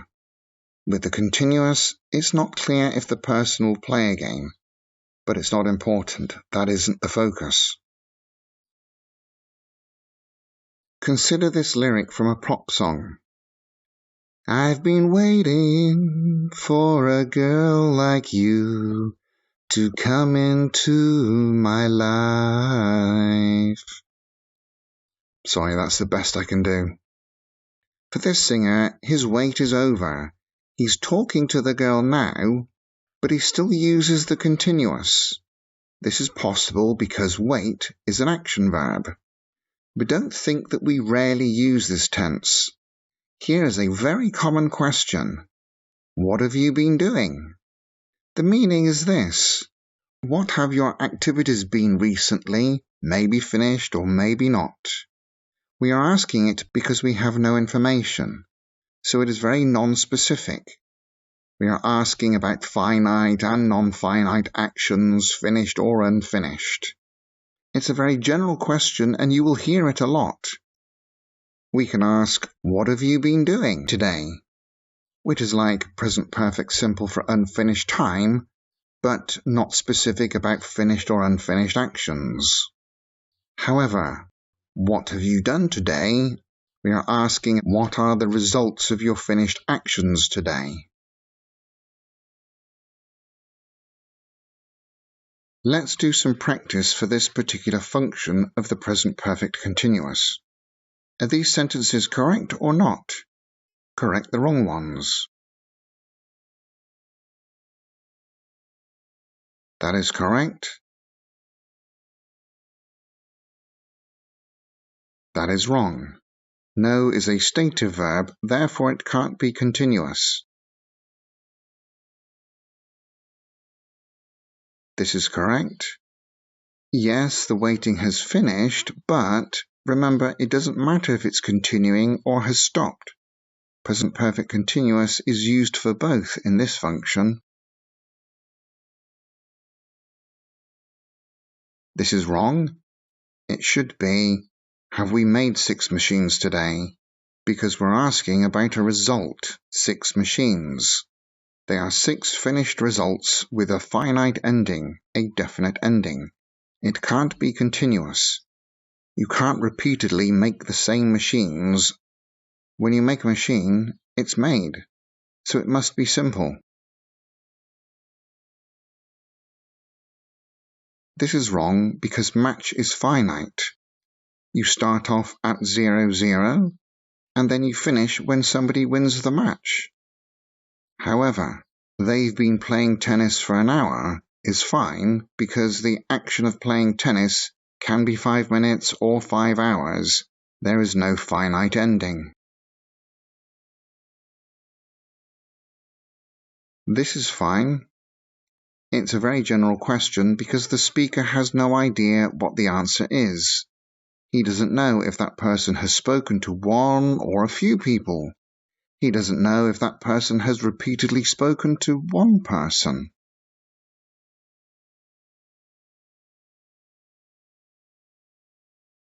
Make sentences with the present perfect continuous or simple with the following words.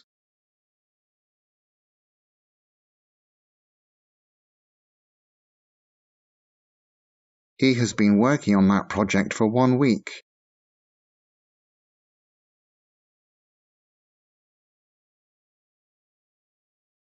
That cake has been baking for 45 minutes.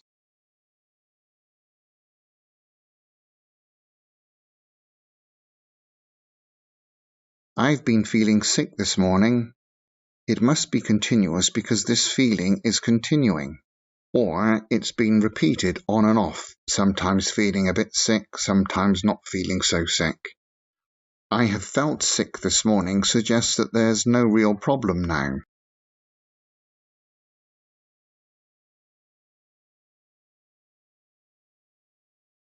She hasn't sung for 2 hours.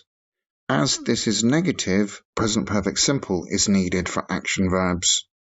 Or you can say, she hasn't been singing for 2 hours. It's good English, but it has a different meaning. It means she has been singing, but not for 2 hours, for a different time period.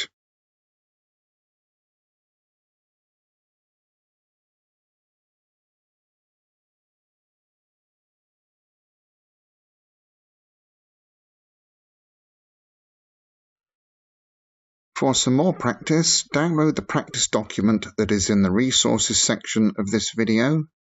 Answer the questions, and you'll find the answers in that same folder. Good luck!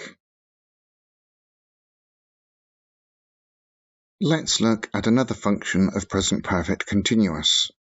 Actions that repeated in the past until now. This is very similar to the one we've just looked at. Here's an example.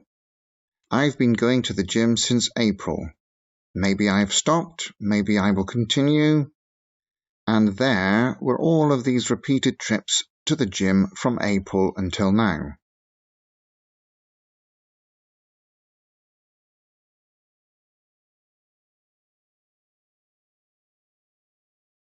Here's another example. She has been eating badly recently.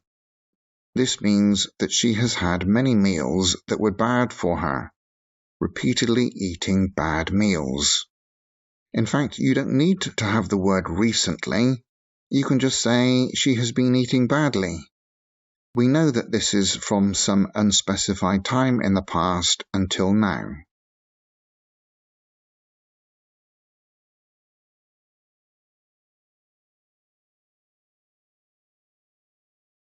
Let's look at a question.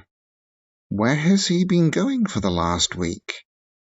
We know that he has made repeated journeys, but we don't know where to, and all in the last week.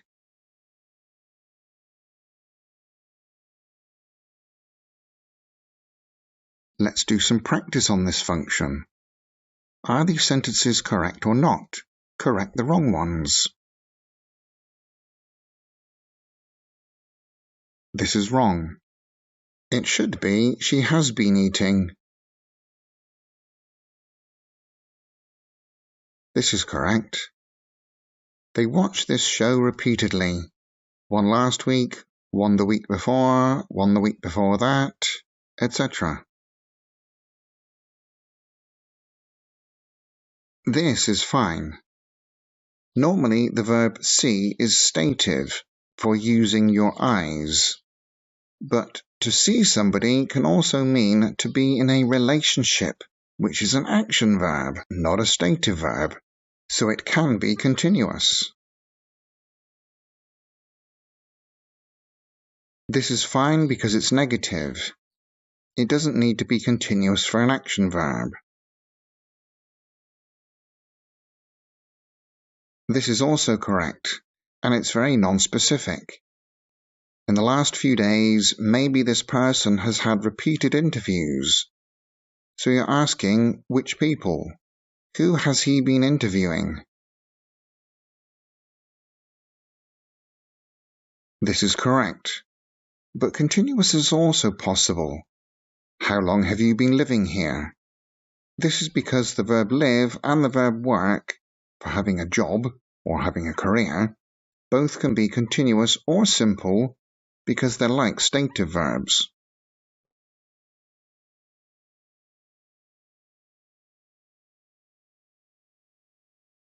Make correct sentences with these words.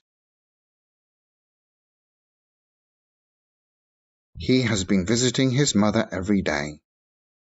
That means the action is repeated. He visits one day, then the next day, and then the next day. You could say he has visited his mother every day, and that would be like a result.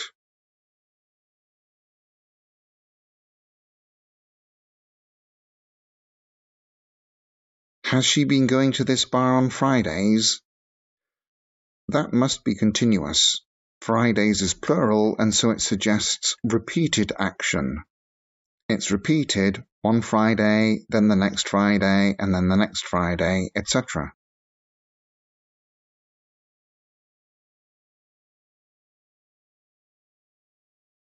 We've been trying to phone him. It means repeatedly again and again with no luck.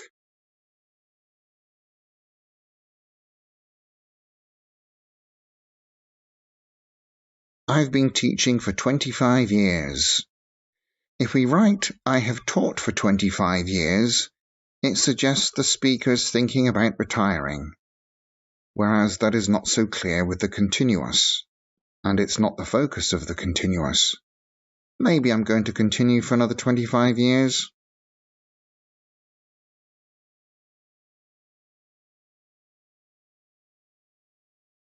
I've been teaching math on Wednesdays. This means that it's repeated every Wednesday from a certain time until now.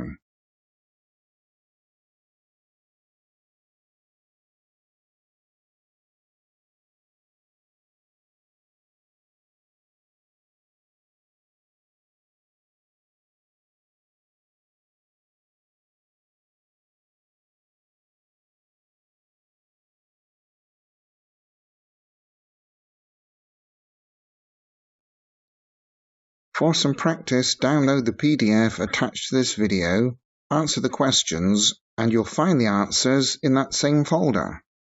Good luck! Let's now take a look at the most difficult function of the present perfect continuous. This is for actions in the past with indirect results that we can see now in the present. And it's only for non-finite actions, meaning actions with no specific ending, like play tennis and run, or for finite actions that are unfinished. So here is a picture of a chocolate cake, and here's a result, an empty plate. We can say, they have eaten all the cake. And another result, you can see a slice has gone. They have eaten some cake. Direct results from the verb eat can be that some or all of the cake has gone. You eat the cake, it's gone, it's in your stomach. That is the direct result from the verb, and for that you need present perfect simple. However, look at this. Here is the picture of the cake again. There we have a different result, a dirty mouth. It's not cake in the stomach or no cake on the plate. It's a dirty mouth. This is an indirect result. Look at this woman here. She feels sick because of eating the chocolate cake. Again, it's an indirect result. It's not the result that she wanted to achieve of no cake on the plate or cake in her stomach. These are indirect results, and this is how we describe them. He's been eating chocolate cake, and she's been eating chocolate cake. So, for an indirect result, the result is not directly from the verb. It's a side effect of the verb. Maybe the cake is finished, maybe not. That is not the focus of the sentence. The focus is the indirect result. And this indirect result shows us that there was this activity sometime in the past that is maybe finished or maybe not. Difficult, huh? Let's look at another example. Here's a photo of a garden that needs work. Here is the after photo. We can say, he has done the garden. It is a finished result, a direct result of do the garden. However, if we look at the man's dirty hands, we need to say he has been doing the garden. Dirty hands is the indirect result. And at that point, we don't know if the work has finished or not. And it's not important. Our focus is the indirect result. Present perfect continuous.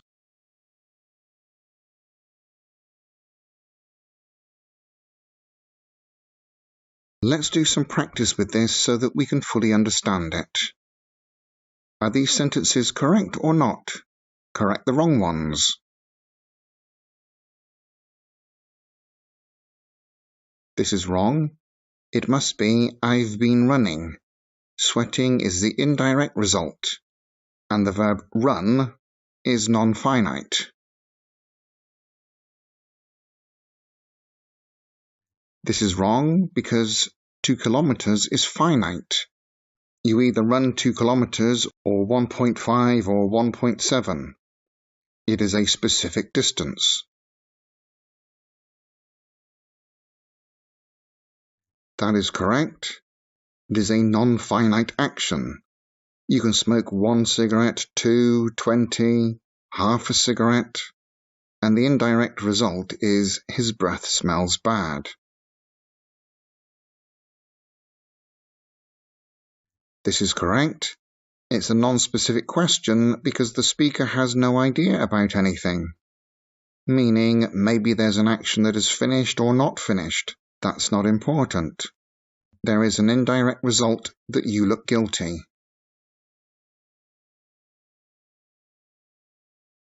And that's also okay, because you're asking about the result. What have you done? What's the result of something that's made you look guilty and probably is a single completed action? This is correct. It means I can see hairs on the floor. This is the indirect result. The direct result would be the new haircut, which I probably can't see.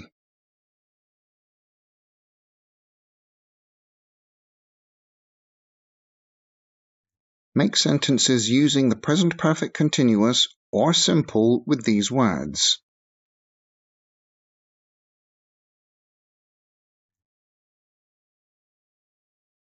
They've been sitting in the sun. Their skin is red is the indirect result of sitting. And you can sit in the sun for 1 minute, 5 minutes, 1 hour. There is no finite ending to it.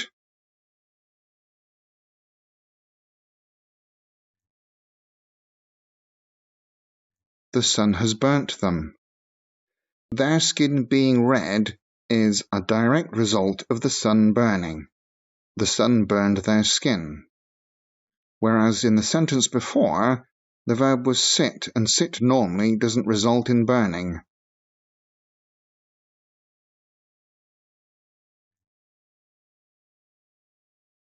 I've read a whole book today. That is one finished result. Yes, okay, my eyes are sore is an indirect result. But we are giving a finite activity here, which is read a whole book. And it's completed. and therefore it's simple.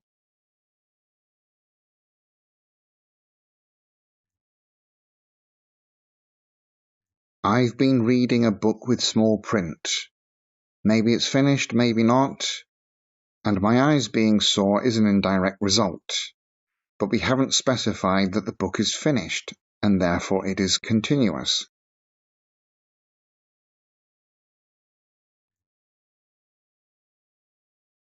She's been writing reports. The hurting hand is the indirect result. The direct result would be finished reports, but we're not talking about them. We are talking about her hand, so it must be present perfect continuous.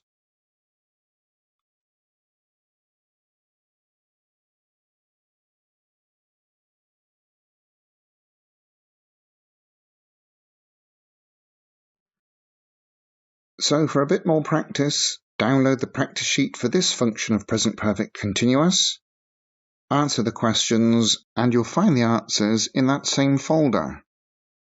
There is also an extra practice sheet, so why not try that? Good luck! You must fully understand present perfect simple and continuous to understand this lecture on the past perfect simple and continuous. So if you need to, go back and look at those lectures again.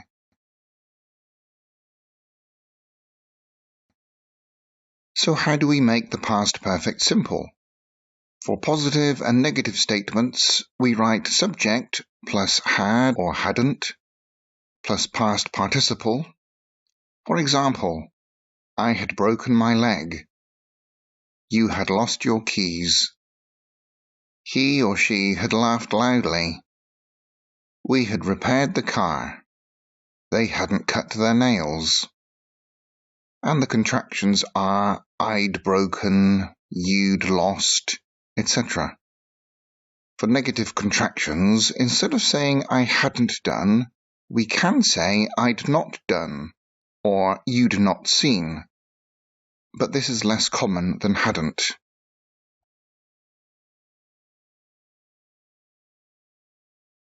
For yes-no questions, just change the position of had and the subject.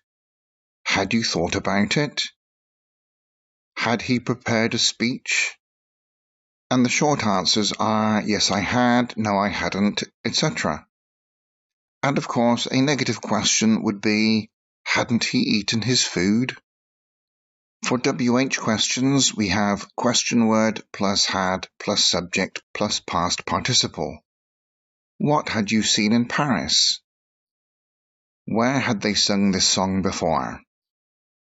By now, after watching all the videos in the course so far, you probably have a good understanding of how the tenses work.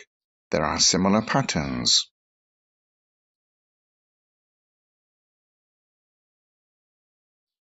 Let's look at the first function of past perfect simple, and that is to describe something that happened before something else. Look at the graph.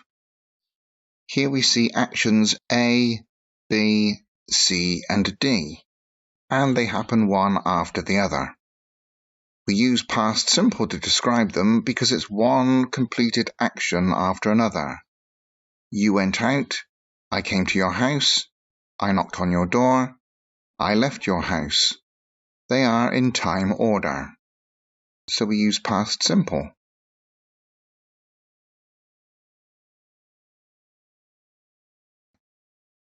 But what if we change the starting point of the story to be and include all the information?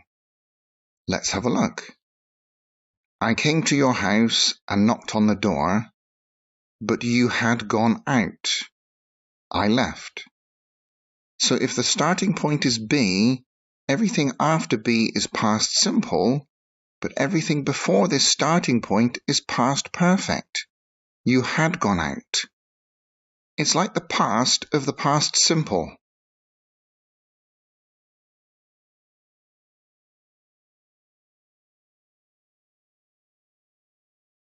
Let's change the starting point to D. Therefore, A, B, and C are before that starting point. I left your house at 6. I had knocked on your door, but you had gone out. I didn't mention point B. I had come to your house because that's obvious and it makes the English messy.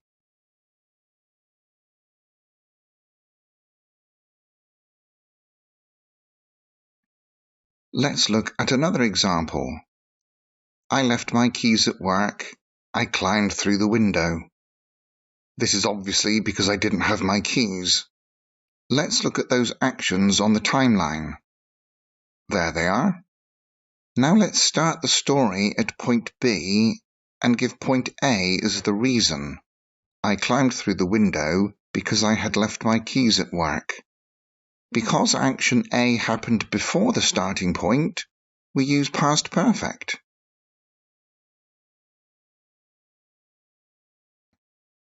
We also use past perfect simple like the past tense of the present perfect. Let's remind ourselves about the present perfect simple before we take a look at an example of the past perfect simple for this function. I've never been to Paris means I have no experience until now.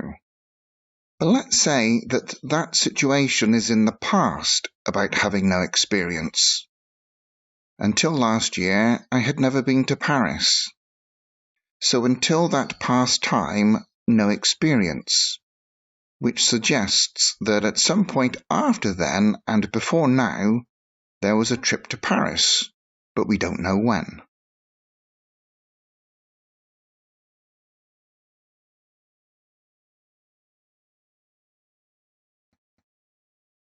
We can also use past perfect simple to describe past results due to actions before them. Again, this is like the past form of present perfect simple for results. Let's look at a present result first. I'm not hungry, I've eaten 10 pancakes. This happened in the past. When? Well, I don't say, because the result of not being hungry is the focus. Classic present perfect simple. Now let's imagine we are talking about this situation several hours later. We can say, I wasn't hungry at lunchtime, I had eaten 10 pancakes. It is a past result of being hungry because of the action of eating 10 pancakes before. You can still think of this as one action happening before the starting point of the story, as with our example of knocking on the friend's door, but she had gone out. So, are these two separate functions? Well, they're kind of very similar. That's why I've divided them into two, to help you understand.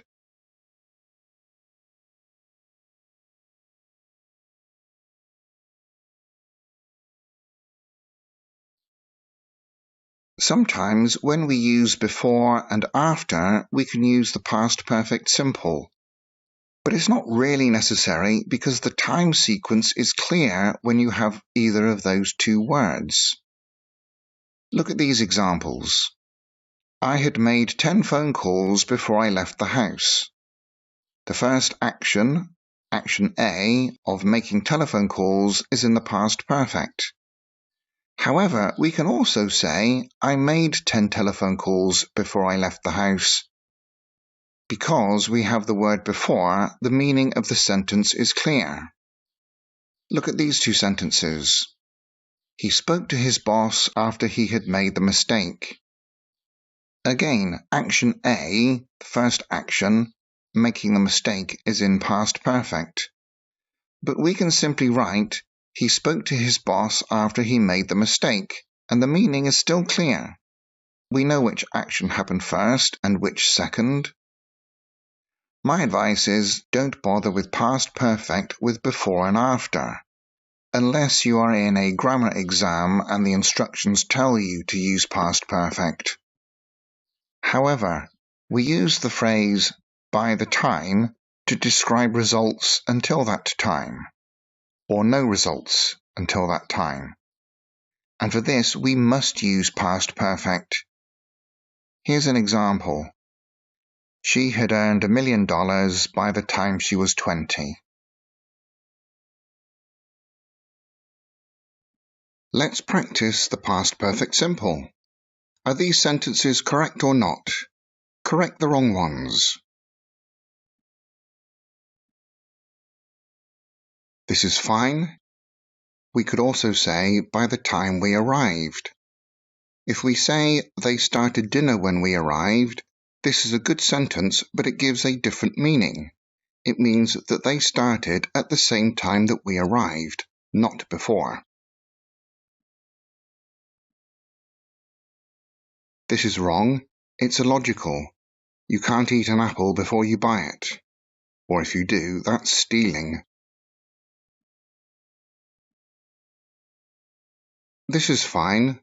The second person says that she left before this action, before this starting point. This is fine. The person knows that the listener is no longer in contact with Fred. A longer version of the question could be, how long had you known Fred before he left for America? This is fine, but the past perfect is not necessary. You can say, how did he look before he went? This is wrong. It must be I'd forgotten, because forgetting the passport happened before the starting point of the story, which is, I arrived at the airport.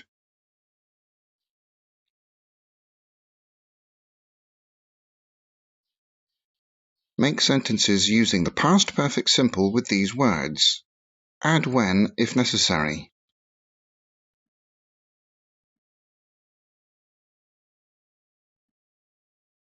Had he been ill for 1 month?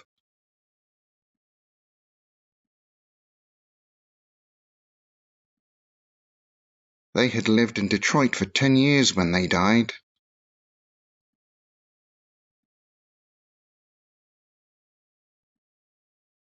Why had he left so early?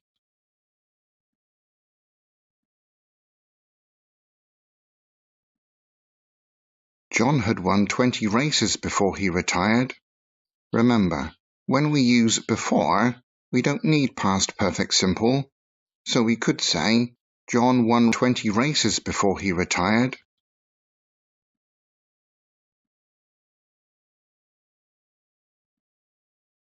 He went home because he had finished the work. Logically, first he finished the work, then he went home. Therefore, as the starting point is went home, finish the work happened before that. Therefore, we need to use the past perfect simple.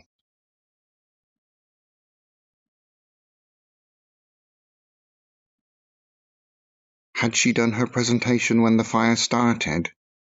It must be past perfect simple, because if we use past simple, we are asking if she started her presentation when the fire started, and nobody is crazy enough to do that.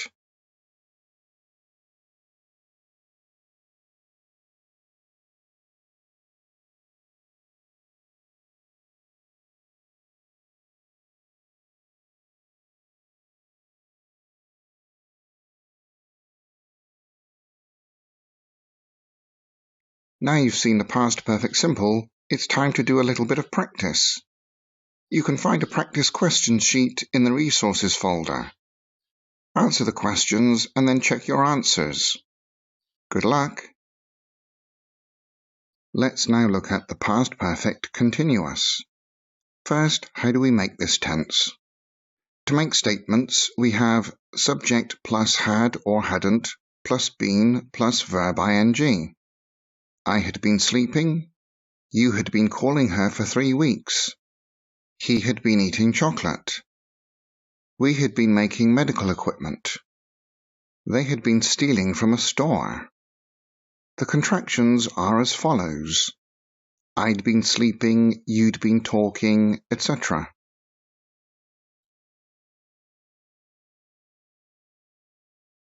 For yes-no questions, simply change the position of had or hadn't with the subject. Had you been sleeping? Had he been eating chocolate?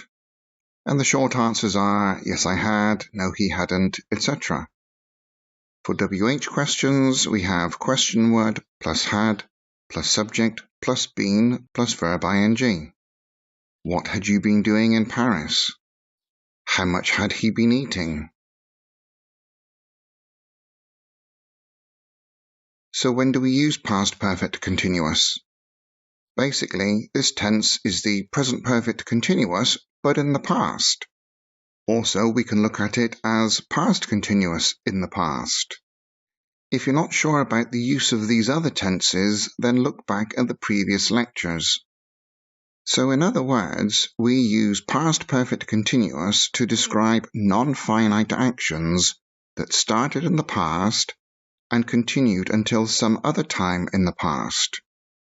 Why was he sweating? He had been running. The conversation at the time was this: Why are you sweating? I've been running. Run is a non-finite action with no definite ending. Therefore, it should be continuous. Whereas run a marathon or run 10 kilometers, these are actions with specific endings. Here's another example. I found Peter in Walmart. I had been looking for him. This means before finding Peter in Walmart, there was a continuous action, a continuous non-stop action that continued until that point in the past when I found Peter. Look at this example. I had been eating badly before I met my wife. This means there were repeated bad meals or bad food choices until that time. Here's another. She had been going to that gym for 6 months when she had the accident. This describes many sessions in the gym, all until that time in the past when she had the accident. Look at this one.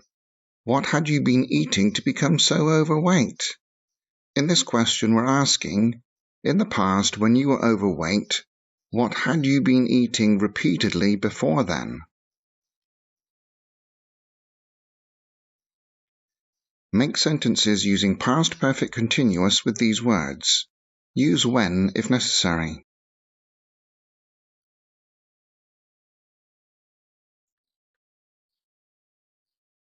He had been smoking for 40 years when he died.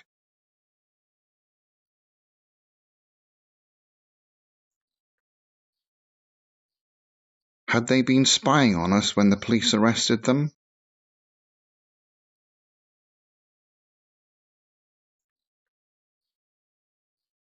Why hadn't she been eating?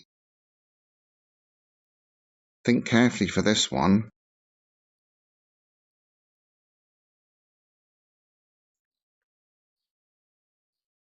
When the boat sank, had they been playing the violin? The boat sinking is the last action, but as it is our starting point, play the violin happened before that point continuously, and therefore is past perfect continuous.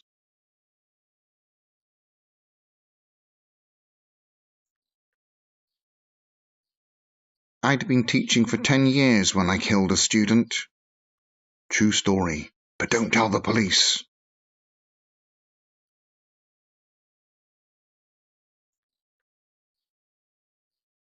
We'd been going out on Fridays and Saturdays until we lost our jobs. Also, past simple is possible here, because when we say Fridays and Saturdays, this implies repeated actions anyway. We went out on Fridays and Saturdays until we lost our jobs.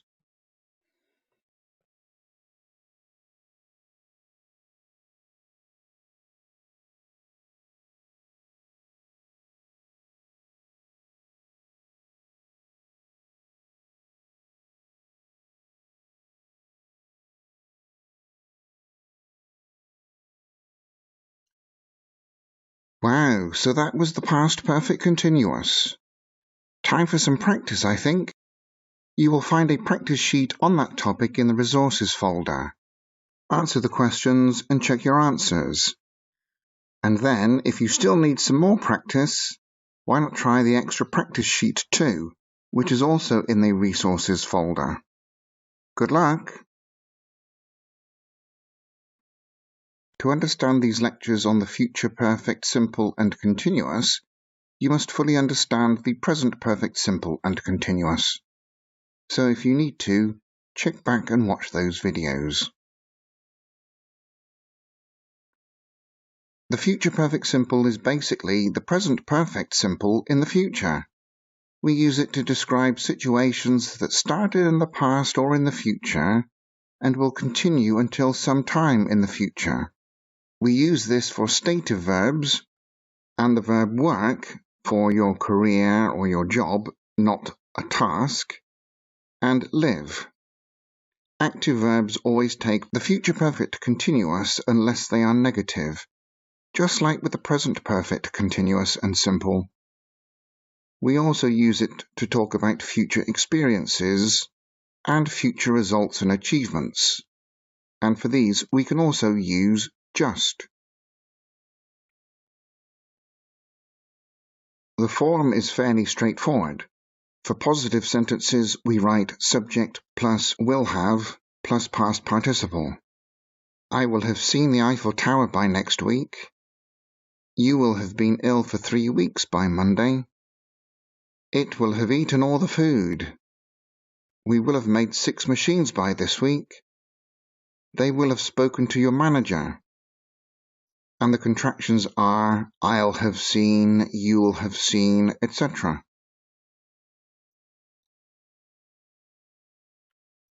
I'm sure by now you can guess how we make other types of sentences, but here they are anyway.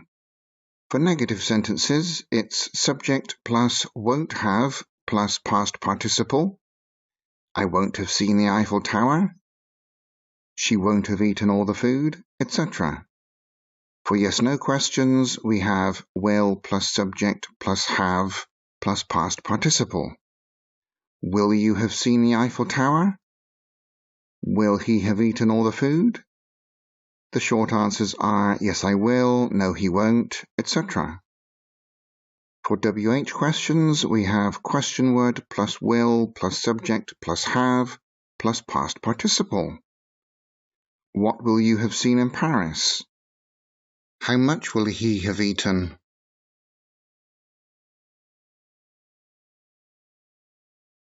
Let's look at the first function on the timeline graph.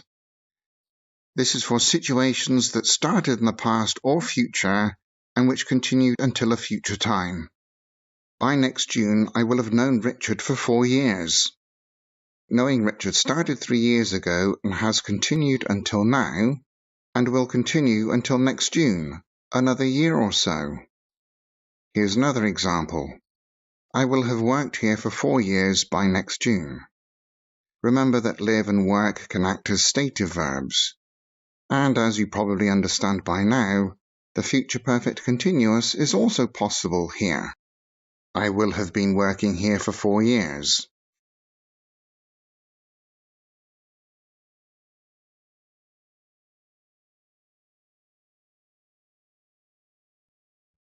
We use the future perfect simple for future experiences as well.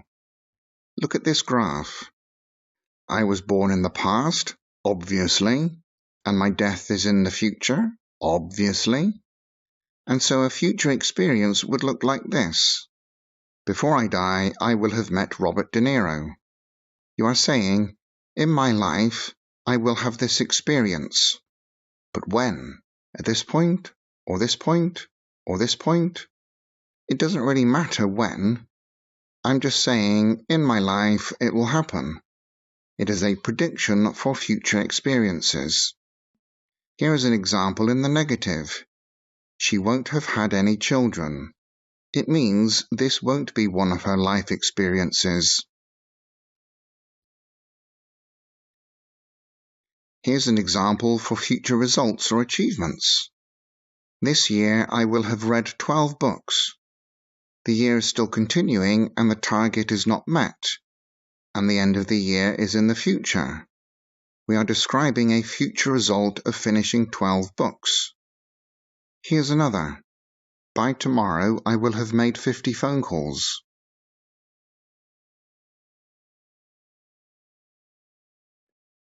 A slightly different function of the future perfect simple is predicting present results or achievements that you can't see.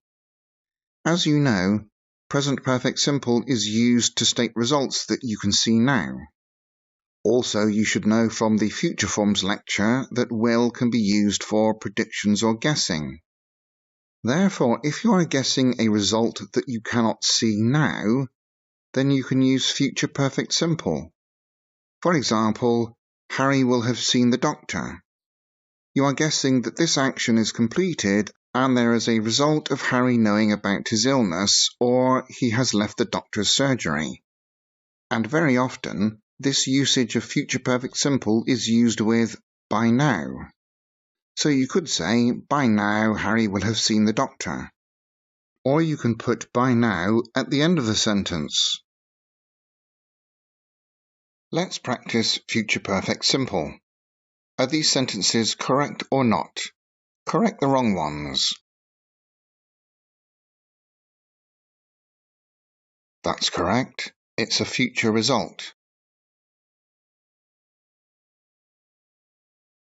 And that one's wrong because play is an action verb for a non-finite activity.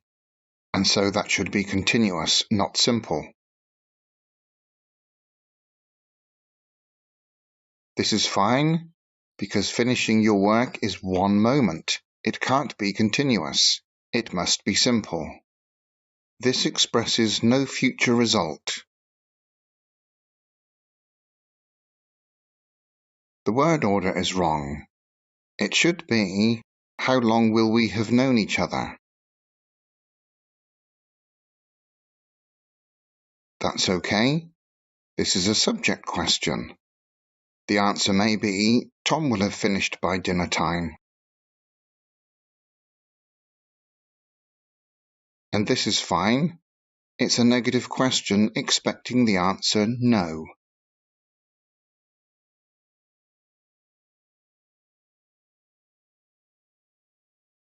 Make sentences using the future perfect simple with these words.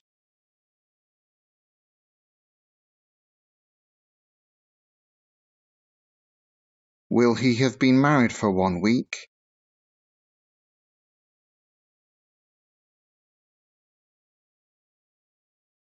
They will have worked for Renault for 20 years.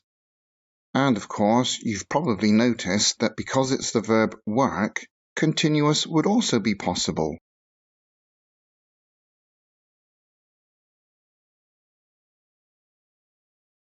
Why will my membership have expired?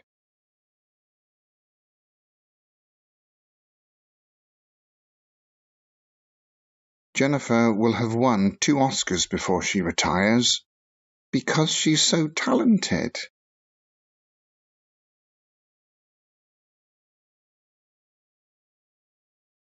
When will you have finished the job?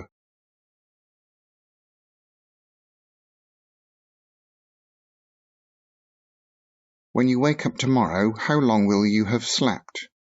This is asking about a future result. Now this could also be continuous, asking about how long from a period in the future to another period in the future. How long will you have been sleeping? That would also be possible. So simple or continuous, and that's great English. Remember the rule of no action verb in simple, meaning future perfect simple or present perfect simple. This rule is only for the function of an action continuing to some time in the future, not about results, or future results in this case. So when we use how long, the answer can be simple or continuous for action verbs. So you'll never make a mistake. When she wakes up, she'll say, I've slept for 8 hours, result, or I've been sleeping for 8 hours, from 8 hours ago until now. So simple or continuous in present perfect and for future perfect here.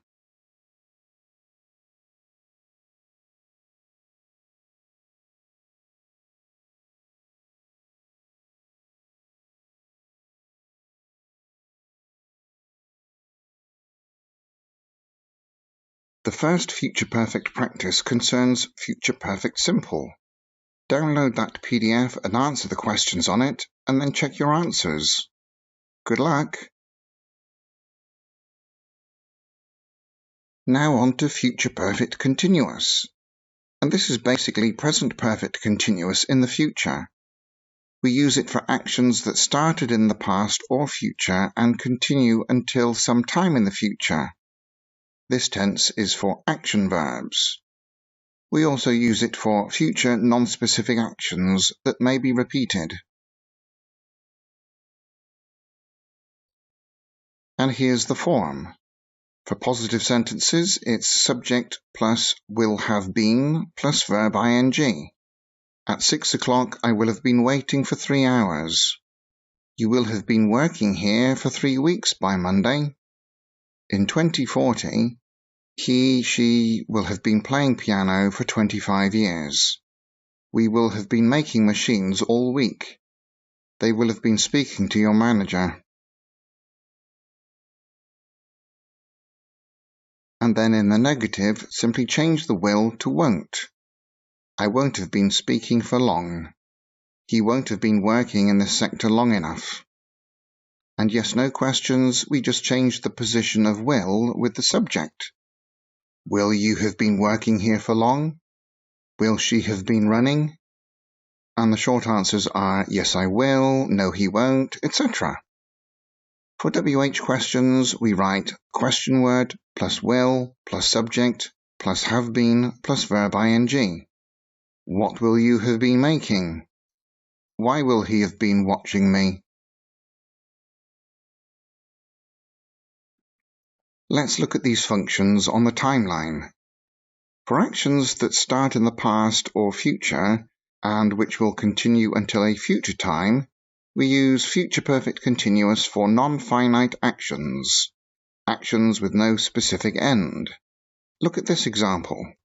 By next June, I will have been playing piano for 4 years.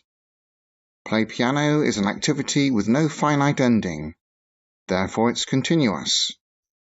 The meaning is the same as the examples we saw for future perfect simple, but this is just for action verbs in the positive. I will have been working here for 4 years by next June. Remember that for live and work, simple is also possible.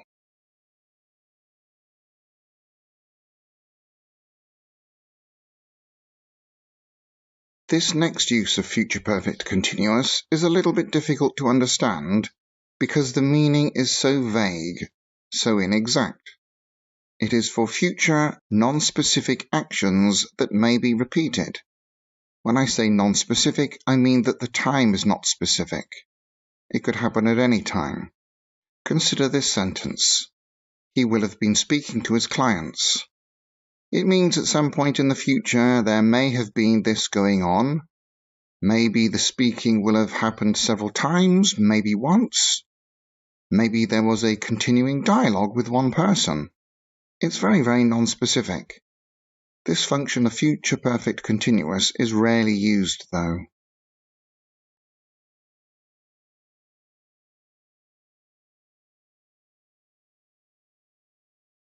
Are these sentences correct or not?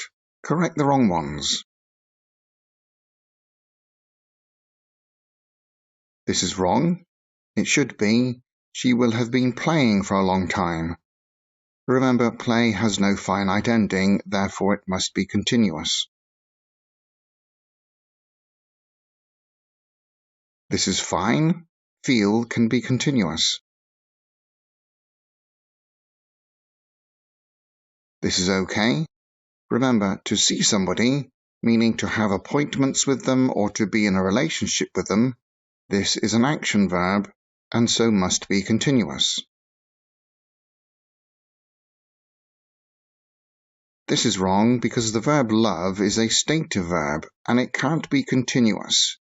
Unless, of course, you eat at McDonald's, whose slogan is, I'm loving it. But this is McDonald's English, not real English. Like their food is not real food. It should be, I have loved Jennifer Aniston for 10 years. And she has loved me for 10 years. And that's fine. And that's also okay.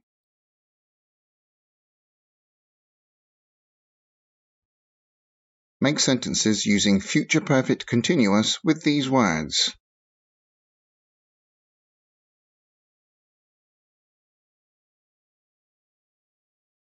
He'll have been living here for 6 years in June. Remember, this can be simple as well because it's the verb live.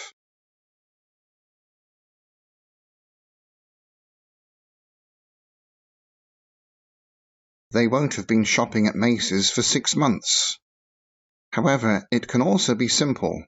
They won't have shopped, because if it's negative, logically speaking, you can't repeat no action. Also, this can be they won't have been shopping because we're making the future perfect simple of the phrase to go shopping. And probably you remember from the lectures on present perfect that the verb go becomes been in the present perfect for return journeys and activities like go swimming and go jogging.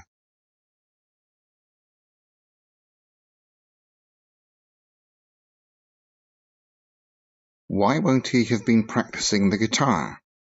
Practice the guitar doesn't have a specific ending. It's non-finite, so that is a continuous or repeated action.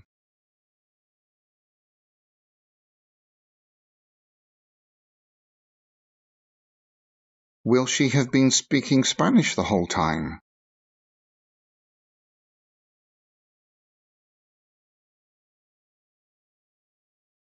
I will have been teaching for 20 years by the end of 2025.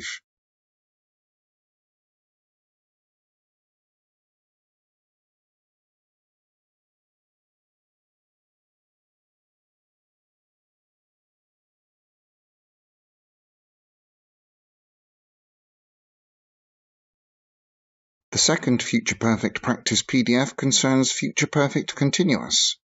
So download it and answer the questions to test your knowledge. Check your answers and then, if you wish, you can try the questions on the extra practice PDF in the resources file. Good luck! The grammar that is involved with the verb wish can be quite complex, so I suggest you watch these videos a few times. Let's look at the 3 types of wish that there are in English. First of all, when you wish for a different reality or a new situation. Second of all, when you wish for a different past.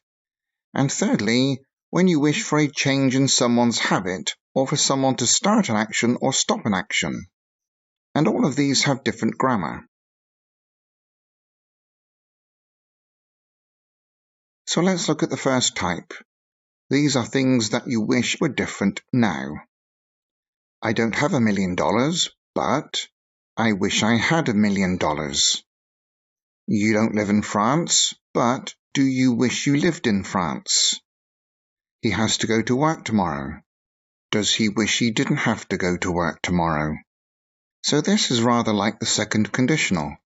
Note that have to is an obligation now for the future.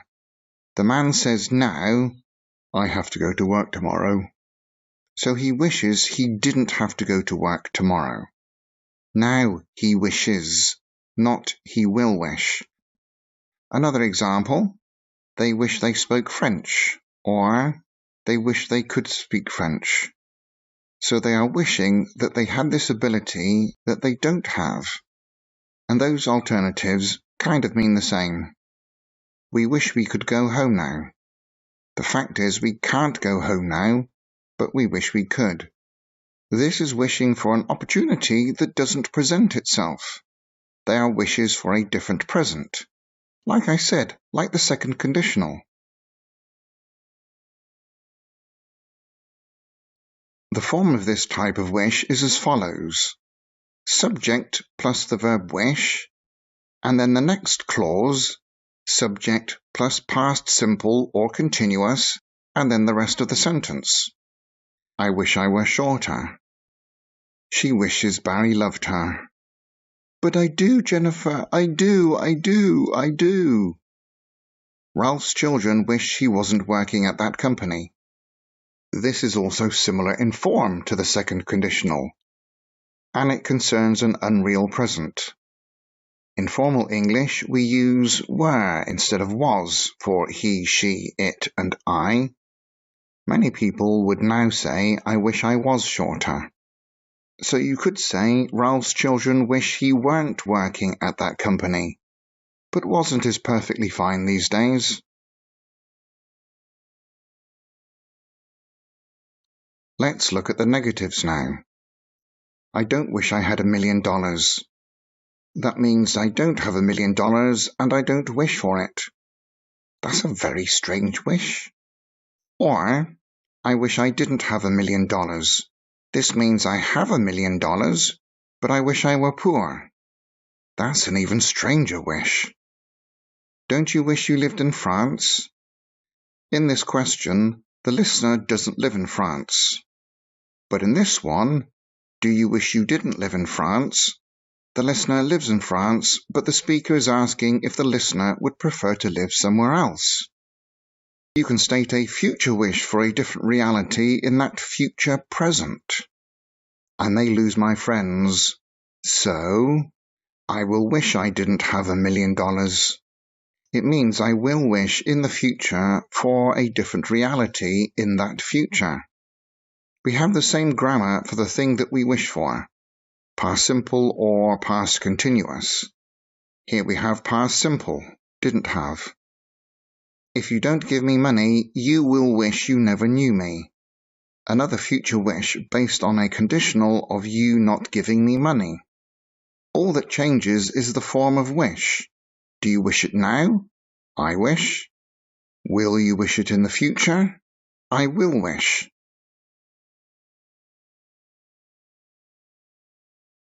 We can also look back at past wishes for different present situations. Let's look at an example. I lost all my friends last year, so at that time, I wished I didn't have $1 million. Again, it's the same grammar for the thing that you wish for, past simple, for that $1 million, for that present situation at that time of wishing. However, if you're wishing for a real possibility, something that can quite easily happen, you would say, I wish you success. I wish you happy birthday. We wish you a Merry Christmas. We wish you a Merry Christmas. These sentences do not have another verb. It's wish plus noun. If you use another verb, you have to say something like this. I hope you are successful. I hope you have a nice birthday. I hope you have a Merry Christmas. In these sentences, you are hoping now for something in the future. You can't say, I wish you are successful. You need to use the verb hope.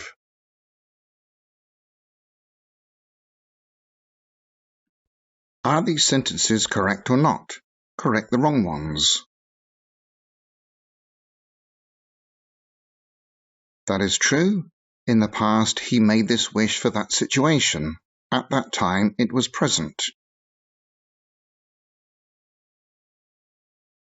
This is wrong. You need to say she hopes, because me not losing is a possibility, a real possibility. So, she hopes I won't lose. This is correct. Look at all those W's I put together. This is wrong. It should be, do you wish I were taller? Or, do you wish I was taller? Remember, you're wishing for something that is unreal. This is my height, so you would be wishing for something different. This is wrong. It should be, do you wish you went? This is correct. Remember, with a who question, when you're asking about the subject, the verb is always in the third person singular, wishes.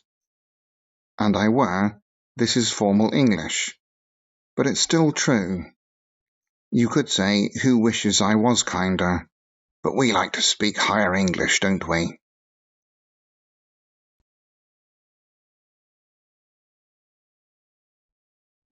Make sentences using the following words and add other words if necessary.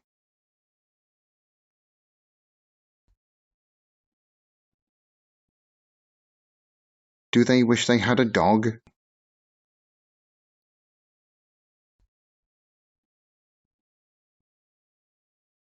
Why do you wish he were dead? Or was dead, but were is better English.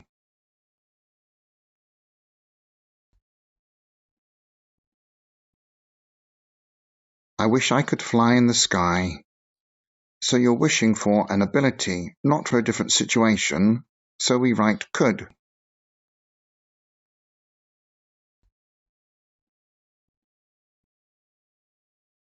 Yesterday my dad wished me luck.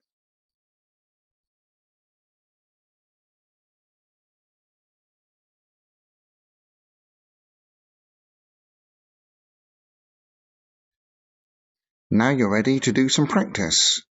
So download the first wish practice PDF, answer the questions, check your knowledge, and then check your answers to see if you are right.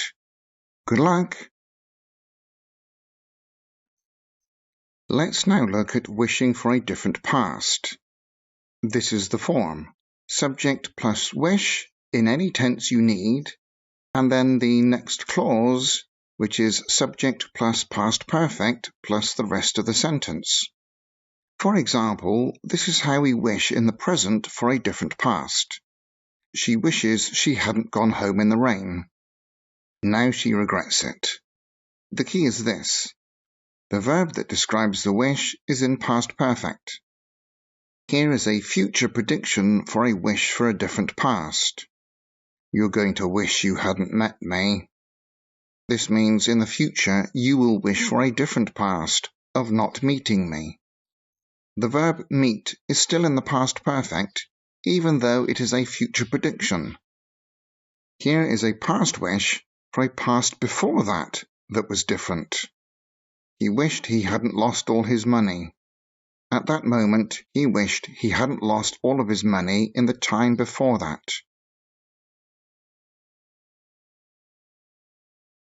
For the question form, you simply put the verb wish into the correct tense for the time that you are wishing, present, past, or future. The thing that you are wishing for is always in the past perfect. That never changes. Does she wish she hadn't gone home in the rain? Are you going to wish you hadn't met me? Am I going to wish I hadn't met you? Did he wish he hadn't spent all his money? You may hear native speakers say, I wish you wouldn't have done that. However, this is incorrect English at the moment. Maybe in the future it will be accepted as normal because a lot of people make this mistake. Are these sentences correct or not? Correct the wrong ones.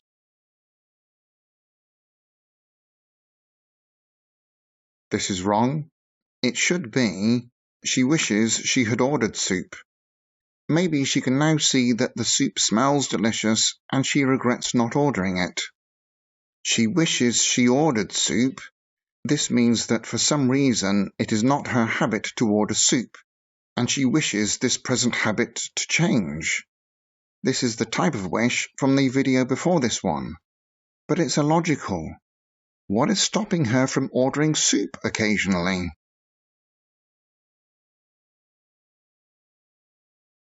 And that's absolutely fine.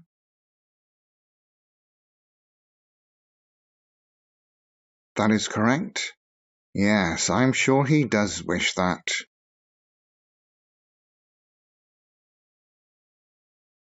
And that's fine.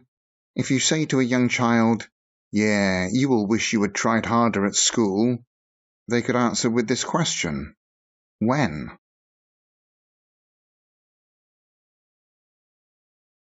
This is wrong. Really, it should be, I wish I had had a shower before I came out. Because you are wishing for a different past. You didn't have a shower.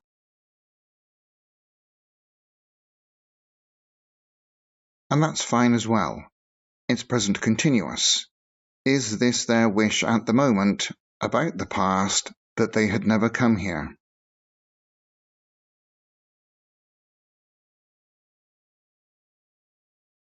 Make sentences about wishing for a different past.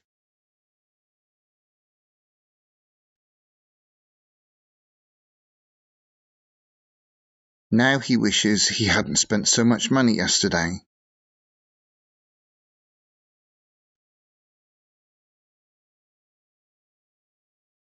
If you die alone, you will wish you had married.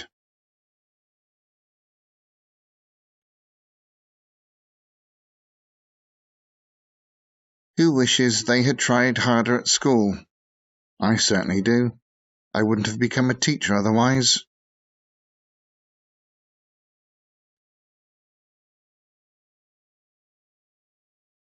Who does Jennifer wish she had married instead of Louis? I'll give you one guess. Who does Jennifer now wish she had married? Or we can say, who did Jennifer wish she had married instead of Louis? If we are asking about her wish in the past. And the answer is still the same. It's Barry!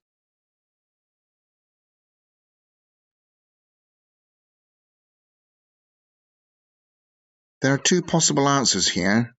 This is the first one. Next week, will I wish I had listened to you? Or, next week, am I going to wish I had listened to you?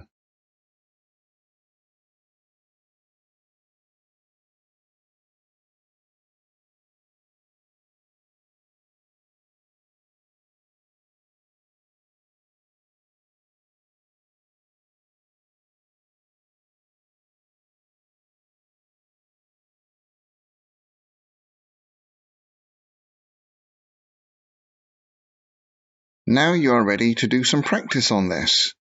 So download the second practice PDF and answer the questions. Then check your answers to see that you have fully understood. Good luck! Let's look at the third type of wishing in English. Wishing for a change in someone's habit or for someone to stop or start an action in the future. We can sometimes think of this type as wishful thinking, because sometimes these wishes are unlikely to come true. They probably won't happen. You are saying, I wish this was different, but for an action, not for a state. The form is subject plus wish, then the next clause, which is subject plus would or wouldn't, plus verb, and then the rest of the sentence. For example, I wish you would cover your mouth when you cough. You are saying, you always do this, and I'm wishing for a change in this behaviour. He wishes it wouldn't rain in Seattle all the time. The fact is, it rains in Seattle on 300 days every year. They wish people would leave them alone. In this example, people keep bothering them and they want people to stop. Hey, leave us alone! They wish people would leave them alone. Here is an example in the past. Every day last month, I wished the sun would shine, but it didn't. Not one day.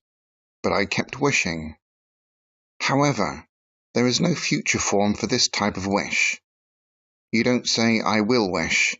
You are wishing now for a different future. Question forms are made from the part with wish, like always. Do you wish? Does he wish? Did he wish? Etc.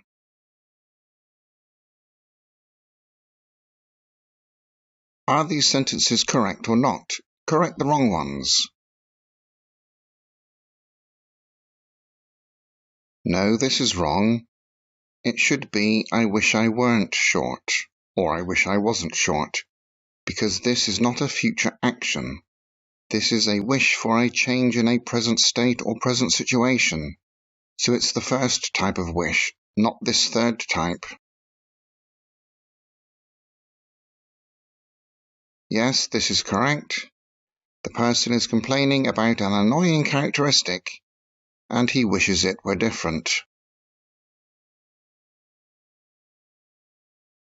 This is fine. It means, do you wish now for me to stop this nasty habit? Yes, she did. And yes, it's correct grammatically. She wished for this action in the past, but it didn't happen. I'm sorry, Jennifer. In that past time, she was thinking, oh, I wish Barry would ask me to marry him. But now we're talking about that as a past wish. So, did Jennifer wish? And then the rest of the sentence stays in the same form. This is wrong because there's no future form for this type of wish. You could say, are you going to wish I saw you more often? And that's for a change of that reality in the future. Or, are you going to wish I could see you more often? For a wish for a different opportunity. This is wrong. What do you wish would change in your life?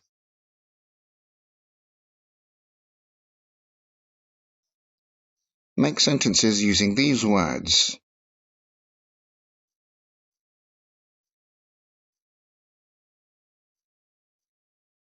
Don't you wish life would give you more luck?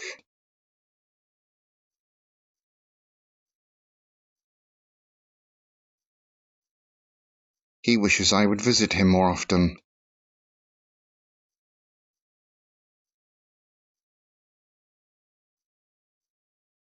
How long has my mother wished the TV would show better programs? So that's just present perfect in the wish part. Remember, wish can be in different tenses. It's the wishing bit that has the rules that we're looking at now.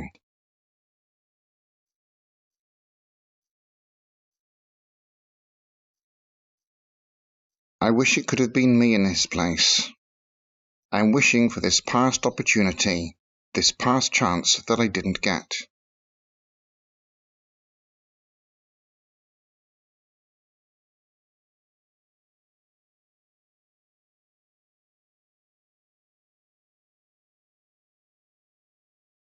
Now it's time to download the third wish practice PDF.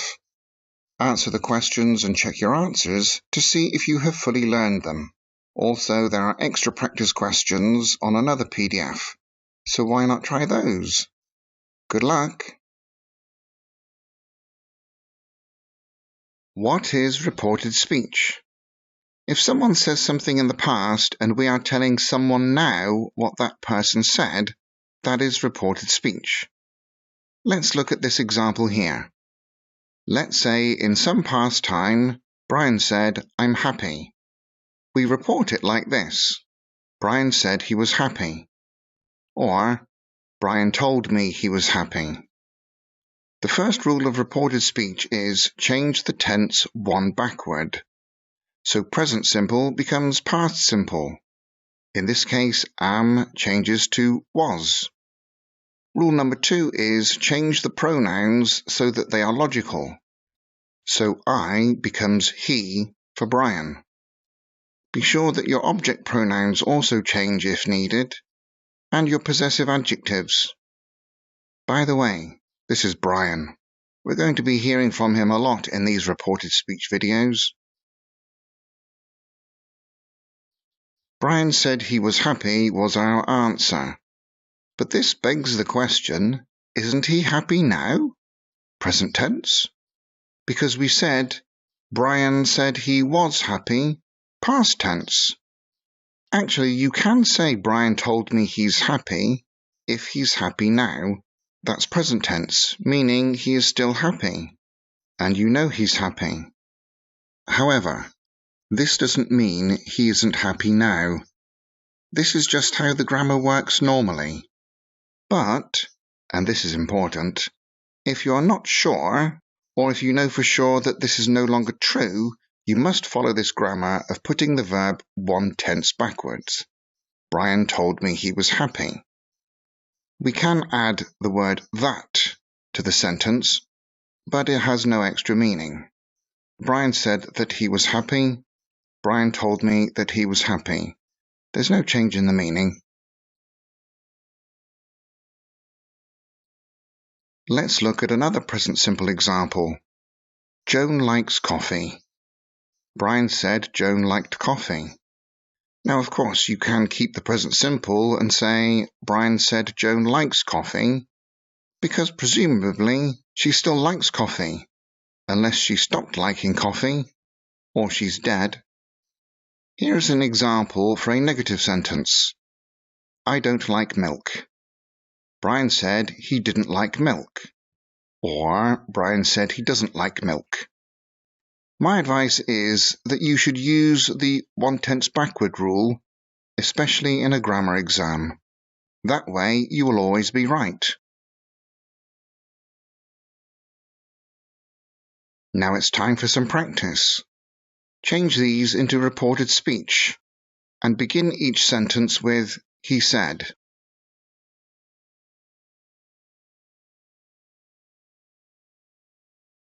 He said he drove a BMW. Or he said he drives a BMW.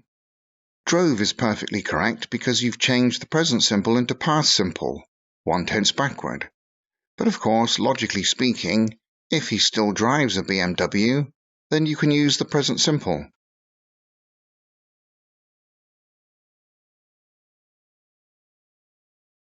He said he didn't wake up early. Or he said he doesn't wake up early. For the same reason, both past simple and present simple are correct.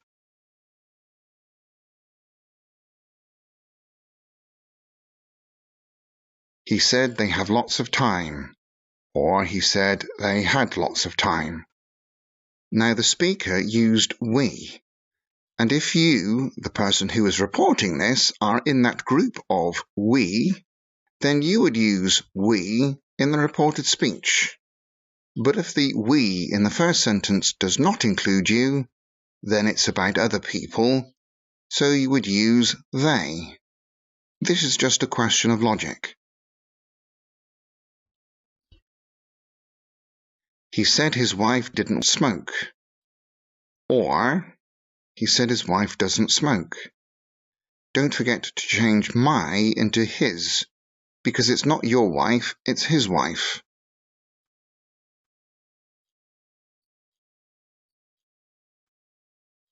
He said she needed to rest. Or he said she needs to rest.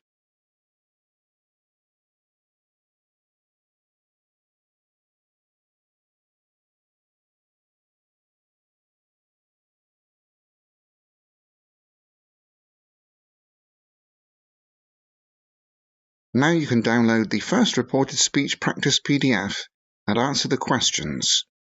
Then check your answers to see if you are doing it correctly. Good luck! Let's look at some other tenses. We will start with present continuous. Let's take this sentence. Alan is learning Thai. Now let's report it. Brian said that Alan was learning Thai. The present continuous becomes past continuous, 1/10 backward.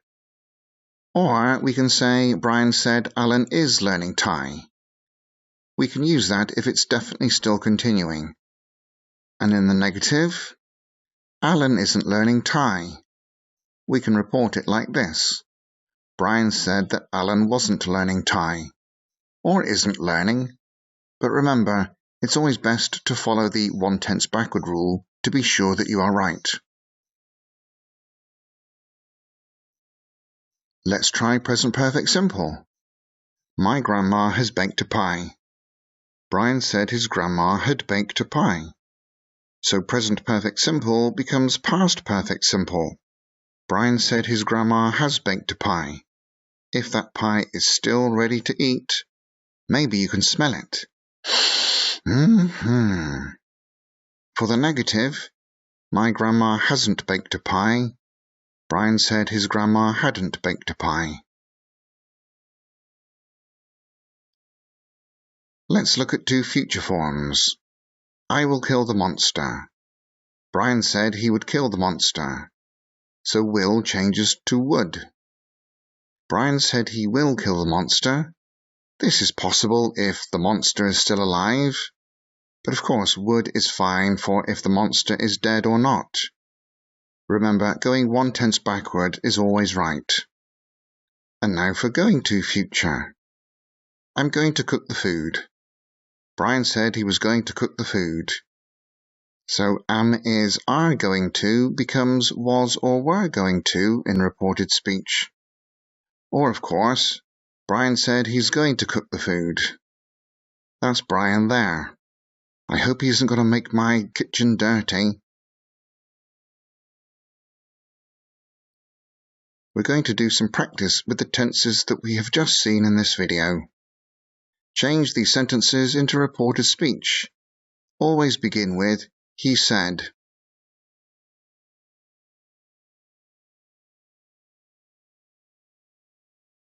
He said he was going to wash his car. Or he is going to wash his car. Of course, if he said that a long time ago, or 5 hours ago, a day ago, probably you would use was going to. But if he just said it 2, 3, or 5 minutes ago, you might say he is going to wash his car, because probably he hasn't done it. Also, if you see he's watching TV and the car is still dirty, maybe you think he's given up his plan. He's not going to do it.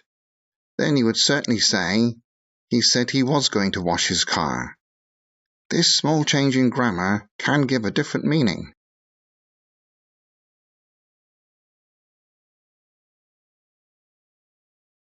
He said she was playing the piano, or is playing the piano.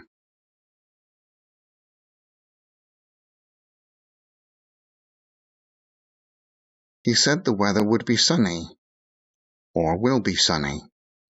Imagine if in the middle of the day you see that it is still not sunny, then you might use, he said the weather would be sunny. But if it's still early, then you might use will. However, if it is early and you can only see rain and clouds, maybe you're feeling pessimistic. You would certainly use would. He said it would be sunny. Again, a slight change in grammar gives a slightly different meaning.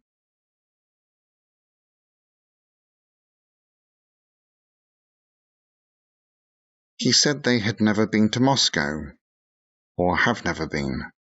Again, you would use we if you are in that group of we in the first sentence.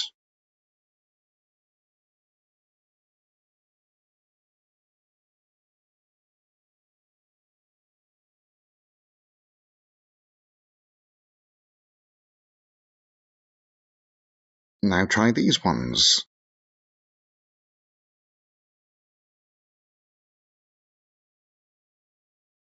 He said they hadn't gone to the theatre. Or, he said they haven't gone to the theatre.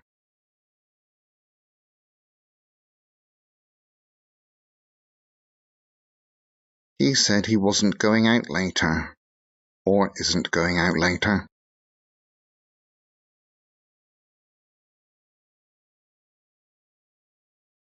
He said she wouldn't forget my name.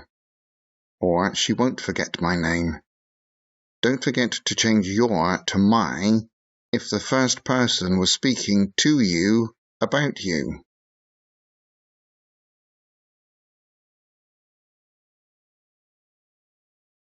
He said they weren't going to visit Jim.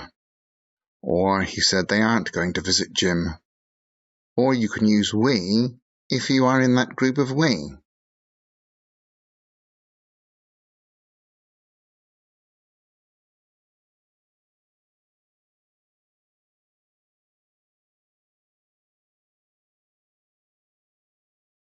Now you're ready to download the second reported speech practice PDF, which practices all of these tenses. Answer the questions and check your answers. Let's look at past simple in reported speech.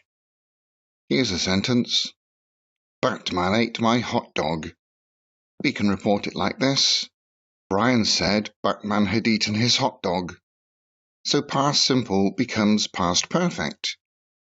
Or we can say, Brian said Batman ate his hot dog, and not change the tense at all, and there is no difference in meaning and it's perfectly okay. For past continuous, my friend was riding a horse. This changes to, Brian said his friend had been riding a horse. So past continuous becomes past perfect continuous, one tense backward. Or it can stay the same. Brian said his friend was riding a horse. Notice that we changed my to his because it's not my friend, it's Brian's friend. And now for present perfect continuous. I'm sure you can guess how this works. I've been waiting for you becomes Brian said he had been waiting for me. Past perfect continuous. For past perfect, she had cleaned the house. We write Brian said she had cleaned the house. We cannot go farther backwards than past perfect simple, so it stays the same. This is also true for past perfect continuous. For future perfect, I will have finished the book becomes Brian said he would have finished the book, so will becomes would. For present modals, only two of them change. I can juggle becomes Brian said he could juggle. And there must be 15 men in the car becomes Brian said there had to be 15 men in the car. As you know from the lectures on modal verbs, had to is the past of must. However, other modal verbs don't change. For example, we should analyze the data. We report it like this. Brian said we should analyze the data, so should stays the same. As for perfective modals, I must have fallen asleep. This stays as Brian said he must have fallen asleep. There is no change, and this is the same for all perfective modals. You can't go 1/10 further back than a perfective modal. Let's do some practice with all of these. Change these sentences into reported speech. Always begin with, he said.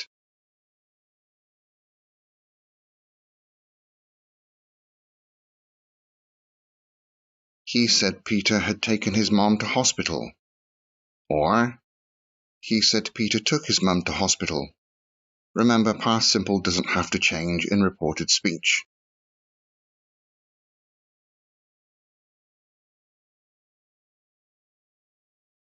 He said she had been singing loudly. Or, he said she was singing loudly.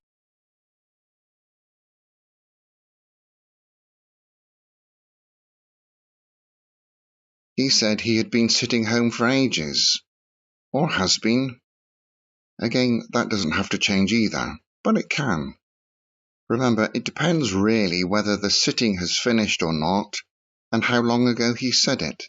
And it's all quite logical and subjective. You can choose.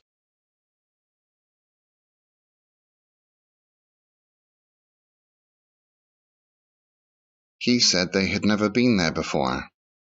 Remember, past perfect doesn't change, and also, you could write we if you are part of that we group.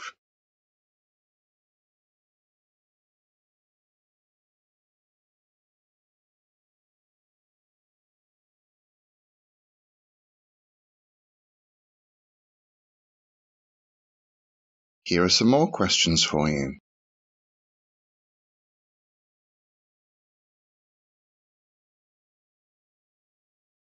He said she would have finished her exams. Of course, it could be, he said she will have finished her exams. It's just a question of logic, whether the finishing is in the future, so will or would, or whether he said it quite a long time ago and most probably she has finished them, therefore you must use would.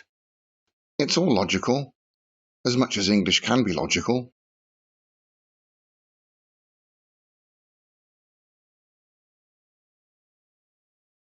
He said he had to see Jane about his money.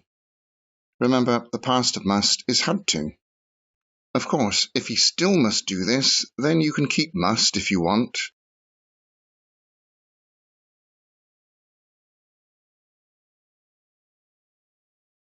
He said she needn't have brought the pears. Remember, perfective modals stay the same.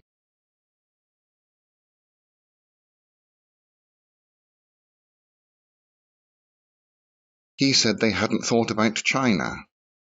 Or we, if you are in the we group. And remember, past perfect stays the same.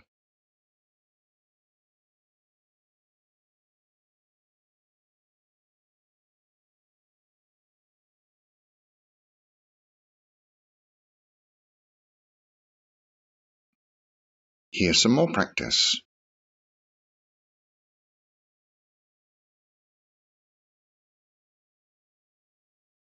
He said they hadn't seen the tower.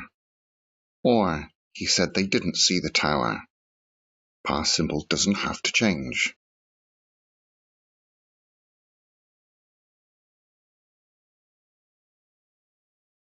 He said he wouldn't have spoken to her, or won't have spoken to her, if it is recent and probably he hasn't spoken to her.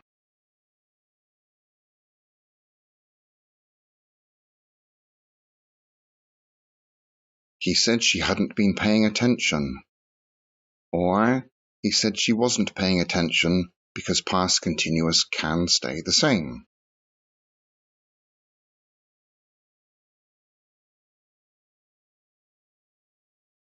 He said they hadn't been sleeping, or he said they haven't been sleeping, or use we if you are in the we group.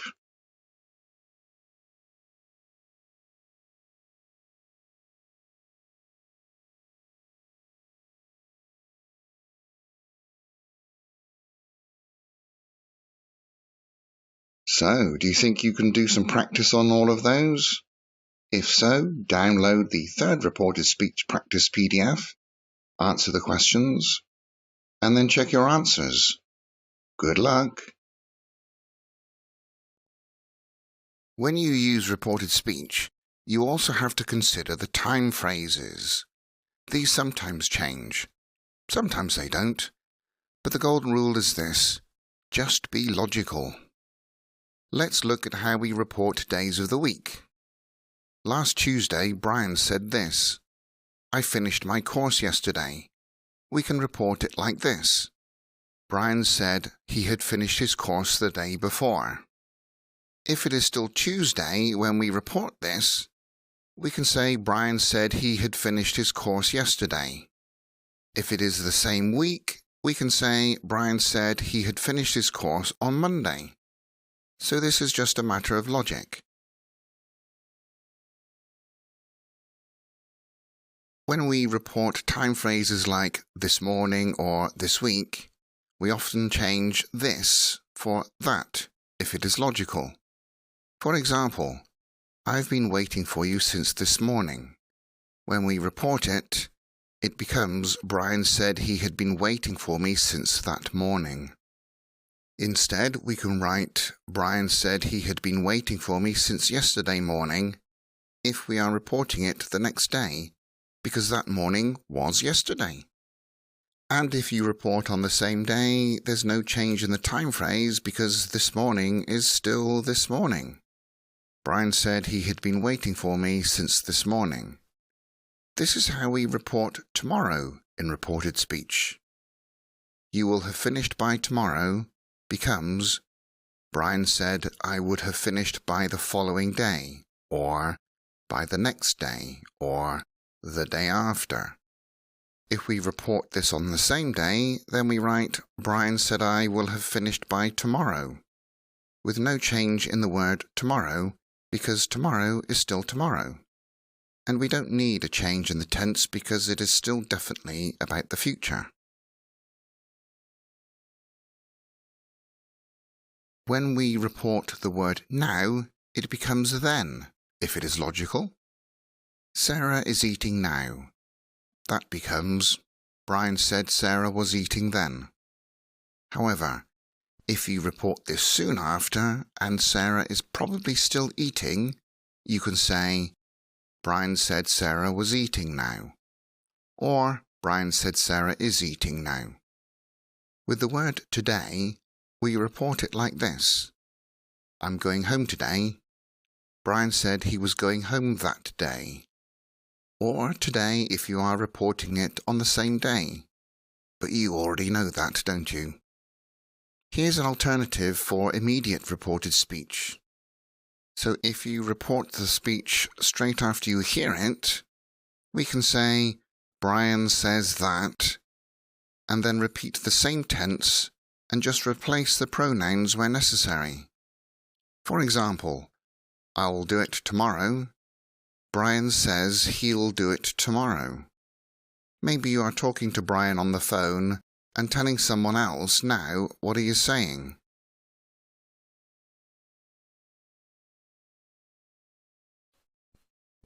We are going to do some practice on time phrases now. Of course, there are quite a few possible answers to each question, so I'm not going to go over all of them.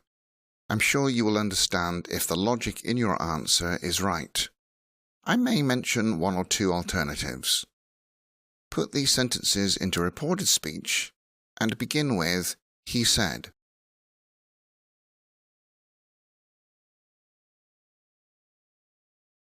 He said he was going to watch a movie the next day, or tomorrow, if you are reporting it on the same day, or yesterday, if you are reporting this speech 2 days after he said it.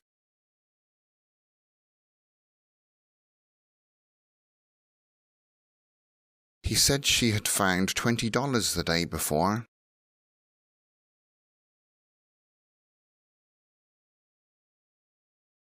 He said the weather would be fine the following week. Or if it's still about next week, he said the weather would or will be fine next week.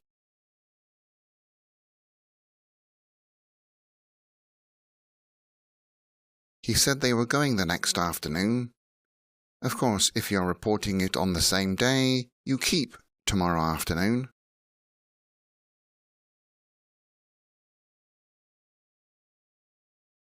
He said he was doing the work then.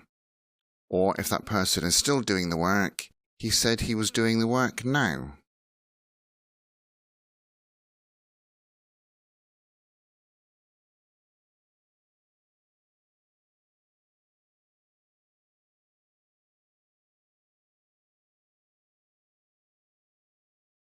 Are these sentences correct or not? Correct the wrong ones.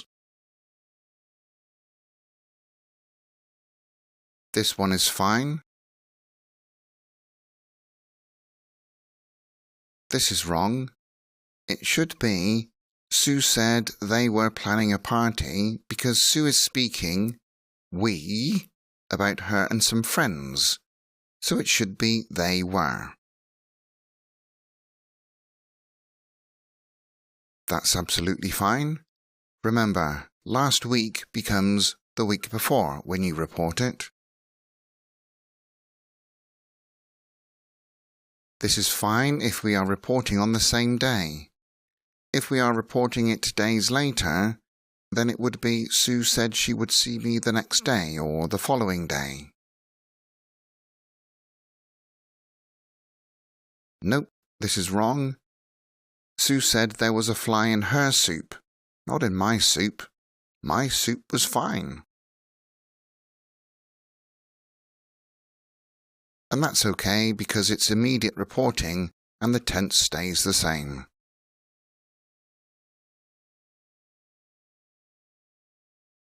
Change these sentences into reported speech. Always begin with Jennifer said and assume that the time frame is different. Yes, I know, but we are nearly at the end of my course, so I need as many more Jennifer jokes as possible.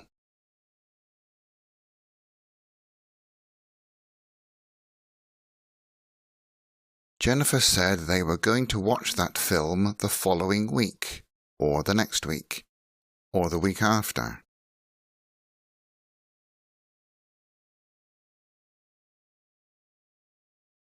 Jennifer said she could act better than Angelina Jolie, or can, because she can still act better than Angelina Jolie.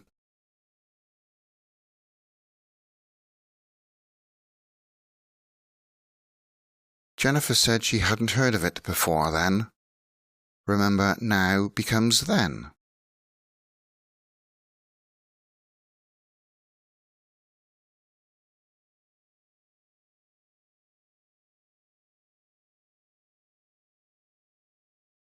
Here are some more.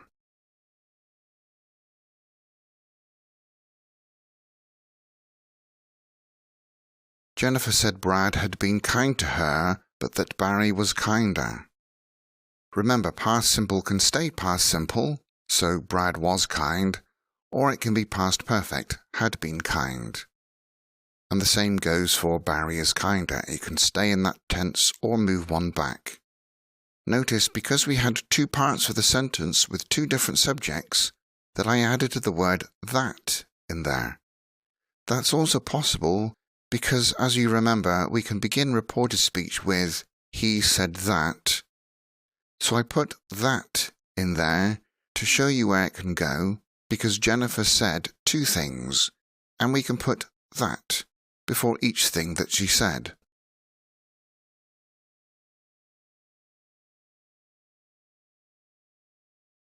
Jennifer said she would be speaking to Brad about Barry the next day, or the following day. So that is future continuous, which is not part of this course, but I hope it looks logical to you that will becomes would here.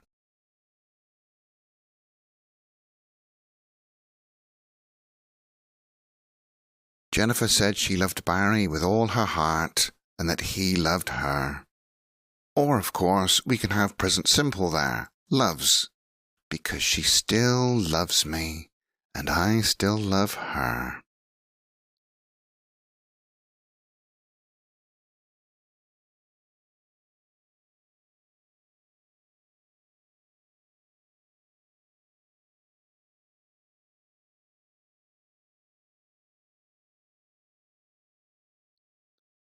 It's time to download the fourth reported speech practice PDF and try answering those questions. Then check your answers.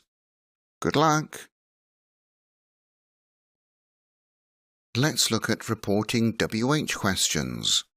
The rules about changing tenses and pronouns still apply, but there is an extra rule about word order. Here's an example. Where are my pens? We report it like this.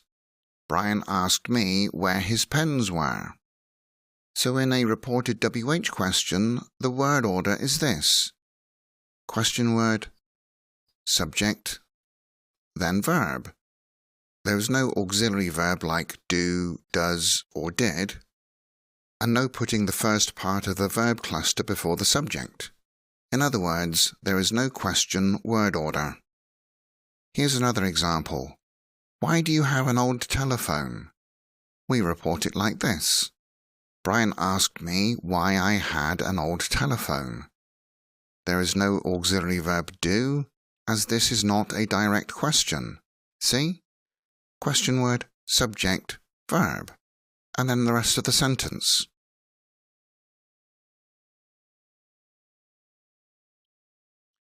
We need to look at more examples of this. Who do you want to win becomes Brian asked me who I wanted to win. So who plus subject plus verb in the past simple, and then the continuation of the sentence. There is no auxiliary verb did. Who doesn't like shrimp? Brian asked me who didn't like shrimp. This is a negative, so who plus the negative of the verb. This is a subject question because the answer is a subject. The answer could be Peter doesn't like shrimp. Therefore, there is no subject after who. That first example there, who do you want to win, is an object question, isn't it? I want Peter to win. Object. If you're finding these a little confusing, then you should go back and study the differences between subject questions and object questions in the first two videos of this course. Here's another example. Where has Jane been? Brian asked where Jane had been. And one more. When will the bad weather end? Brian asked when the bad weather would end. And they all follow the same rules concerning word order. Now let's do some practice with reported questions. Change these questions into reported questions and begin he asked.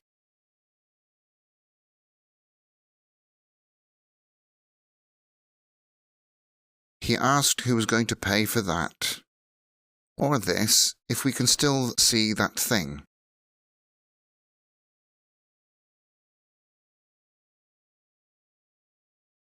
He asked why he never came. Or comes.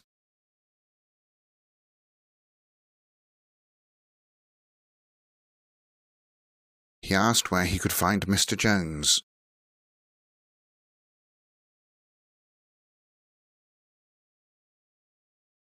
He asked how long I had lived there, or here depending on where you are when you are reporting this.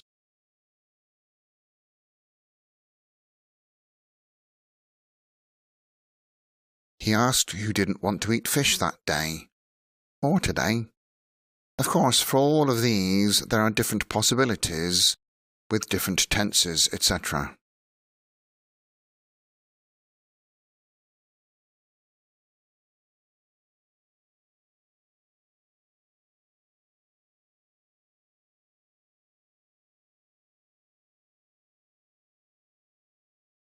Let's practice reporting WH questions. Are these sentences correct or not? Correct the wrong ones. No, this is wrong. It should be, Sue asked me when I would buy her a car. Remember, there is no question form in a reported question. And that's fine, it's a subject question that's being reported. And that's fine as well. That's wrong. It should be, Sue asked where I had parked my car. Or Sue asked where I parked my car. Remember, there's no auxiliary verb in a reported question.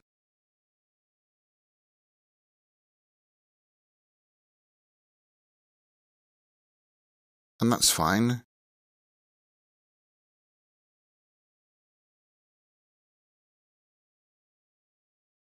And so is that.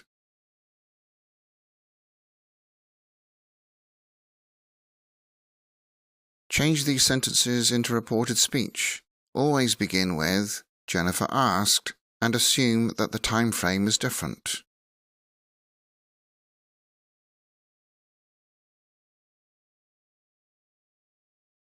Jennifer asked what I was going to do that day. So today, when you report it on some other day, becomes that day. Of course, if you say Jennifer asked what I was going to do today, that would be okay if it is still the same day.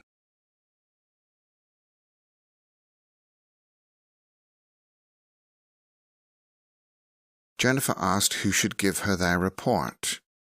So should stays the same. And it's a subject question. So after who, there is no subject.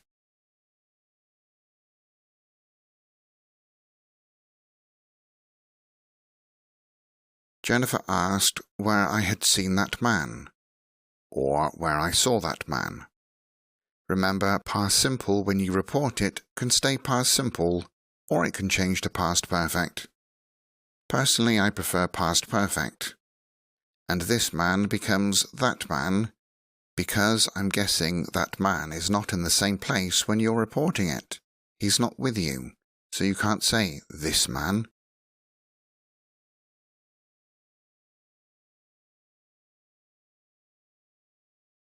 Jennifer asked why Brad had been avoiding her.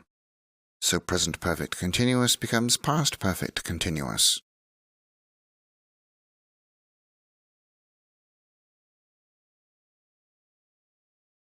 Jennifer asked when she would see me again.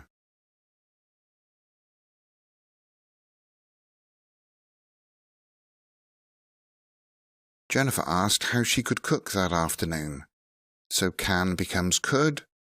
This afternoon becomes that afternoon if you are speaking on a different afternoon.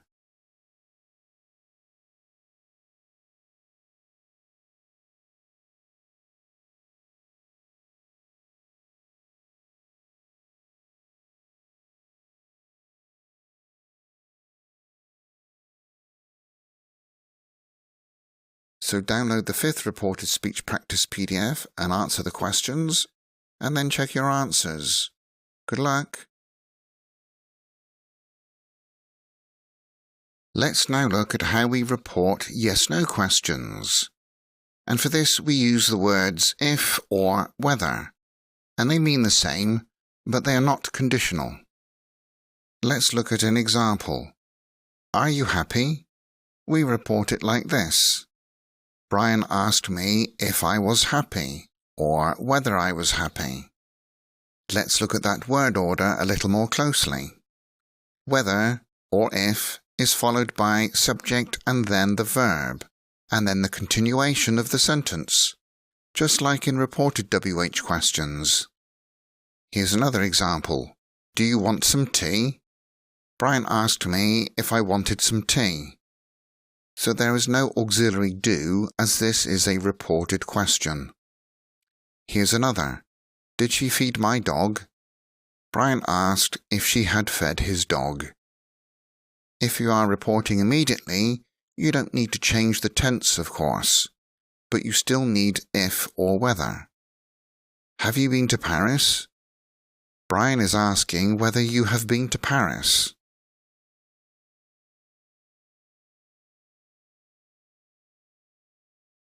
Change these questions into reported speech. Always begin with, he asked.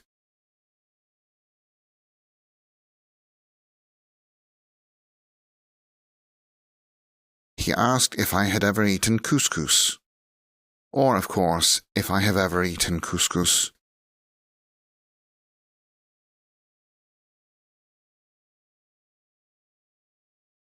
He asked whether they were nearly there.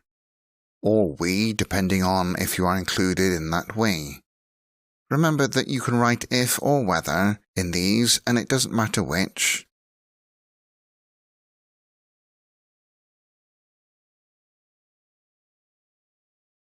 He asked if she had sent me the files.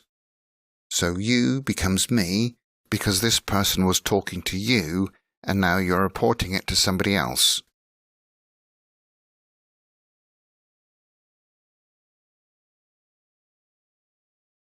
He asked whether he would be successful.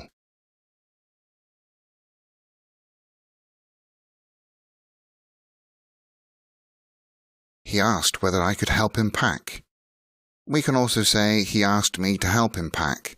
That's correct, of course, but it's just not reported speech.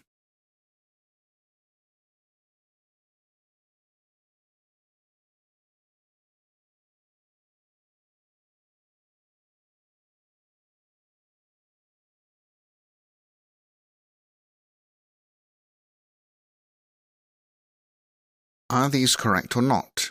Correct the wrong ones. Now there are two mistakes in this one. Sue asked if I would buy her a new car. Not me, her, Sue.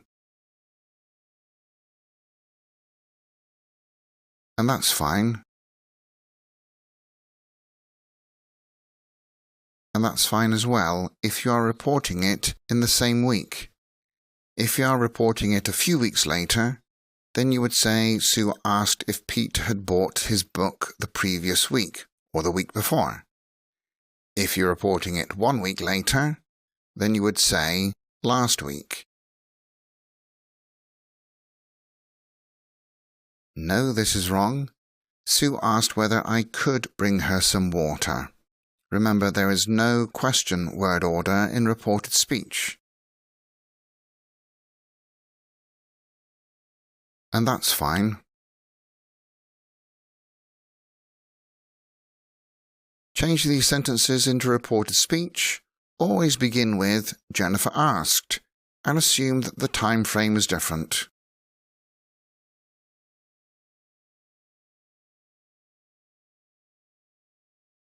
Jennifer asked if they were going to watch that film the following week.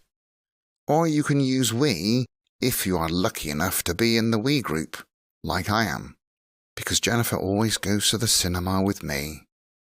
Remember also, when we have this in the original sentence, then reported it becomes that.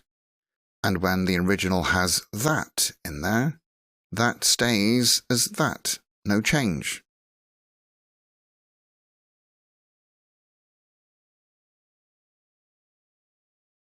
Jennifer asked if she could act better than Angelina Jolie, or can act because she's still an actress.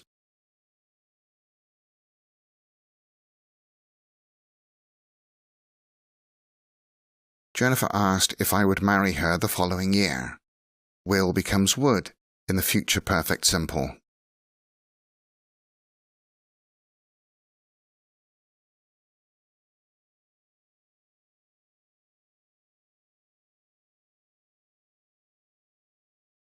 Now try these.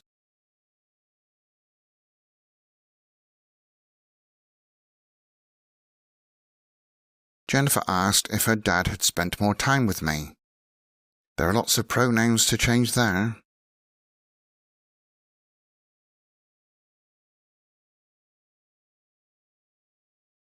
Jennifer asked if he had ever eaten lobster.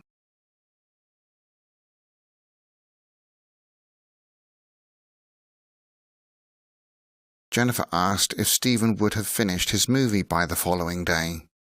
Tomorrow becomes the following day if we are reporting it a few days after tomorrow.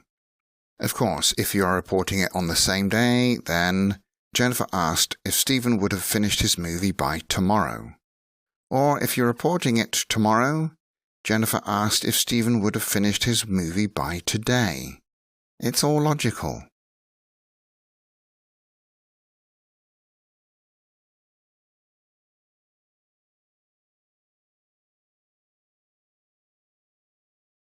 So now you can download the 6th Reported Speech Practice PDF, and it's all about yes-no questions. Do the exercises, check your answers to see if you understand. And of course, there is an extra practice PDF in the resources file, so why not try that as well? Good luck! These videos on indirect questions are quite short because the grammar here is very similar to that of reported questions. But first of all, what is an indirect question? Indirect questions come in two forms. Firstly, a question within a sentence, or a question within a question, which can be a polite question. The same word order rule applies as for reported questions, but the tense stays the same. Let's start with WH questions. Where are my pens? We can write, I don't know where my pens are. It means I don't know this fact. Now many students make the mistake of keeping the question word order. They say, I don't know where are my pens. This is wrong. We can ask that question within another question. Do you know where my pens are? So here we have two questions. Where are my pens? And do you know? But there can only be one question form word order in any sentence. And the question form is in the first part, do you know? This question is more polite than, where are my pens?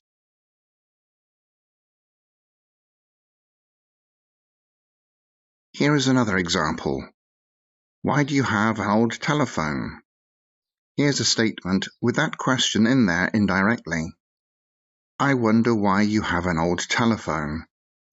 We have question word why, then subject you, verb have, an old telephone.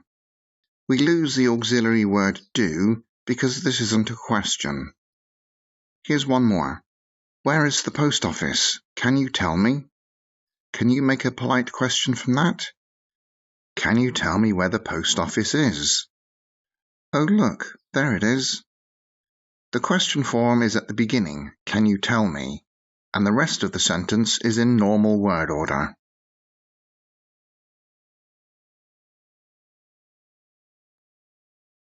Let's now look at some more examples. See if you can do these before I give you the answer. Where can I visit? I would like to learn.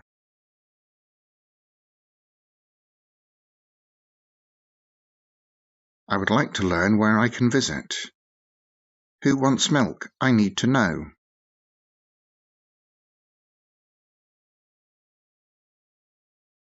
I need to know who wants milk.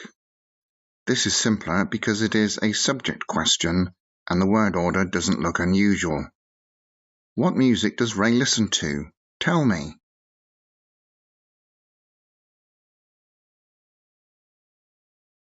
Tell me what music Ray listens to. Because it is an object question, which had the auxiliary does, we lose that auxiliary, and as it's present simple and because Ray is third person singular, we write listens, not listen. What were they whispering about? Did you hear?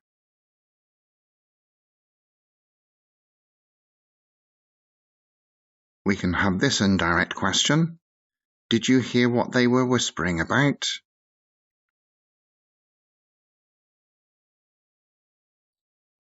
Are these sentences correct or not? Correct the wrong ones.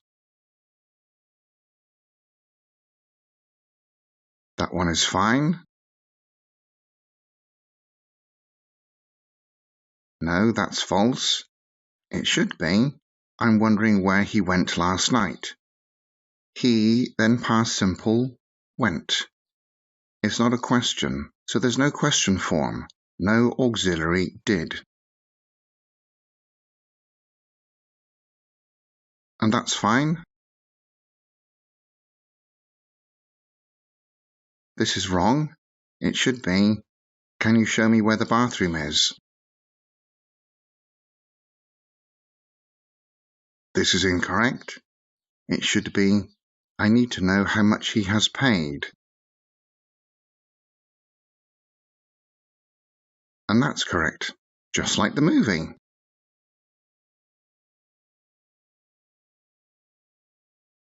Change these questions into indirect questions with the words given.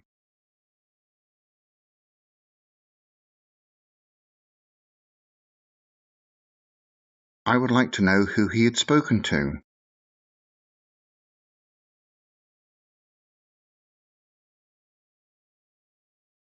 Tell me who spoke to him. This is an easy subject question.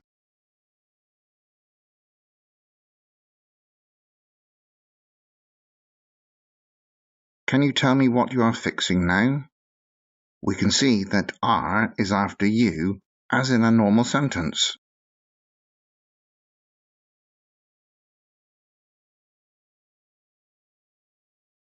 I wonder where they saw me.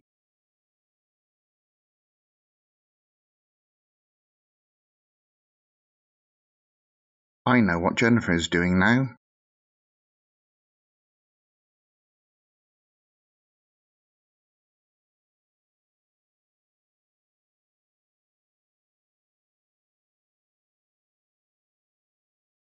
Now you can download the first Indirect Questions Practice PDF, answer the questions, and then check your answers to see if you have learned it.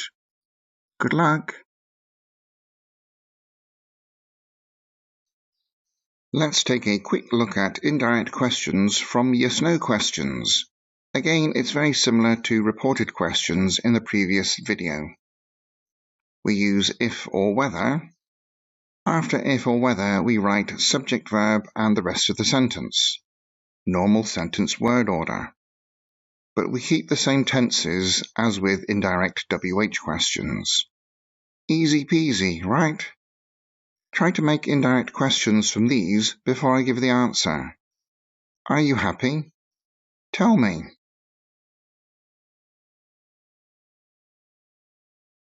Tell me if you're happy, or tell me whether you are happy. Do you want tea? I want to know. Oh, look, there's my butler. He's going to make me some tea. I want to know whether you want tea. Did she feed Brian's dog? Brian wonders. Oh, there he is again. Where's my tea? Brian wonders if she fed his dog. I changed Brian's to his just to be logical. Otherwise, it would mean there are two Brians. Can he wiggle his eyebrows? Can you tell me?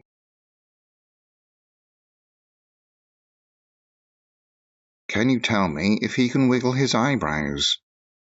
Remember that whether and if mean the same.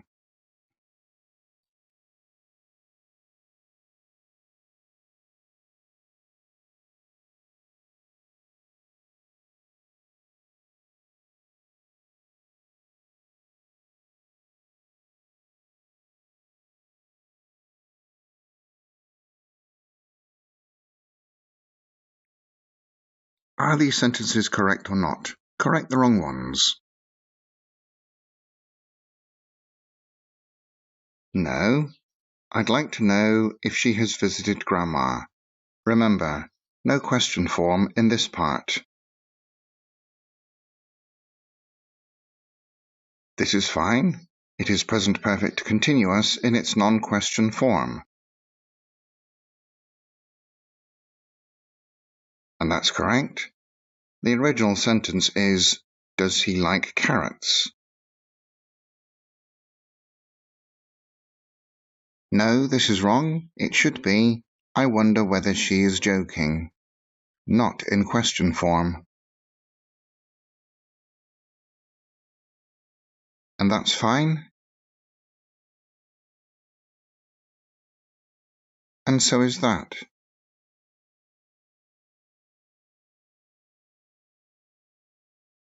Change these questions into indirect questions. Begin with the words given after.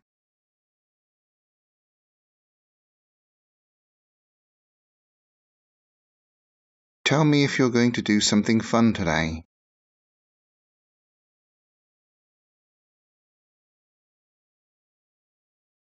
I need to know if he could have disappeared.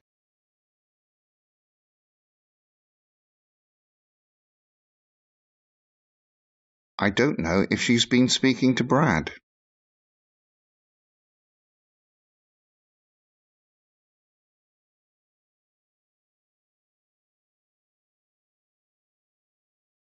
Here are some more for you.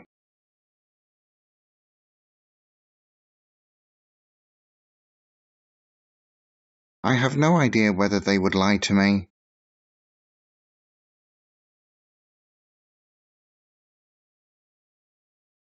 Tell me if they were going home.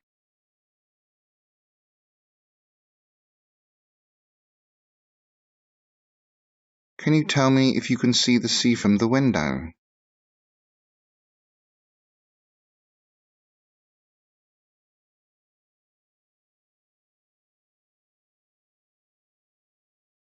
Now download the second Indirect Questions PDF and answer those questions and check your answers. Also, you can try the extra practice PDF on indirect questions in the resources folder. Good luck! What are causatives and what meaning do they convey? We use them in a situation where the subject of the sentence doesn't do the action, but asks or forces or persuades somebody else to do it. To put it another way, we can make causatives from these types of sentences. Firstly, I asked somebody to do something for me, or I told or persuaded somebody to do something, or I caused a reaction in somebody.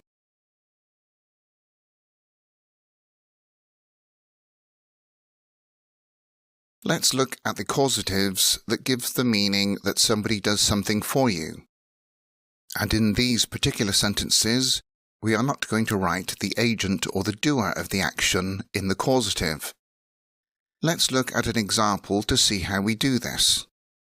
Let's take this sentence. My hairdresser cut my hair on Tuesday.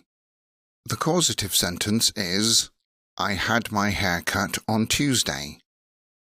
How did I make that? We have the new subject, which is I, because I asked the hairdresser to cut my hair.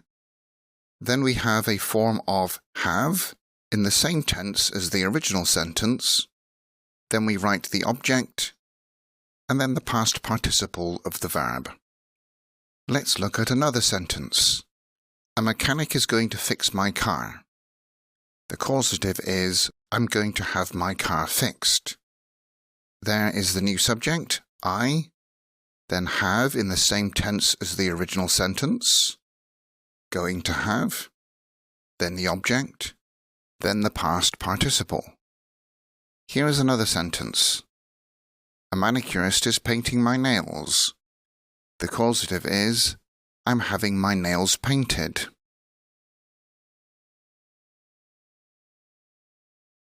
Alternatively, we can use get instead of have. So these are those three example sentences from before, but with get. I got my hair cut on Tuesday.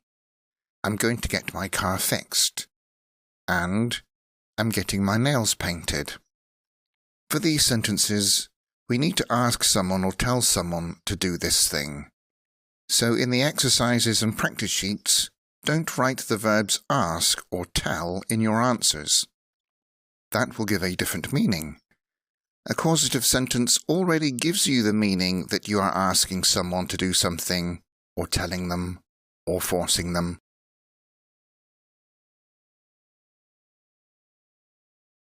Let's look at how we form questions in the causative. Basically, the form of to have is in normal question form. So we have the normal sentence, did a man wash your car? And the causative question, did you have your car washed? So as it's past simple, have in a question is, did you have? So there's no difficulty there in making questions. If we have the sentence, I will have my tea poured, the yes-no question is, will you have your tea poured? Let's compare these other questions. When did a man wash your car? When did you have your car washed? Why will a waiter pour your tea? Why will you have your tea poured? Is someone making your dress? Are you having your dress made?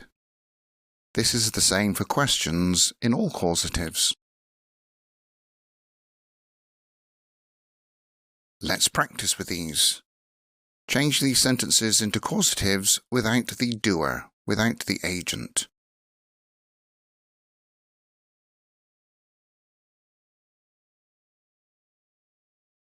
I always have my shirts dry cleaned.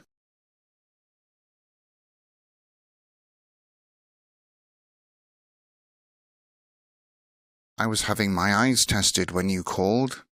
That's past continuous.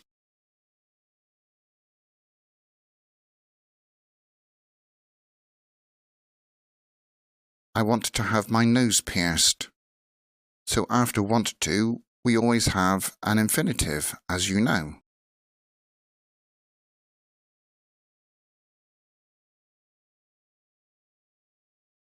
You should have your heart checked.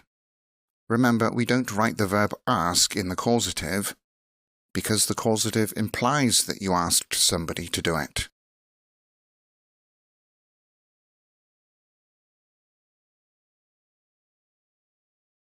When will you have your food brought?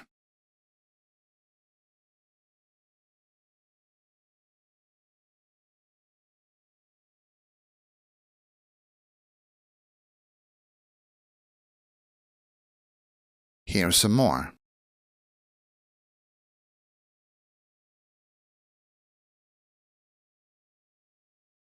I had had my letter sent. This is past perfect, and the past perfect of have is had had.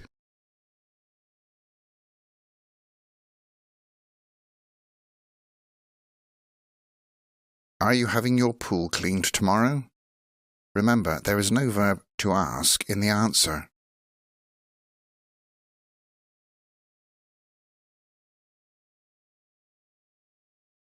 I have had a suit made. Present perfect of have is have had.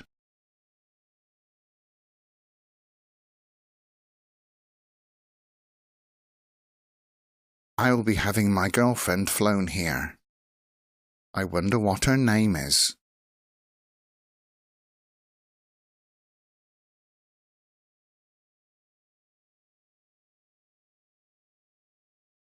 Now you're ready to download the first Causatives Practice PDF, then answer the questions on it. Of course, check your answers. Good luck. Let's look at another way that we can write a causative to show that someone does something for you. But this time, we're going to write the agent or the doer in the sentence. How do we make a sentence like that? If we take this sentence, I asked Tim to cut my hair on Tuesday, we can make this causative. I had Tim cut my hair on Tuesday. The form is subject plus a form of have, then the doer or agent, plus a bare infinitive, which means the infinitive without to, then the object. Let's look at another sentence to see that again. I'm going to ask Tim to fix my car. This becomes, I'm going to have Tim fix my car. This is the going to future. So we have I'm going to have, then Tim, the agent, then fix, then the object, my car. Try this one on your own. Tim is painting my nails, and this is because I asked him.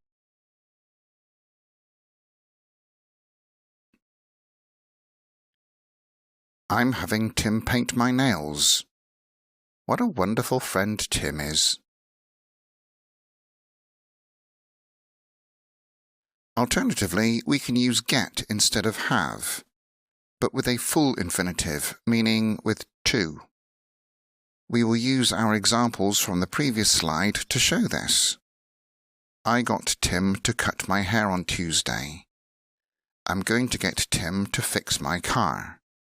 And I'm getting Tim to paint my nails. Change these sentences into causatives with the doer, with the agent. There are two possible answers for each.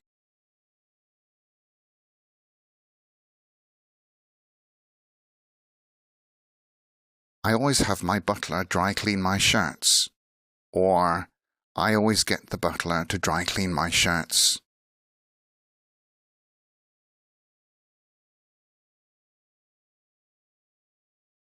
I was having the optician test my eyes when you called. Or, I was getting the optician to test my eyes when you called.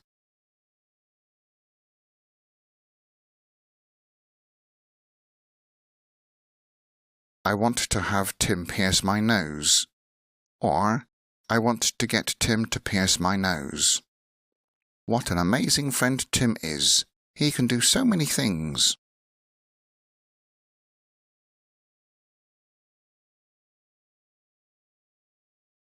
You should have a doctor check your heart.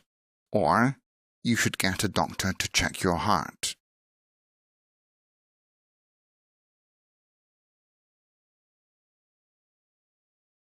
When will you have the waiter bring your food? Or, when will you get the waiter to bring your food?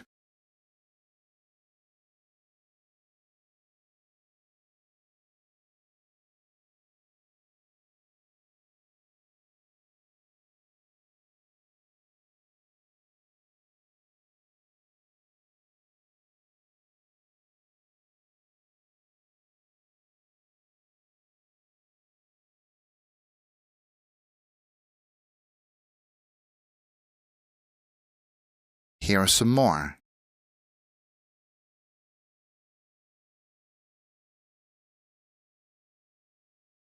I had Joe send my letter. Or, I had got Joe to send my letter. Or gotten in American English. What a lazy person I am. All my friends are helping me.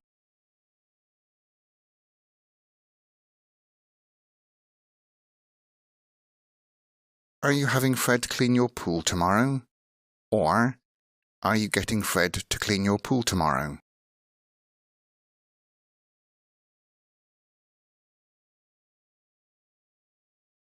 I have had a tailor make me a suit. Or, I have gotten a tailor to make me a suit.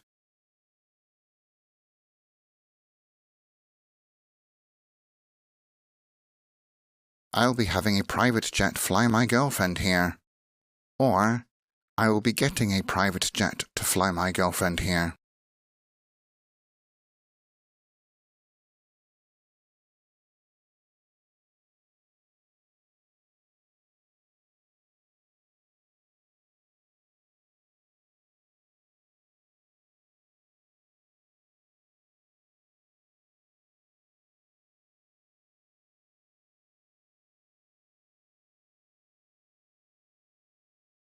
Are these right or wrong? Correct the wrong ones. That's wrong. I got my brother to buy me a car. This is correct. This is wrong. I must have my agent find me more work. This is correct. This is correct. And that's an incorrect causative. It should be, when have you ever had somebody help you?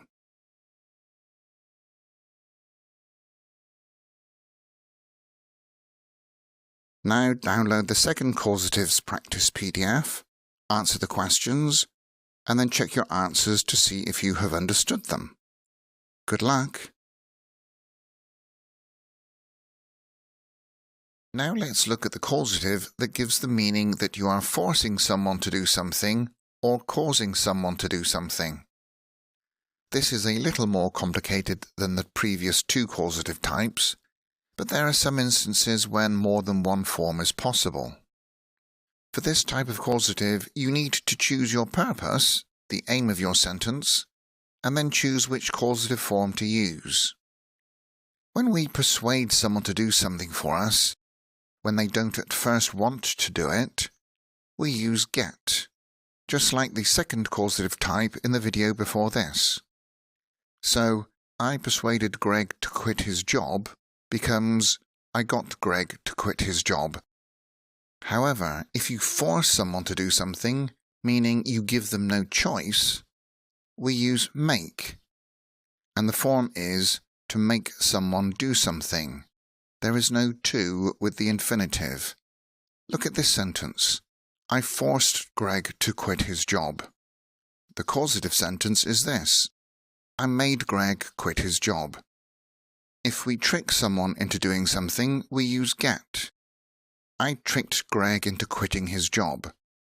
I got Greg to quit his job. This sentence is the same as the first example, but the meaning is a little bit different. This means that even native speakers like me can be confused when we hear a causative sentence, because sometimes there is more than one meaning. Here's another example for tricking somebody.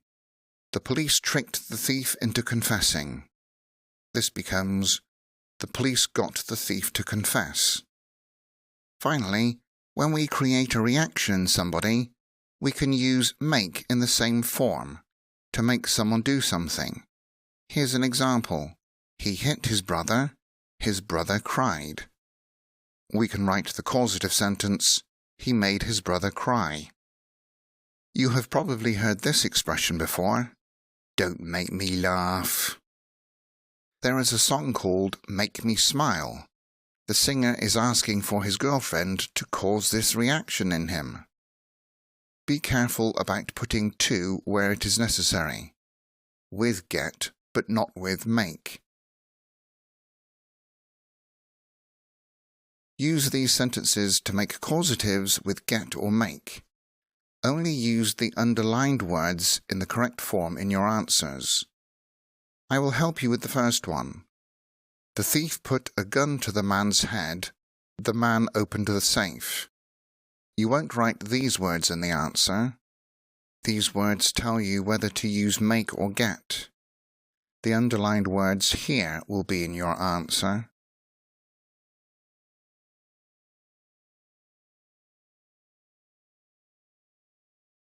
The thief made the man open the safe. You see, he had no choice because the thief put a gun to his head.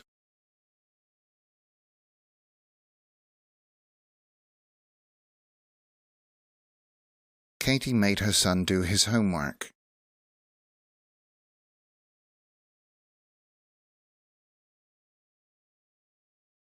I got Joe to do my work.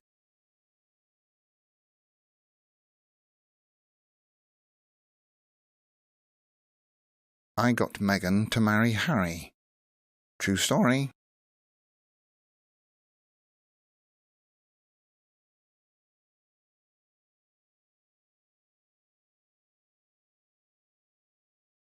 Here are some more for you.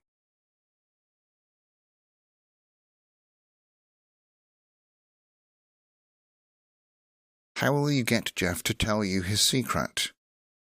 Now, if you strongly persuade Jeff, meaning that you leave him with no choice, you can write, how will you make Jeff tell you his secret?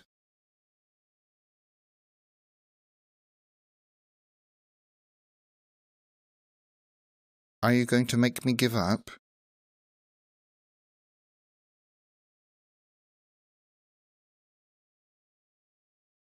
We need to get Ned to leave. So after need, we have the infinitive, to get. Now, if you strongly persuade Ned, maybe threaten him, you would write, we need to make Ned leave.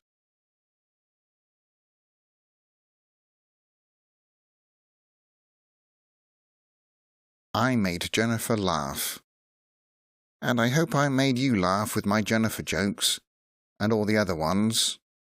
This is the last lecture, so it's my last Jennifer joke.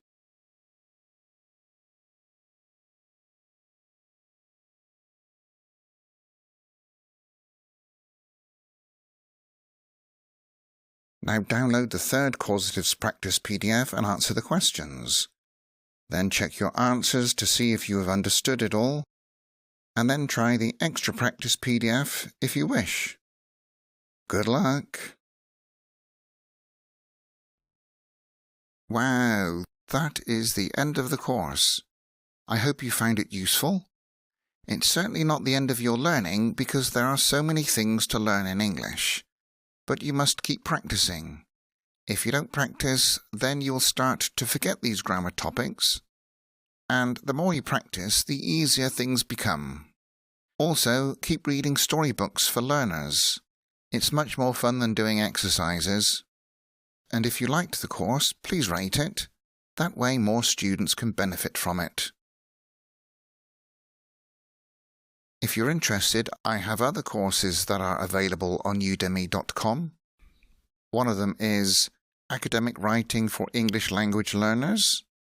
In this course, I teach how to write better essays at university or essays that will help you get into a foreign university. I teach all types of essays and how to write university research papers. I have another course called IELTS Writing Made Simpler. This course will help you change your score of 5 into a 7 or more, which will help you get into a foreign university or get you accepted for a visa to the US, UK, or any other English-speaking country. I also have a course called Oral Presentation Skills: How to Overcome Performance Anxiety. In that course, I talk about how to give oral presentations, how to improve your style, and how to become confident, even if you are a very, very shy person. This is very useful for university students who present in class, and also for business people who give presentations. I hope to see you in one of my other courses. Goodbye and good luck.